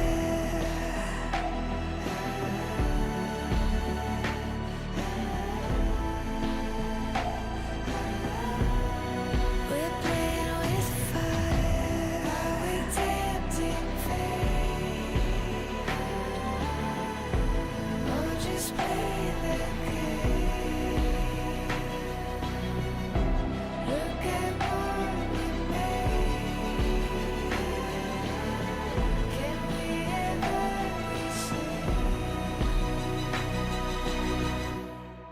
We're playing with fire.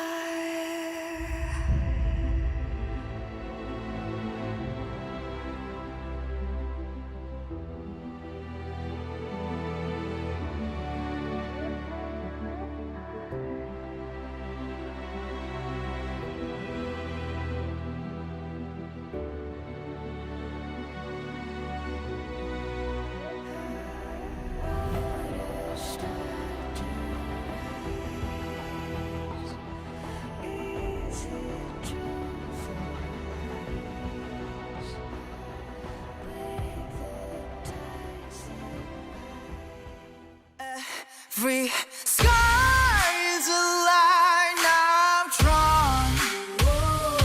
Cut by cut, mark by mark, my name forever in the stone.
the end. Yeah, maybe great defensive moves here by D+, until the 4th Drake here, where this is that moment where things went wrong, Wolf.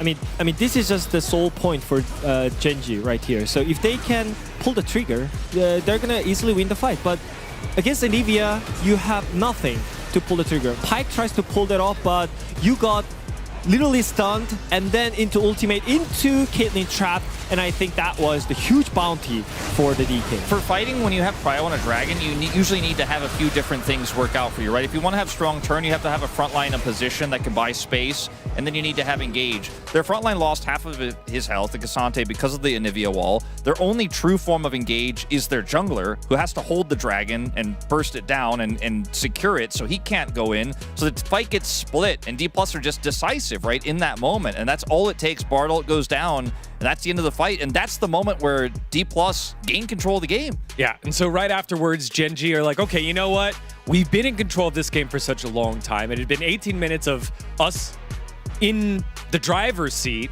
That can't happen again, right? Right? Right? I mean, look, Genji here, there's a lot of desperation in this play. We have seen so many late game Pantheon calls that have backfired because you know exactly where Pantheon is going to land, and it's incredibly easy to punish. Look at the timing on this stun. Canyon does get his shield up, but it's just too late. And then the Bard ultimate here allows the follow-up from Lucid on the side, and Showmaker at this point is so huge, he does so much damage. And Genji just don't have any way to engage. They don't have any way to turn this. Look at Smash's positioning. No one can touch him.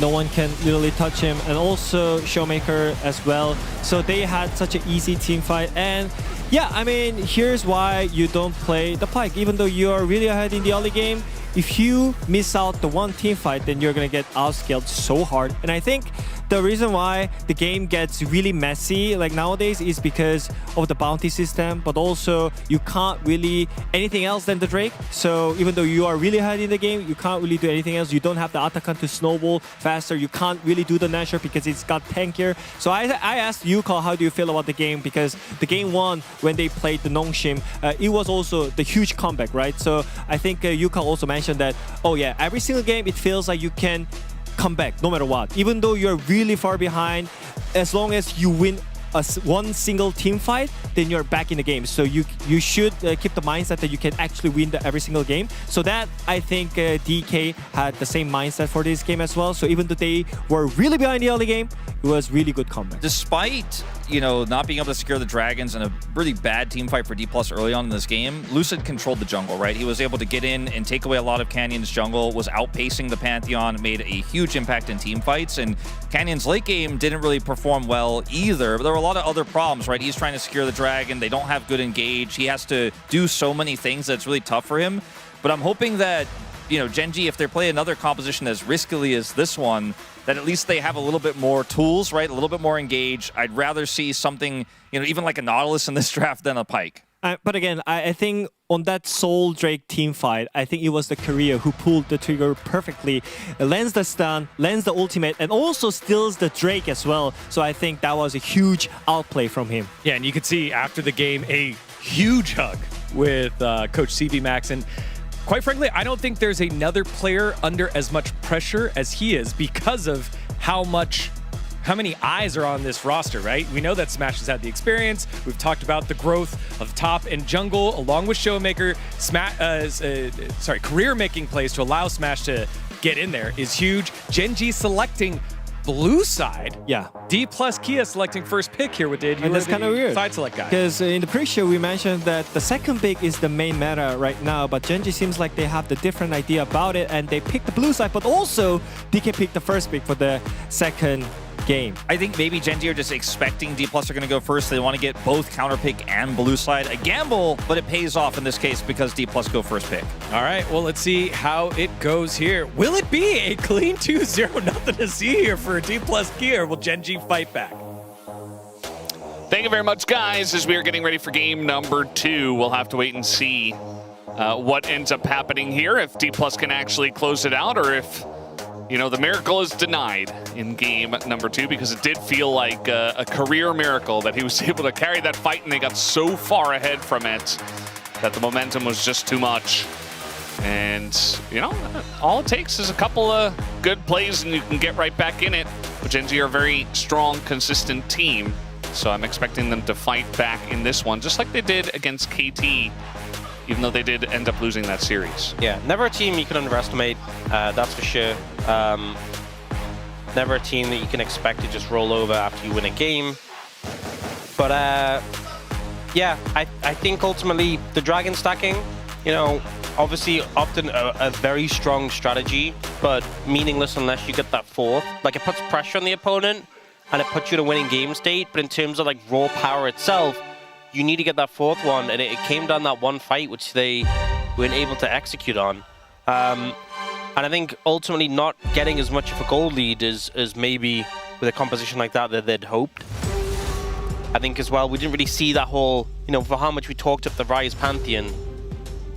The other times we've seen Ryze Pantheon, it's been like side lane, side lane, side lane constantly, and we just didn't really get that coming through. But yeah, as we go into this game, it is D+ now on first pick, of course, and they're banning the Jace here away from Keen. Varus also taken away. Not too much of a surprise. There was obviously a lot of power picks banned out in the last first set of bans. Rumble, Orianna. I imagine Gen G probably just have to ban Karma third. Yeah. Or, you know, if T+ Kia leave a couple of good picks open, maybe you can leave both of them open and get your hands on one. Really depends on what this ban ends up being. The thing is, again, they kind of banned the LeBlanc so that they could force the Azir ban. But I think Showmaker is a player who has more options to play into Azir. But he is just going to ban it, not wanting to risk having to go up into that. Is this just going to be the Karma ban? Feels risky to leave it open with how high priority has been. Bear in mind, you can't play Karma Ezreal. That isn't an option. But it still has just been insanely high priority, so they will take it away. Yeah, I feel like Showmaker with this Azir ban as well might be looking at an Annie in his future. Yeah, Annie's been really strong. A lot of good pairings still with it. Aurora is what we've often seen picked into the Annie. Aurora did get the loss streak broken earlier, but Chovy's Aurora has been very fearsome. We saw that in the LCK Cup against D+, actually, when he had that 79,000 damage game. So I wouldn't be too surprised if he brought it out here. They are just going to open up with his Xin Zhao, though, especially with their Jarvan Pantheon gone. The stocks go up a little bit. Annie, though, compare well with Nocturne, with Wukong, with Vise. A lot of good pairings for that pick. Pretty much anything that can go in with her and be aggressive and benefit from a stun that is very reliable. Xin Zhao can potentially ward off a lot of that initial damage that does get thrown into the first target if he's in there. Yeah, I like the Aurora here because as much as it's probably into the Annie, it is a flex. We've seen Keen be, honestly, one of the top laners who's played it the most and be really comfortable on it. So I think it just makes a ton of sense to pick here. It is just going to be the Annie Wukong. We talked about this. It was successful in both groups, but when we had the Legend and Ryze group, Lee Sin, the Wukong was like the Ryze group special. Yeah. And D+ was in the Ryze group, so I wouldn't have been surprised if they end up going for the Wukong. Considering the Lee Sin, though, and obviously the point-and-click CC of the Annie has a lot of potential for it. No, they're embracing the Ryze group. They get it. They stay true to themselves. True to their roots. You love to see it. Yeah. Hopefully Ryze they don't end up in Ryze group again. But I don't know, maybe they enjoyed it. Yeah, Annie Wukong, very reliable. You drop a couple of things onto a target and hope to kill them. Thinking about a Renekton now that will be locked in. So, slamming a Renekton here, you feel a bit more comfortable because the Gnar has gone. But there's a lot of picks you can still, like there's Kennen that you can take into this. I also feel like Keen could just pick, you know, Sion into it and be okay. But it looks like they're not going to go for that now. I think part of it being there are a lot of options you can pick into it. They go for the Inara instead for Ruler. May well see some of the support pairings trimmed away from that, like the Lulu. In terms of bans towards D+, Rakan really strong with the Wukong Annie. So maybe they want to give a look towards that and take that one away. Also, there's the prospect of like Ashe Seraphine. Some of the strong duos still available. They're going to take away the Ashe. Corki Nami is still a prospect. So they might want to deal with that. I think if you are want to lean towards the Rakan with this composition, you might want to just get rid of the Lulu. But we'll see if that's the direction they go in. Yep. Okay. Well, yeah, that makes sense. Lulu's gone. Banned in this game, unlike last series where they just didn't want to play it. They played Alistair instead. Is this just going to be the Nami? Or, yeah, okay. I think this one's a little bit more interesting though. Like, what else are you really that bothered about being paired with the Yanara? I feel like the Lulu's the big one. Yeah. You know, I mean, we've seen like Yanara Nico, which is what they're going to go for. Just a lot of support bans coming through. I think here just top lane for Keen. You already know both the solo lane matchups. You could go the Cannon if you wanted. We've seen that a lot into the Renekton. You could just slam a tank and be pretty comfortable. We're getting the zoom in on the Duro, but it's not going to be his pick. We've seen Zahen into Renekton a couple of times recently. Pretty Renekton favored early, but you know, especially into a composition like this that D+ has, it's like that second threat in team fights, because when they all dive in, you just ult on top and stack up your passive so quickly, and you're so hard to deal with. Like, this is a very burst focused composition from D+, so if they focus everything on a try and kill Ruler, King can just run rampant, but it's not the easiest lane into Renekton. And Kalista Renata. It might just be. All they had to do is buff Kalista one time and we're back here. Yeah, I thought Ruler would play it more. Yeah, the This question would be a big is, one for him. what are you pairing the Yanara with to navigate this lane? Because a lot of the picks, a lot of the range supports you would typically go for are out there. You got melee support, you're having a terrible time.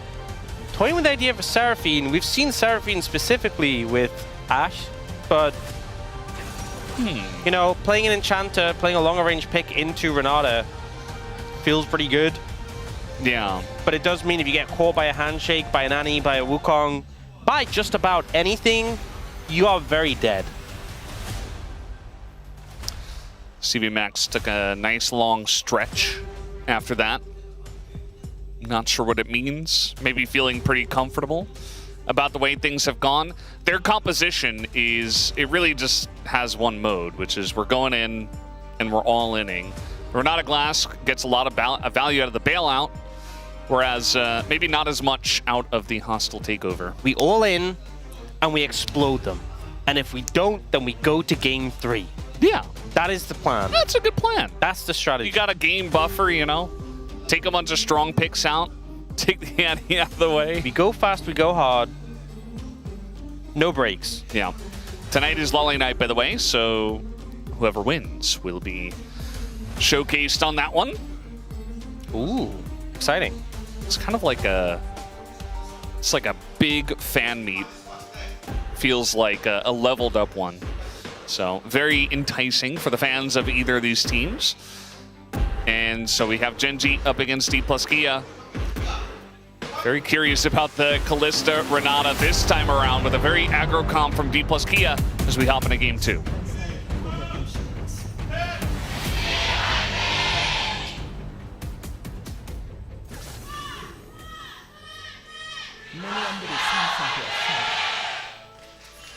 All right, game number 2. Notice looking at the player cams, you know how Ruler always has his like monitor really far forward compared to everyone else in the team? So does Smash compared to everyone else on D+. I wonder if he like copied Ruler's setup. It's possible. Also, maybe they're like, we're the 80 carries, we shoot the guns, we are playing FPS. So we need to be like FPS players. Maybe. Be really zoomed in. But not every 80 carries like that. But, you know, obviously Ruler's Yeah. like a legacy player Mhm. In League of Legends. I just wonder if Smash, who's obviously quite new, was like, oh. I mean, we've all done it, right? What's like, the best setup? How does Ruler do it? Ruler does this? I do this. Oh, maybe. That might be it. Might be completely unrelated, but it is interesting. I just noticed as the player cams when we loaded in, both of them just had the monitor up close. I personally try to find a setup that I find comfortable, not someone else. All right. But, you know, maybe you try someone else's and it feels comfortable, and you're like, well, I guess there's a reason why they're using this. Could be the case. Get some inspiration. Yeah. From the greats. Creating some lore for Smash and Ruler, potentially. Yeah, I am just, you know, I'm asking the question. I don't know this.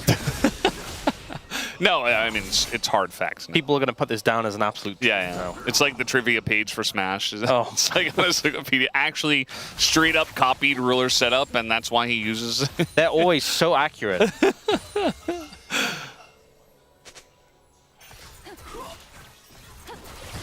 You know, it was really funny when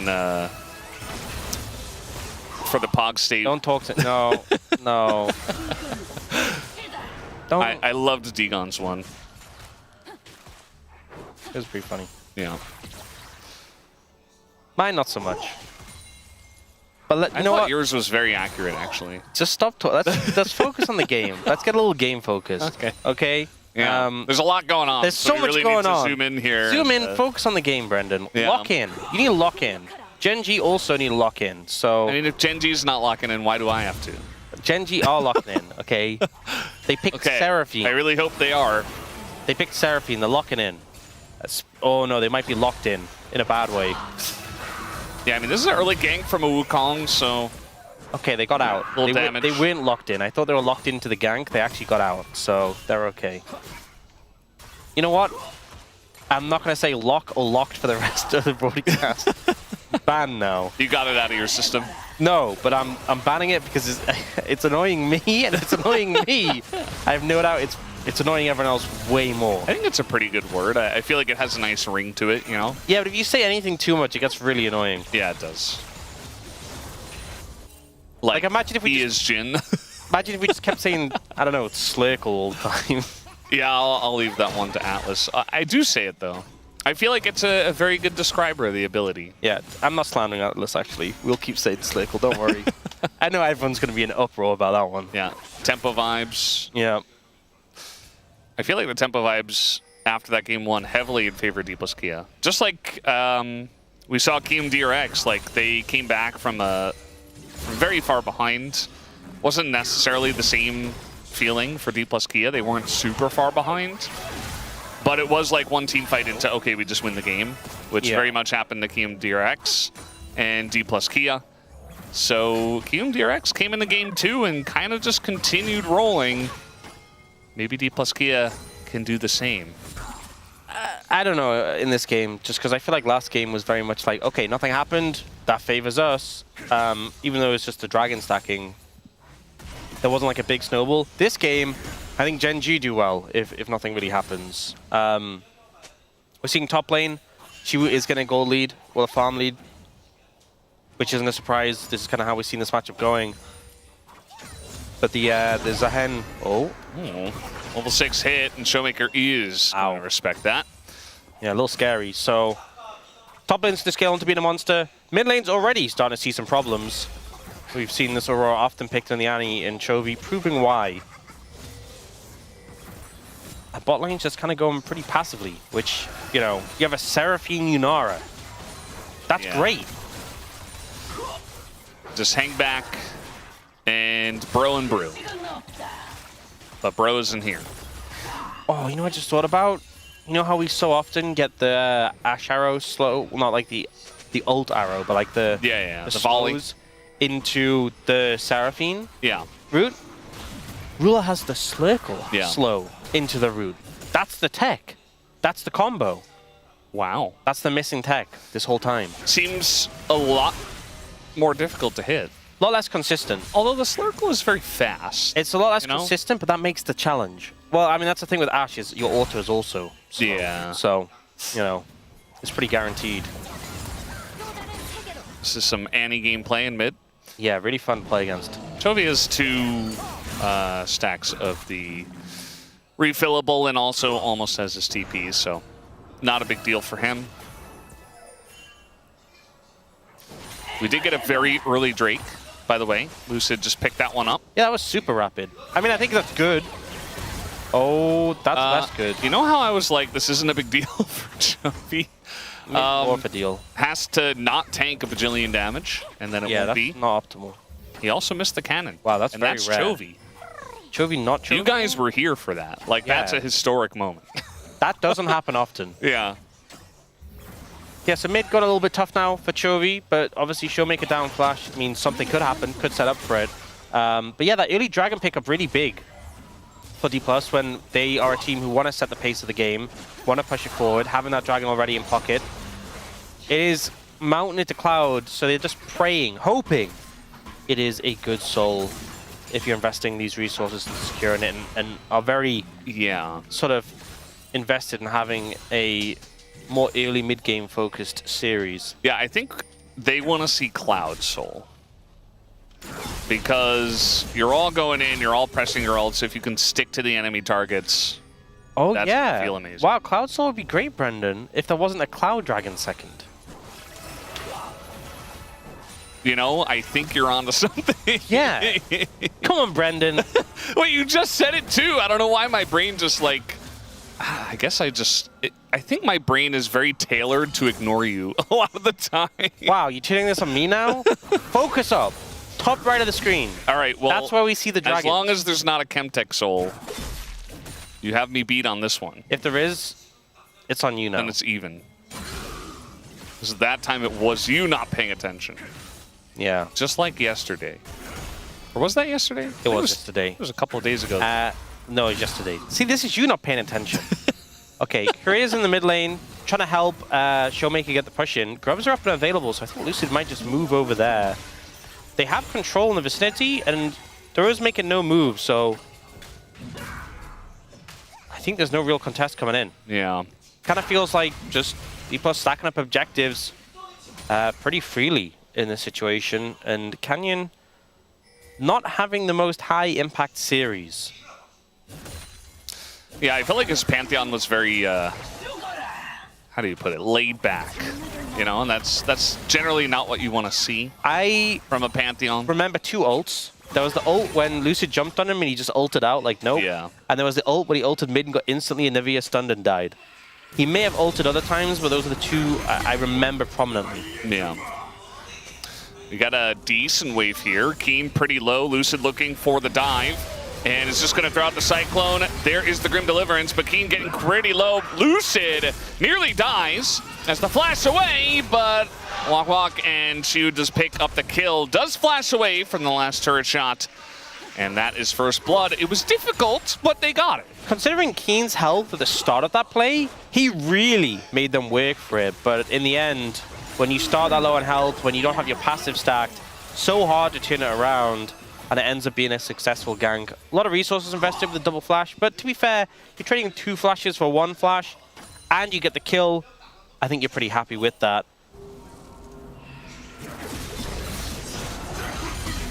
Yeah, so Shu ults, gets the early damage down, and it's stacking his rage up.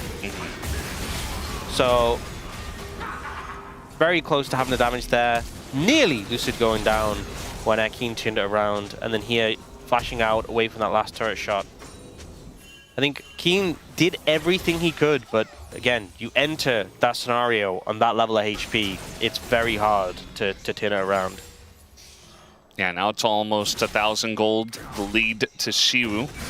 Keep in mind that he did blind the Renekton, and then the Zahen came in later. And obviously, early on, the Zahen's not going to have a fun time, but I do like how DK are kind of doubling down when they're winning and saying, okay, let's use the lead we have early with the Renekton and the nice gank setup and try to get something going here. Now, Canyon trying to stake his claim here on the Cloud Drake. meaning no Cloud Soul Valdez. And we'll see if D+ Kia decide to fight for this. They know this is warded and that Lucid will be spotted coming in. He also doesn't quite have his ult yet. Yeah, no flash either, but it's coming up soon, the ult at least. They need to get in quick, though. Slurkle utilized. They're just gonna turn onto Showmaker and kill him. So no more Annie. And Showmaker, no Tabers, no flash. Lucid still sticking around. And it's just gonna go in on a Chovy. They don't have the damage, though. He just flashes away. And now Ruler is just gonna taxi them out. Career trying to turn on the Chovy here. It's Infernal Soul on the way, and Genji do pick up the Drake. I think pretty big. Genji getting the Drake, denying the stacking from D+, and getting that kill as soon as Showmaker went down. Just felt kind of impossible to easily fight from there out. And they kind of fished for it. I thought they were going to try and go for a steal and then disengage, but they actually fully committed to the fight and just went. I mean, I say fully committed. They went in with a way to disengage, but they weren't really focused on the Dragon. A pullback here on a Xiu. He's in a bit of trouble, but he does have Lucid coming on up. There's the Q, empowered, and now Lucid is right here. They get the kill on a Canyon. And now Keen's got it all stacked, but he still has to back away. And a nice turnaround from the D+ top and jungle. Yeah, they went in there, and Keen was pretty low, so he didn't want to like fully commit. Because like, Canyon can clean this up. I don't want to, you know, risk dying, and just ended up not doing enough damage to the Renekton. The Renekton's so strong right now, and Lucid just comes in, sweeps up, picks up the kill. This is now a major issue. And bear in mind, you know, this fight went well, but the Renekton wasn't there. I mean, this was a great from Duro. Out of the banana brush, out of vision, CC chain, deletes the Annie before anything happens. But yeah, this Renekton is so strong at this point in the game. The Wukong's nearby. They use a lot of damage. You can see Keen was kind of like backing away, like I don't want to, you know, potentially go down. But it just meant Canyon was kind of just getting melted. Yeah. That rank 2 ultimate from Xiu actually just does so much damage. Especially like when he's level 11 and like your Xin Zhao is level 9. It just shreds. Yeah. It's so much. Smash in a bit of trouble here, got slurkled up, and now has to flash away from the play. And so a lot of running towards brushes, not going well for D+ Kia players. Yeah, I mean, if I'm being honest, state of the game, mid and bot, not going good for D+. Even the bot's even, you're playing into Yunara Seraphine. If we're even, I would much rather have Yunara Seraphine. Yeah. By far.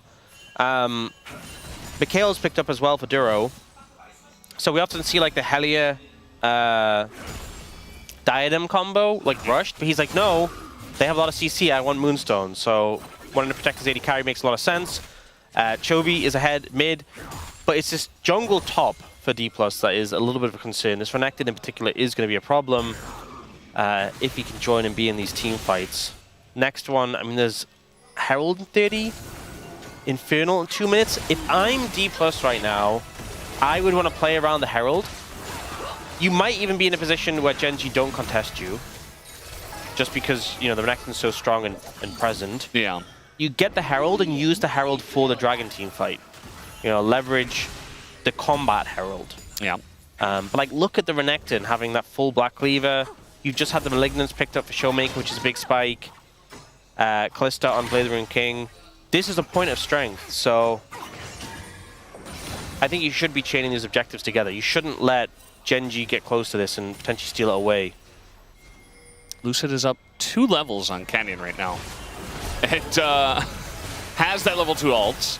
He is ready to party. He's got flash.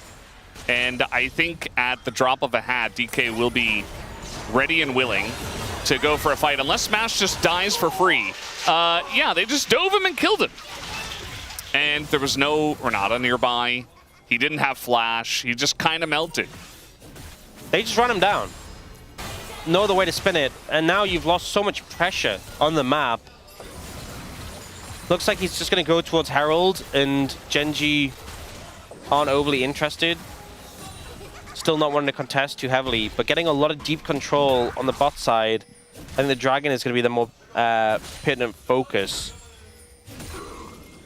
You can see them getting vision. You can see Duro moving over to secure it. And honestly, they can just do the same thing to Smash again. They didn't burn any summoners taking him out. He's still flashless, right? They don't have like a Mikhail's or something. So if a Seraphine ult hits him or something like that, they're in a great spot. They're starting to set up vision on the bot side of the map. Getting a lot of looks at this top lane trading.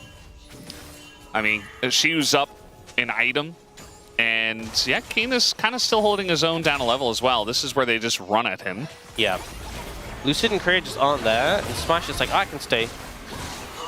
They just run him down. It's really easy. Two champions who are quite mobile against a Calista who had nothing to jump off, no flash, no backup. No Renata there to really help. Not even in range to ult and like use the knockup. So pretty tough. And now Genji are the ones with more control in the river, but looks like D+ trying to push in. Yeah, really trying to get control of that side brush here. Banana brush control to DK as well. You have good targets, this backline's squishy. The Mikhail's is a little bit of a problem though. Yeah. Just gotta pull the trigger on the one target that's hopefully not Canyon. Big chunk into Chovy, but Chovy's looking to push forward on the Showmaker actually. Machine Worlds and a lot of damage already in. The stun does go on to Showmaker, or rather on to Chovy from Showmaker, but lots of chunks either way, and Genji push in, take Banana Brush control.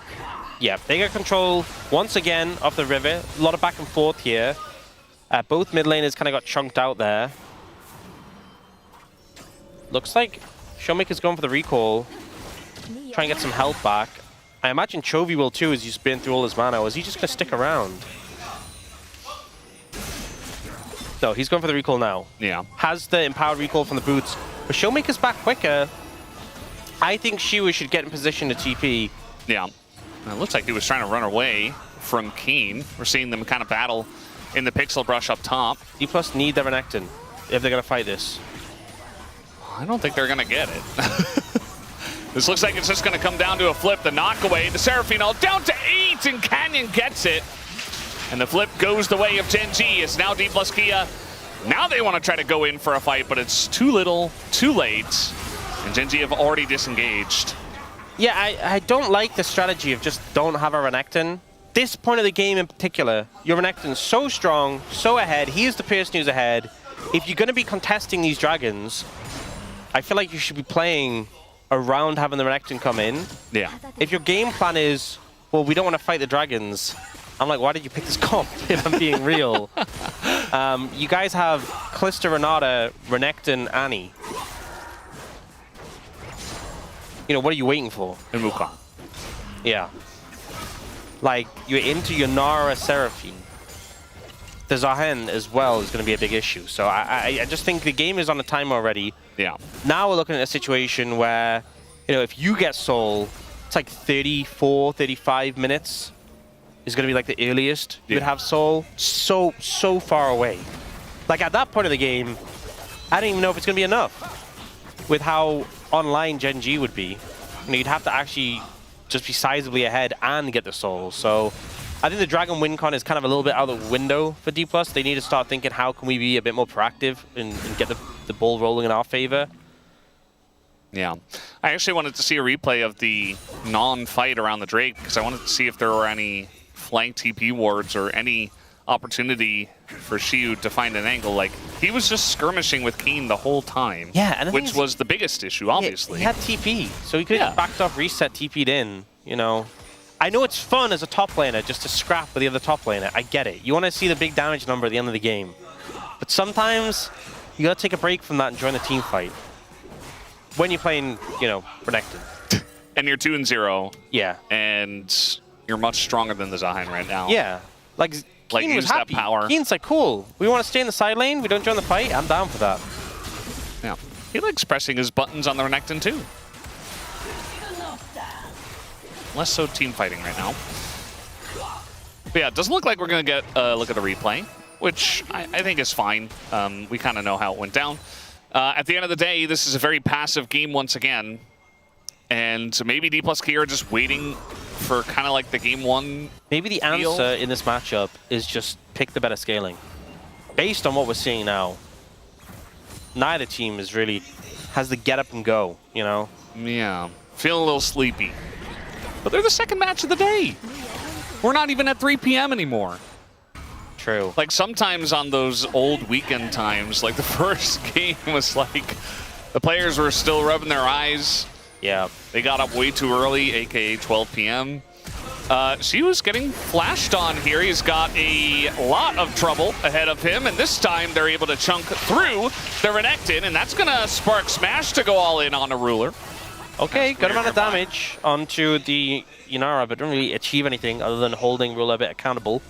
But a gank onto Shiwu. A lot of gold picked up for this Ahen. And there's no fixed point where the Renekton stops being strong, but I feel like the scales, the balance is starting to shift towards the Ahen. Not specifically in the 1v1 matchup, but in terms of the value brought to team fights, Keen is starting to become more and more relevant. Yeah. A bit scarier, a bit more spooky. You know, that gold differential went from 1.2k to only 800 now. Managed to pick up the tower as well.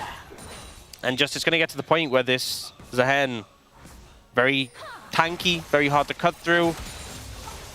If you're in the fight as well, like there's not that much sustained damage on D+. The champion who has sustained damage is Kalista, and Kalista hates Zahen because you have to rend him to kill him, and then he goes into his revive. Yeah. Which feels horrible. Also, generally, he's just not a very nice person, so Kalista's not a big fan. That too. I actually don't know the Zahen lore, but I would assume that's the reason. There was that Xin Zhao fighting the... What was the thing called? There was a cinematic about it. There was. Xin Zhao was fighting the thing with Yunara, and then he was like, I can't beat this. And then he made a deal with... It's, what's it called? Oh, what are they called? Like, Kane's one as well. And Neferi. Darkin. Yeah, Darkin. Made a deal with the Darkin and became Zahen so he could win the fight. Yeah. Yeah. That's all we know. That's my butchered understanding of the lore. Well, it seems like he's not that mean after all. There's going to be someone who actually understands the lore listening who's going to be so angry right now. Listen, when the MMO comes out, then I'll pay attention. We do have a fight over the Drake and also in the bottom lane. Banana Brush control this time going to go to D plus Kia. Okay, Genji kind of forced out here. Yeah, a little bit. Oh, the Renekton's here! Wow! He's present at the fight! It helps that he was in the bottom lane already. How easy was that dragon take when the Renekton was actually there? That's crazy. And Genji are just like, yeah, we already got one. We don't care if you get one. Whatever. We're going to get your mid turret. You know, well, our teams we're not. Are so polite. Close. It's a dragon for me. It's a dragon for you. Yeah. Not being greedy. You know, I think we get a lot of games where one team just hoards them all. All right, Canyon wants to go in on this. They're immediately going to turn onto him. The bailout is there, and that's a free kill on a Canyon. Not sure about that one. Career jumps into 4, though. And now Keen is like, I'm ready to go. Shiu's got the flank angle. And now this wayward engage from Canyon is not very much paying off for the side of Genji, as eventually the Rens will hit and he will revive, as you mentioned. But this time, Keen doesn't have any help. As Chovy's like, no, I'm not going to do anything. Let me just hit this minion wave. That's 2 kills to D plus Kia, just like that. You know, credit to D plus for catching, but I'm just not sure why Genji were throwing. Canyon in this situation, the dragon's already gone. The tower is right there still, and he just tries to engage onto the Wukong. The revive comes in for the Renata, so it ends up just working out really badly. Renekton's on this big flank. And so Genji are like, guys, we cannot fight this. Renekton is behind us. So Keen's like, well, I can't really get out anymore. I guess I'll just die. Yes, that is what will happen. And then die again. But it just feels like they got impatient. It's like they didn't fight the dragon. Okay. And they were like, well, not much has happened this game. We should do something. Yeah. I don't think you needed to. If you're not going to fight the dragon, just don't fight. Like, it's okay to make that decision. Yeah, you don't have to force a fight with no objective and no... Oh, that was a nice flash. And a good flash, but Duro, not even the disengage cone to save him this time. And that is no Seraphine on the map.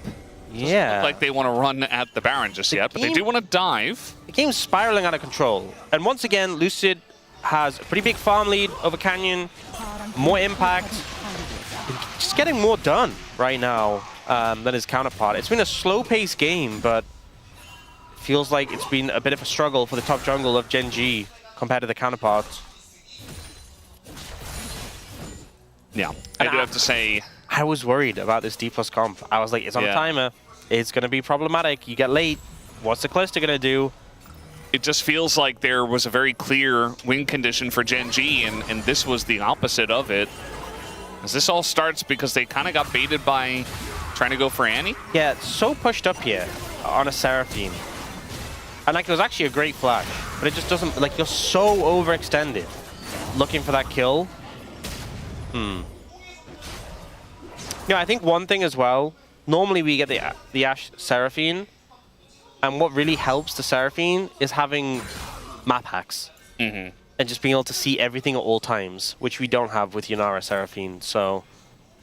Oh, look who had the most damage, by the way. It's the top laners. I wonder how they pulled that off. Well, in a game where nothing happens... No, there's a lot of games where even when stuff happens, they just fight each other. Well, yeah, that's true. Remember when Rek'Sai top was Especially the big if thing? there's a tank. And they were just doing like 50,000 million damage? Yeah. No more Rek'Sai top. Feels like we solved that one out of the meta. Thankfully. Okay, now we a minute 15 Renekton's to take over games. A minute 15 on the Dragon. Will we get a fight for it? Chovy? Yeah, he's going to take a bunch of damage, but has to throw out his ult just to survive. The Renekton's still very scary. Yeah. I mean, I think the Zehen is also scary now, but the Renekton's still a big problem. And he's past level 16. I always talk about this. I love talking about it. They buffed his ult like 7 times in a row. The damage on it is absurd. Nice pullback here on a Lucid. That's going to force a Cyclone here at an inopportune time. Yep. They get his clone as well. Which, you know, only has like a 14-second cooldown, but whatever. Oh, Chovy's really playing with fire with no Between Worlds. They are going to bait him in with the TP, but that's now no TP for Keen. I mean, it's not too much of an issue because you're on the bot side of the map. Like, it's not actually a major problem. I guess one thing is you lose the shield. Now we got another TP here from Chovy. Trying to, like, really extend this to get you low right before the dragon pops. Q has no ult now, which I just talked about being OP. So, not going to have that available for the fight. Well, hey, look, it's almost back. But if they started up right away, yeah, they're okay. They're just going to run at the Baron. Another non-fight. Okay. I think they do this too quickly. I think they're just going to be here for the Baron. Yeah. I'm saying Gen G do the dragon too quickly. Yeah. I mean, they've just started hitting the They Baron. should be on time. They've left Keen on the dragon. Yep. And Canyon is here. There's vision. It is a rend, though, on the Yeah, Baron. that's true. It's difficult. Canyon's already taken a decent amount of damage as well from Shiyu and Career just helping. Oh, but it's so risky. Chovy's there. Yeah, they're just going to back off of it. The Ren stack was there, and they say never mind, as we got a 1v1 in mid. Keen flashing on Showmaker, who was so low. And now Lucid's just going to go in, but Keen got the kill, and now Lucid immediately pops like a balloon. And the damage just wasn't there to blow up Canyon this time. Couple of kills to Gen G. Now they can go for the Baron. This has been a peculiar game. A lot of handshaking. Yeah. Yes. A lot of handshaking, a lot of agreeing not to fight over the dragons, but fighting a little bit after. And the end result is Gen G pulling ahead on this one. Keen just finds Showmaker. Yeah, Showmaker burns the stun, and then Keen's like, oh, okay, well... Showmaker finds Keen, and then finds out. Yeah. Also buffers the second stun with a dash, and then just flashes on him. In the meantime, Lucid goes for the engage, but doesn't catch Chovy. And Canyon with the ult can survive. This is just very hectic. Feels like both teams definitely testing each other on this one. But a lot of it, like, judging on fights, like, have we got the position to fight this? No, okay, we're not fighting it. Have you got the position to fight this? No, okay, give it over. We're not fighting. Oh, we are fighting this? Oh, they don't want to fight. They don't have position. And then it's like these sort of sporadic picks around these objectives that aren't dragon, right? I mean, we've had 3 dragons in a row where they haven't fought. Has it been 3 in a row? Or was it 2 in a row? I think it's 2. 2 in a row they haven't fought. Got Death's Dance and GA here for Xiu and Lucid. So maybe they can fight over the next one, but Gen.G are going to get a lot out of this push. Oh no, Duro. Yeah, Duro's just going to flash. Showmaker. Oh, look at this angle! He's going to find the front line, and it's just Duro. And that might just be enough. They only get the clone here of Lucid. Keen as well being taxied out and is just CC'd to death. And now Ruler and Canyon on the run. And not much for them to do except get out of there. At least there's no objective, but the Baron push stops now. Yeah, Chovy wasn't there, but also Duro having to flash early means he's not able to survive the combo from Showmaker, that engage. Everyone else had to dip away from that. And with Duro down, no peel to help out for Ruler from the Renekton. He just goes down. Chovy's fishing, but won't find anything. Yeah, so Duro getting caught out here trying to set up vision. So he has to flash already. So when Showmaker comes in, it's like, oh man. He goes for the ult, doesn't go for the self Mikhails, so he just dies. But it's by time, but now Ruler has no peel. Renekton flashes onto you and smelts you. You know. Not able to do anything from there on out. Has to just disengage from the play. The game's still so even in terms of gold. Yes, it's bounced back and forth at different times. I mean, you talked about at around this point in the game, the 34-minute mark, you know, if DK were going to get all the dragons, maybe this would be the time where they could stack to an Infernal Soul, but this should be the time where Gen.G are very strong. Gen.G got another one, so they also it went over to them. One, so. Yeah, I mean, there's still like the engage potential of D+ if they got the right targets, but I do think the game is feeling a little...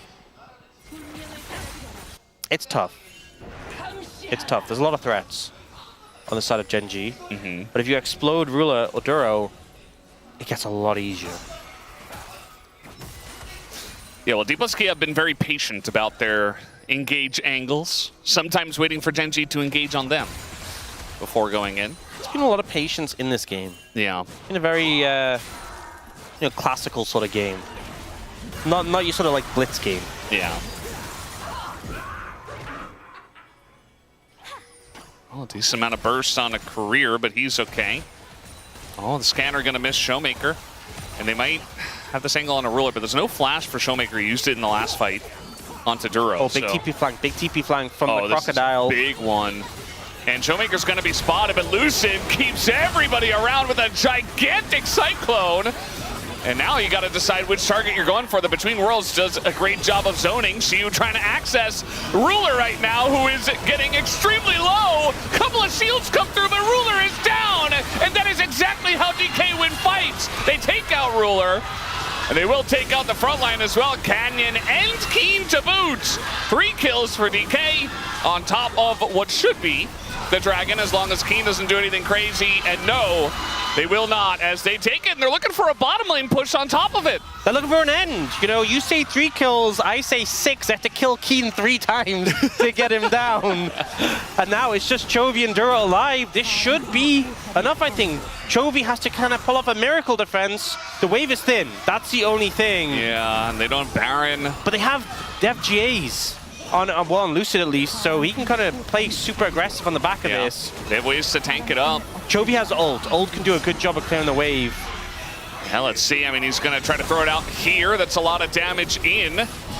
And he's not going to take the cannon down, and now he's going to go down himself. The cannon's still alive. Although we do have Xiu also dying, so maybe they can't push in anymore. But DK still a massive push here. Oh, Keen has TP, by the way. Yeah, Ruler and Canyon back up. There's no TP ward. It's enough to save the game. Chovy doing a good job dipping between. Those Aurora base defenses can be huge. But this fight, this flank, and they're so patient with it. Because he could flash towards Ruler there over the wall, but he doesn't. He waits. And then Ruler's trying to make value out of his ult. Moves in, He gets on top of him, starts getting the damage down, and Lucid dives in to follow. And even when Shiwu gets CC'd, the ult damage is ticking. They kill Canyon. Canyon reses, they kill him again. Keen reses, they kill him again. Keen reses, they kill him again. Yeah. 6 kills will count it Yeah. in that fight. And then here, the ult does so much damage, he doesn't clear the cannon, but they're so concerned about dealing with Chovy that Ruler gets to respawn, gets to kill Shiwu, the cannon's pretty low. It's honestly, I remember there was that game where Shiwu was on Aurora and he got that mega base defense. Yeah. It's one of those champions who are so good at base defenses. Another mid laner, and maybe it was just an end for D+, but they still did a ton of damage to the base, and they didn't lose much. They only lost their top lane on the back of it. Oh, look at this again. Gen.G are just pushing down mid, and the angles so are scary. here. Like, Shiwu. the entire map is dark, and Ruler, he does have his flash this time, but he's just gonna get burned down. He's so low, running away from the Timbers, and Chovy's extremely low as well. Smash gonna take out Canyon, and Chovy and Ruler just have to run away. They're not even part of the fight, even if they don't die. And Lucid's still on the chase. The crowd is going absolutely bonkers. And D+ Kia, they might have done it. The super waves pushing in the bot lane. Chovy doesn't have his ult for this base defense. Lucid still has GA. Smash and Career healthy. This should be enough just to end the game. Look at Showmaker. He's so low, but he has his Timbers up, looking to push forward, and Shiwu is an actual raid boss. They can't get away from him. And Ruler, desperate to try to clear the wave, pays his life for it, and save for Chovy. D+ Kia pull off the 2-0 on Gen.G. A massive series. D+, who I feel like was struggling to find their footing, on the regular season so far, take down Gen.G. When we said Gen.G were back to their usual selves, well, I D+ believed say, I believed it too. And D+ get a massive upset, a 2-0 as well, to take them down. If there's any way to right the ship, this is how you do it. I mean, D+ Kia, a lot of people wouldn't have given them one game tonight, and yet they got 2 in a row, and in relatively dominant fashion. I think, you know, able to scale it out into game 1 with a massive big play from Career, and then here in game 2, playing patiently with their engaged comp, waiting for Gen.G to make mistakes, waiting for the right calls, the right timings to go in. And the predictions have just been wrong all the time nowadays because the teams are they're just getting huge upsets left and right. It just keeps happening. We just had one earlier today. We're getting so many upsets at the moment, and it's making it so exciting, but it also shows it's so competitive right now.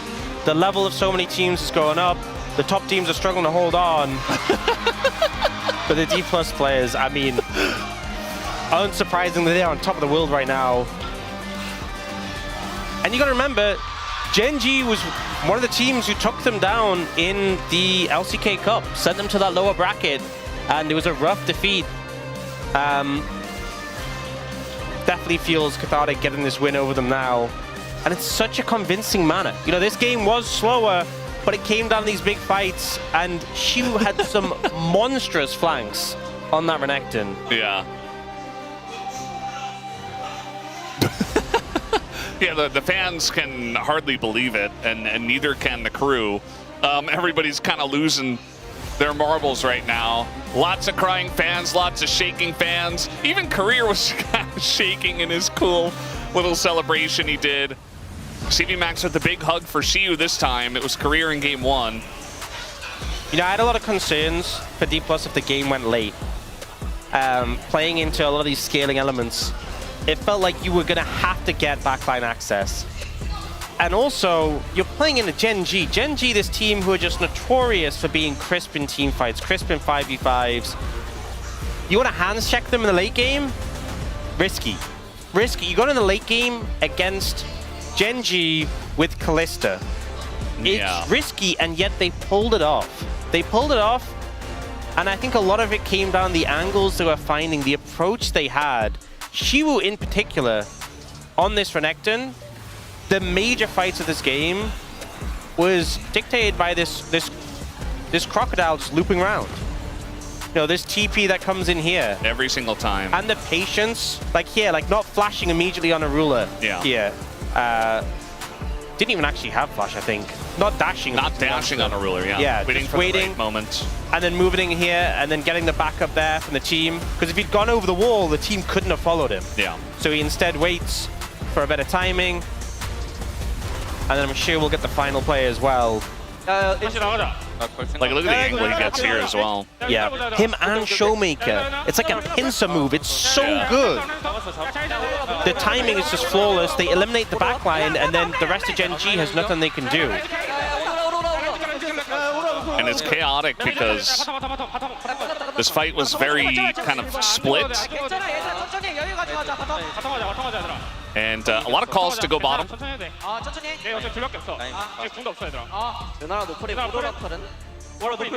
Feels like the bottom lane, both Smash and Career, are doing a lot of the shot calling. Being very vocal. Yeah. And it's always interesting to see the sort of dynamic of how it's going, the comms in game. Yeah. This is when they knew. Oh yeah. It's so fun to watch. Career always pops off so much. Yeah. It's a great day for D+. Great day for D+ fans as well. Just in shock. I don't know who this is, but one of these fans is still in shock. And it's a lot of damage to Xiu. He was hitting Keen for a lot of the game, but you know, the damage number isn't the important part. It's his impact on the team fights and the flanks that he got every single time when it mattered. Yeah. I mean, I think honestly, Lucid had a great series over Canyon. I think he played really well, but I think it was such a Xiu POM. I just think like the flanks on the Renekton were crazy. But I think the top jungle, really solid. Yeah, top really jungle was huge. And I think recent matchups between Lucid and Canyon's kind of had his number. But this one was a big bounce back. And Xiu just, you know, pop-up performance. Yeah. We keep putting crying fans on. Everybody's crying. Nobody can believe it. And no, none of us believes that this was going to happen. Yeah. 2 back-to-back upsets on a Saturday Showdown day. And we're going to have Career on the space as well. We're getting justice for supports. We're gonna treat today. We're gonna treat today, honestly. And of course, Xiu there during the Palm interview.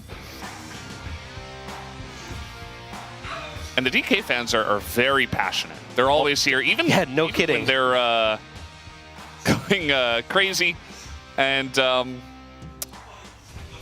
rather, even when the team's not winning a lot, they're always here. They're always cheering them on.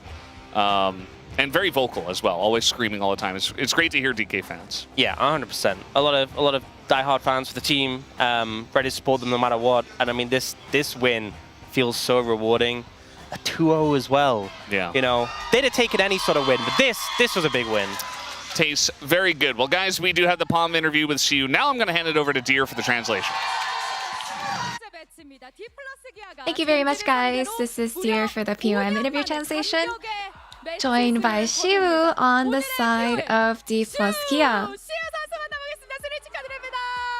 Congratulations.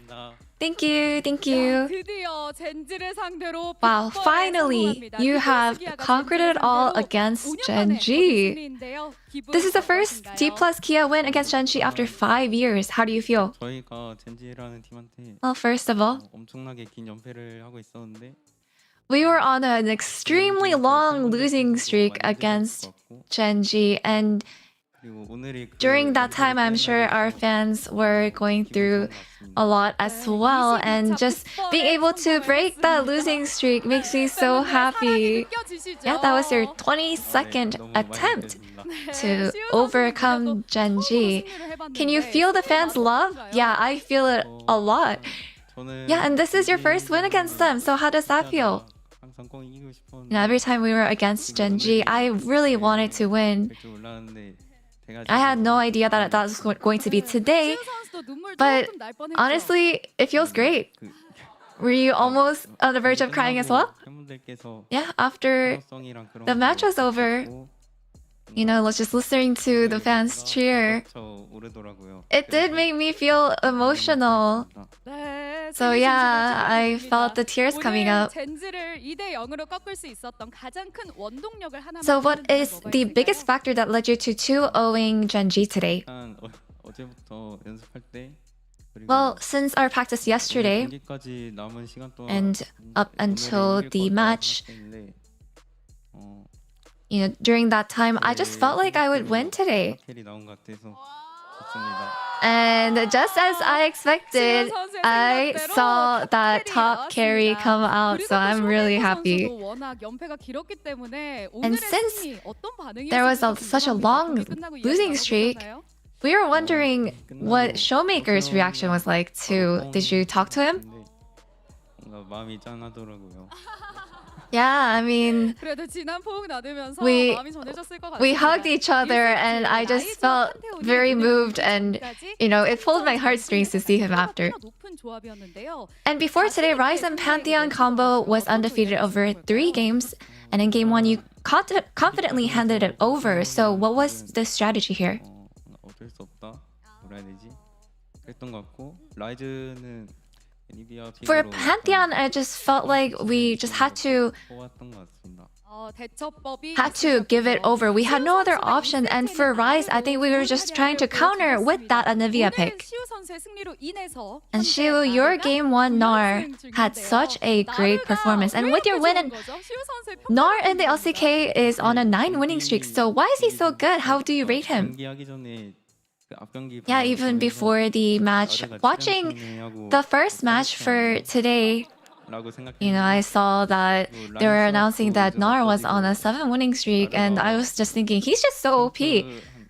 한두 개 빼면은 바르가 잘한다 가정하면 And I guess if the Nar is piloted well, I feel like aside from the 1 to 2 counter champions, I feel like he just is so good at taking that prio in the laning phase and just really good overall. So it just felt like it would be a good pick today as well. And in game 2, it was quite intense. The players looked incredibly focused. So what was your goal here? 상대팀 입장에서 빡세다고 생각해서 It just felt like the enemy comp, if we were able to sort of flank them, 좀 많이 줬던 것 같습니다. that it would actually pressure them a lot. So we tried to focus down their bot actually, and also focus on the sideline, just maintaining it. 선수들도 엄청난 카타르시스를 느꼈을 And that's how you were able to get a dominant 2-0 sweep over 2-0. Is there anything you would like to say to your teammates? 뱀픽 엄청 잘하신 것 같아서 You know, my coaching staff, they actually focus and spent a lot of time on the draft. POM 받을 And I think today, honestly, every player, all 5 players of the team, they deserve a POM. 좋은 것 같습니다. They're so skilled, and I just think that we all did so well to pull this win. 월드 우승 And so, how do you see D+'s Kia's future? 기대해야 될 것 Honestly, I think we can aim for world champions. 월드 우승하면 공약 What's your pledge for winning worlds then? Honestly, if we win worlds, I can do anything. 기대해 보겠습니다. 자, 오늘 무엇보다 팬분들이 함께 기뻐해 주셨습니다. 눈물을 흘리는 팬분들 Looking forward to that. And the fans are celebrating alongside with you. And some were even caught crying. So any word for the fans who cheered you on to this win? 이렇게 젠지 상대로 연패 You know, against Genji, we had been on such a long losing streak, and I know you were going through a hard time as well. 행복하게 웃는 모습 보니까 But 너무 좋고 just seeing how we are all able to happily laugh and smile together after breaking the losing streak, it feels so amazing. And even though we won today, I don't want to be complacent. I know that there are a lot of things to work on and improve. There's room for improvement. So we will make sure to go over those feedback and do well in our remaining matches. Thank you. And that is all from Shiu, and back to the desk. Thank you.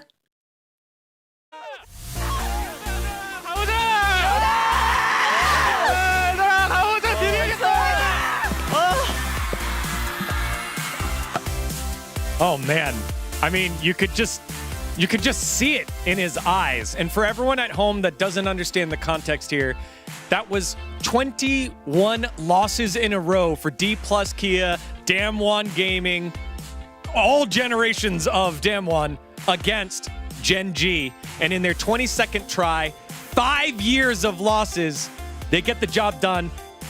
A 2-0 fashion. It was a mountain that for years it seemed like they were never going to be able to climb. And that how many game 3s have we had between these? There's so many. How many game 5s in playoffs have we had between these squads since then? It has been so close, but they have never been able to cross the finish line until today. Absolutely crazy. And Showmaker is, of course, the only player left from the start of that run. So his emotional moment there, I think, hits super hard. He wanted it for so long, and today was not the day that I expected. I'm not gonna lie, I was expecting the opposite way of 2-0s today, but it was an upset day. What a Saturday showdown day, for sure. Yeah, absolutely. All right, let's get to the Palm votes and the comments. It was 6 out of 13. Again, could have gone multiple different ways here. Lucid getting 3, Career getting 4.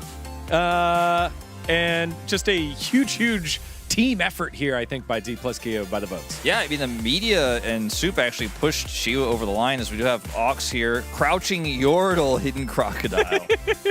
His flanking was on point for sure. Yeah, non-stop there by Ox. Wolf, what did you have for us? I was on the jungle train, and I said, I used to play behind Canyon.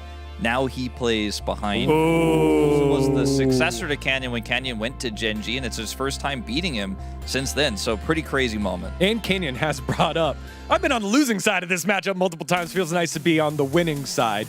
Pony, in an era where the Northern Conquest had become a cheap joke, one jungler joined D plus Kia. Again, Pony dropping the historical knowledge on us. They've referred this battle, Gen G versus D plus, as the Northern Front that was not able to be conquered and finally was able to be done here by D plus Kia. Thank you, Pony. Jungler who made the bear starve. I'm just a little bit more straight to the point. I think fairly straightforward, but also fairly accurate here. In terms of the counter jungling we saw, the impact was a large jungle gap, I think, in this series. I think it's going to be what a lot of fans are talking about. Yeah, and finally, what did? Yeah, I voted for Career for the POM because he literally saved the game 1. Yeah, here you go. The highlight. I think this is the moment where DK finally got through the Gen G. Hits the stun, hits the Bard ulti, chain CC with the Caitlyn trap. Oh my god, it's on point. Incredible Bard game from Career. Career has really come into his own. The guy is growing, improving at such a rapid rate. I'm really looking forward to seeing what else he's got for us. Well, you don't need to hear us keep talking about him. Let's talk with him. Joining us now on the global desk is Career for D plus Kia. Welcome, Career. 안녕하세요. Wow, 축하합니다. We have a room full of fans now just starting to come on up over here in Lowell Park because we have the glass window over here. Career joining us after a huge win. How's it feel? 정말 누구도 상상하지 못한 2대0 승리 너무 축하드리고요. 지금 기분이 어떠신가요? 일단 지금 되게 기분이 너무 좋고 뭔가 진짜 도파민도 되게 많이 터져가지고 지금 약간 손이 좀 떨리는 것 같습니다. Yeah, I feel so happy. My dopamine level right now is so high, so I'm shaking right now. Oh yeah. You had a question about the Bard play here. Yeah, I mean, I voted for you for the POM just because of the game 1 Bard. How did you feel? Because I think the last team fight that you had in the Drake was the key point of that game. So how do you feel? 그러니까 저는 커리어 선수를 POM으로 선정을 했어요. 사실 첫 번째 게임 그 용한타 때 커리어 선수의 바드가 아니었다면 그 게임을 이길 수 없었을 거라고 생각을 하거든요. 그때 좀 어떻게 생각하고 어떻게 플레이를 하셨나요? 그때 되게 엄청 약간 저희가 좀 약간 안 좋은 상황이었던 것 같은데 제가 근데 그때 약간 저희가 그때 C자 부시에 아무도 없길래 제가 거기를 이제 그 인원을 채우려고 포지션 쪽으로 제가 거기를 갔는데 딱 그랩 맞은 타이밍에 이즈하고 바이크가 둘 다 약간 이렇게 겹쳐 있길래 그때 Q 맞은 순간 아 이거 이겼다 하고 바로 공 써가지고 네 이긴 것 같습니다. So I think we are in the best situation in that game, but I kind of realized that in that moment I have to fill up the position where the banana brush was the empty, so I had to fill up there. And then when I filled up in that position, Duro Pike, he hooked me, and when I got hooked by his Pike, the Azure and Pike position was kind of lined up, so I hit the Q stun on both targets, and in that moment I just realized, oh my god, I think we won this fight. And then I chained CC with my ultimate and it felt great. 맞아요.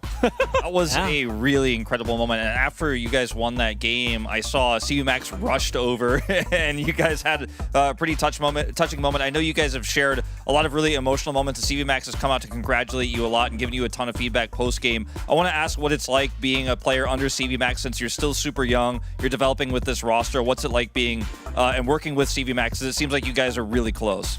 이제 CVMAX 시맥 감독님께서 1세트 이기자마자 와가지고 엄청 큰 포옹을 해주셨잖아요. 이제 그거 말고도 되게 시맥 감독님이랑 감정적인 교류라던가 뭐 여러 가지 리액션들이 엄청 큰 것 같은데 어떻게 시맥 감독님과 함께 일하는 경험이 좀 어떤 것 같아요? 일단 저희 감독님께서 일단 되게 약간 이 롤에 대한 약간 되게 디테일적인 것이나 이제 기본적인 것들을 되게 너무 잘 알려주시고 저를 좀 많이 잘 성장시켜 주신 것 같아가지고 서로 약간 이길 때마다 저도 약간 좀 그 감정을 약간 뭐라 해야 되지? 좀 표출하는 편인데 이겼을 때 되게 기분 좋아하는데 이제 감독님께서도 이제 같이 기분 좋아해 주시기 때문에 네, 더 약간 서로 그 교류가 되는 것 같습니다. So I think CV Max, he's especially really good on teaching the details about the game, and also I just really like that point because he really knows well about the game, and I'm kind of emotional, you know, like I kind of like react really well when I have like some emotional moment, but also CV Max does that. So I think we are really being honest about our emotions, so maybe that's why we are kind of really close in that kind of moments. I love that, the honesty of what you feel in the moment, because a lot of the time we talk about how players are so direct and kind of robotic, but here you get to really see the emotion with you and CV Max.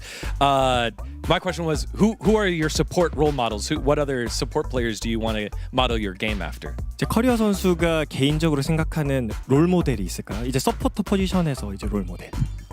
일단 저는 옛날부터 이제 캐리아 선수를 롤모델로 삼았어가지고 네, 엄청 잘하시기도 하고 되게 진짜 되게 여러모로 배울 점이 많다고 생각해가지고 캐리아 선수가 네, 저의 롤모델입니다.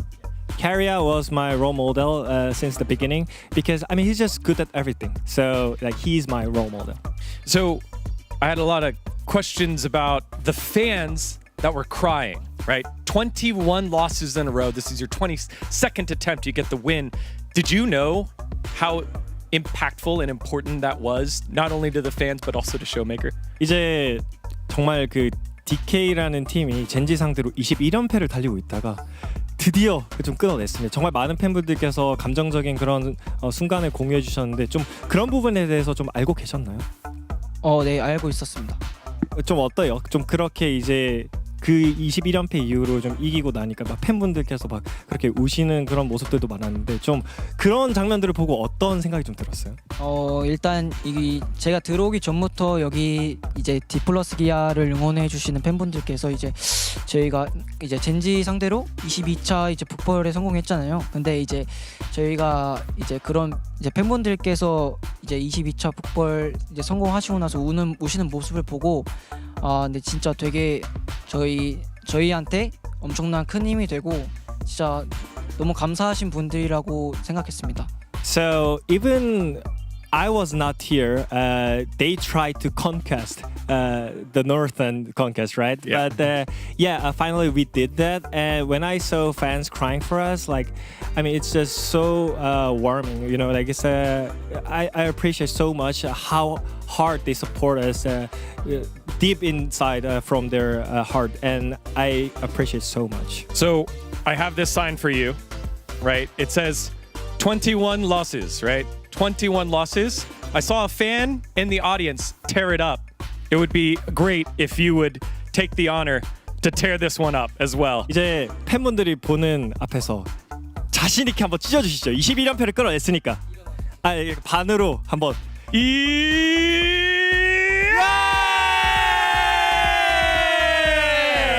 The shackles are off. It's only wins from here on out for D+ Kia. Finally, you have many fans here at LOL Park and around the world that have followed your very short journey and now continuing to grow. Do you have any words for them? 이제 마지막으로 팬분들께 한마디 해주신다면. 이제 항상 이제 응원해 주시는 팬분들 진짜 너무 감사드리고 저희가 앞으로도 되게 좋은 경기력 보여드릴 수 있게 항상 최선을 다하고 노력을 많이 하겠습니다. 네, 그리고 너무 감사드립니다 항상. Thank you. 감사합니다. So thanks for everything. Every time you support us, it doesn't matter how hard we play. It's we are gonna try to improve and try to perform better than before. Thanks for support us. Thanks for everything. All right, career everybody with the victory today. A huge win, a history-breaking win against Gen G. Congratulations and thank you for joining us on the space. Thank you. 감사합니다. 감사합니다. 정말 감사합니다. 네, bye-bye. He's got a ton of fans out there that he has to go say hi to, and all the fans that wait around here at LOL Park, as it is a huge win for D+ Kia. What a turnaround here. Just nuts. Sure. 4 spots here. They're now 2-2 after a really rocky start to the season. They're just 1 game behind Genji. If you took a screenshot of these standings after LCK Cup and showed them to people, they would not believe how this season has started. And it's not just that KT's had easy matches or Genji's had the toughest. It really has just been a lot of upsets here that you could not predict. I mean, I literally said we're gonna have the new top 5 for the LCK, including KT and Nongshim. But now it literally changed. Like literally everything got changed, and also today's performance, I think DK, they definitely showed up what they could do, and this is the beginning of the DK Worlds run. Yeah, again, what a history-making Saturday, right? With Kiwoom DRX getting their first win on a Saturday showdown, and then now 5 years of losing. And it's crazy, like last year was D+'s first time missing Worlds ever. And now, you know, they beat Gen G, they're back in form. It is just a crazy story. I mean, there's so much packed into today that, you know, we could talk about it for hours. Tomorrow, on the other hand, BNK still looking for their first elusive win against DNS, and then KT Rolster poised to go 4-0 after 2 weeks of play. It doesn't look easy. Big game. It doesn't look easy, man. I think DNS, they definitely got some fundamentals compared to last split. I still think it's gonna be rough, but we are expecting BNK to at least pick up 1 series win. Yeah, we had some split votes there for the BNK Furex, the DN Automotive Supers game. However, we've seen that unanimous votes have not been safe so far. So that's kind of my hopium there for Hanjin Brian, hopefully. We'll see if KT will continue their unbeaten run. On behalf of everyone here at the LCK, thank you so much for watching this crazy Saturday. We got 1 more day of games left for you. Bye-bye.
when I lift my mark into the stars.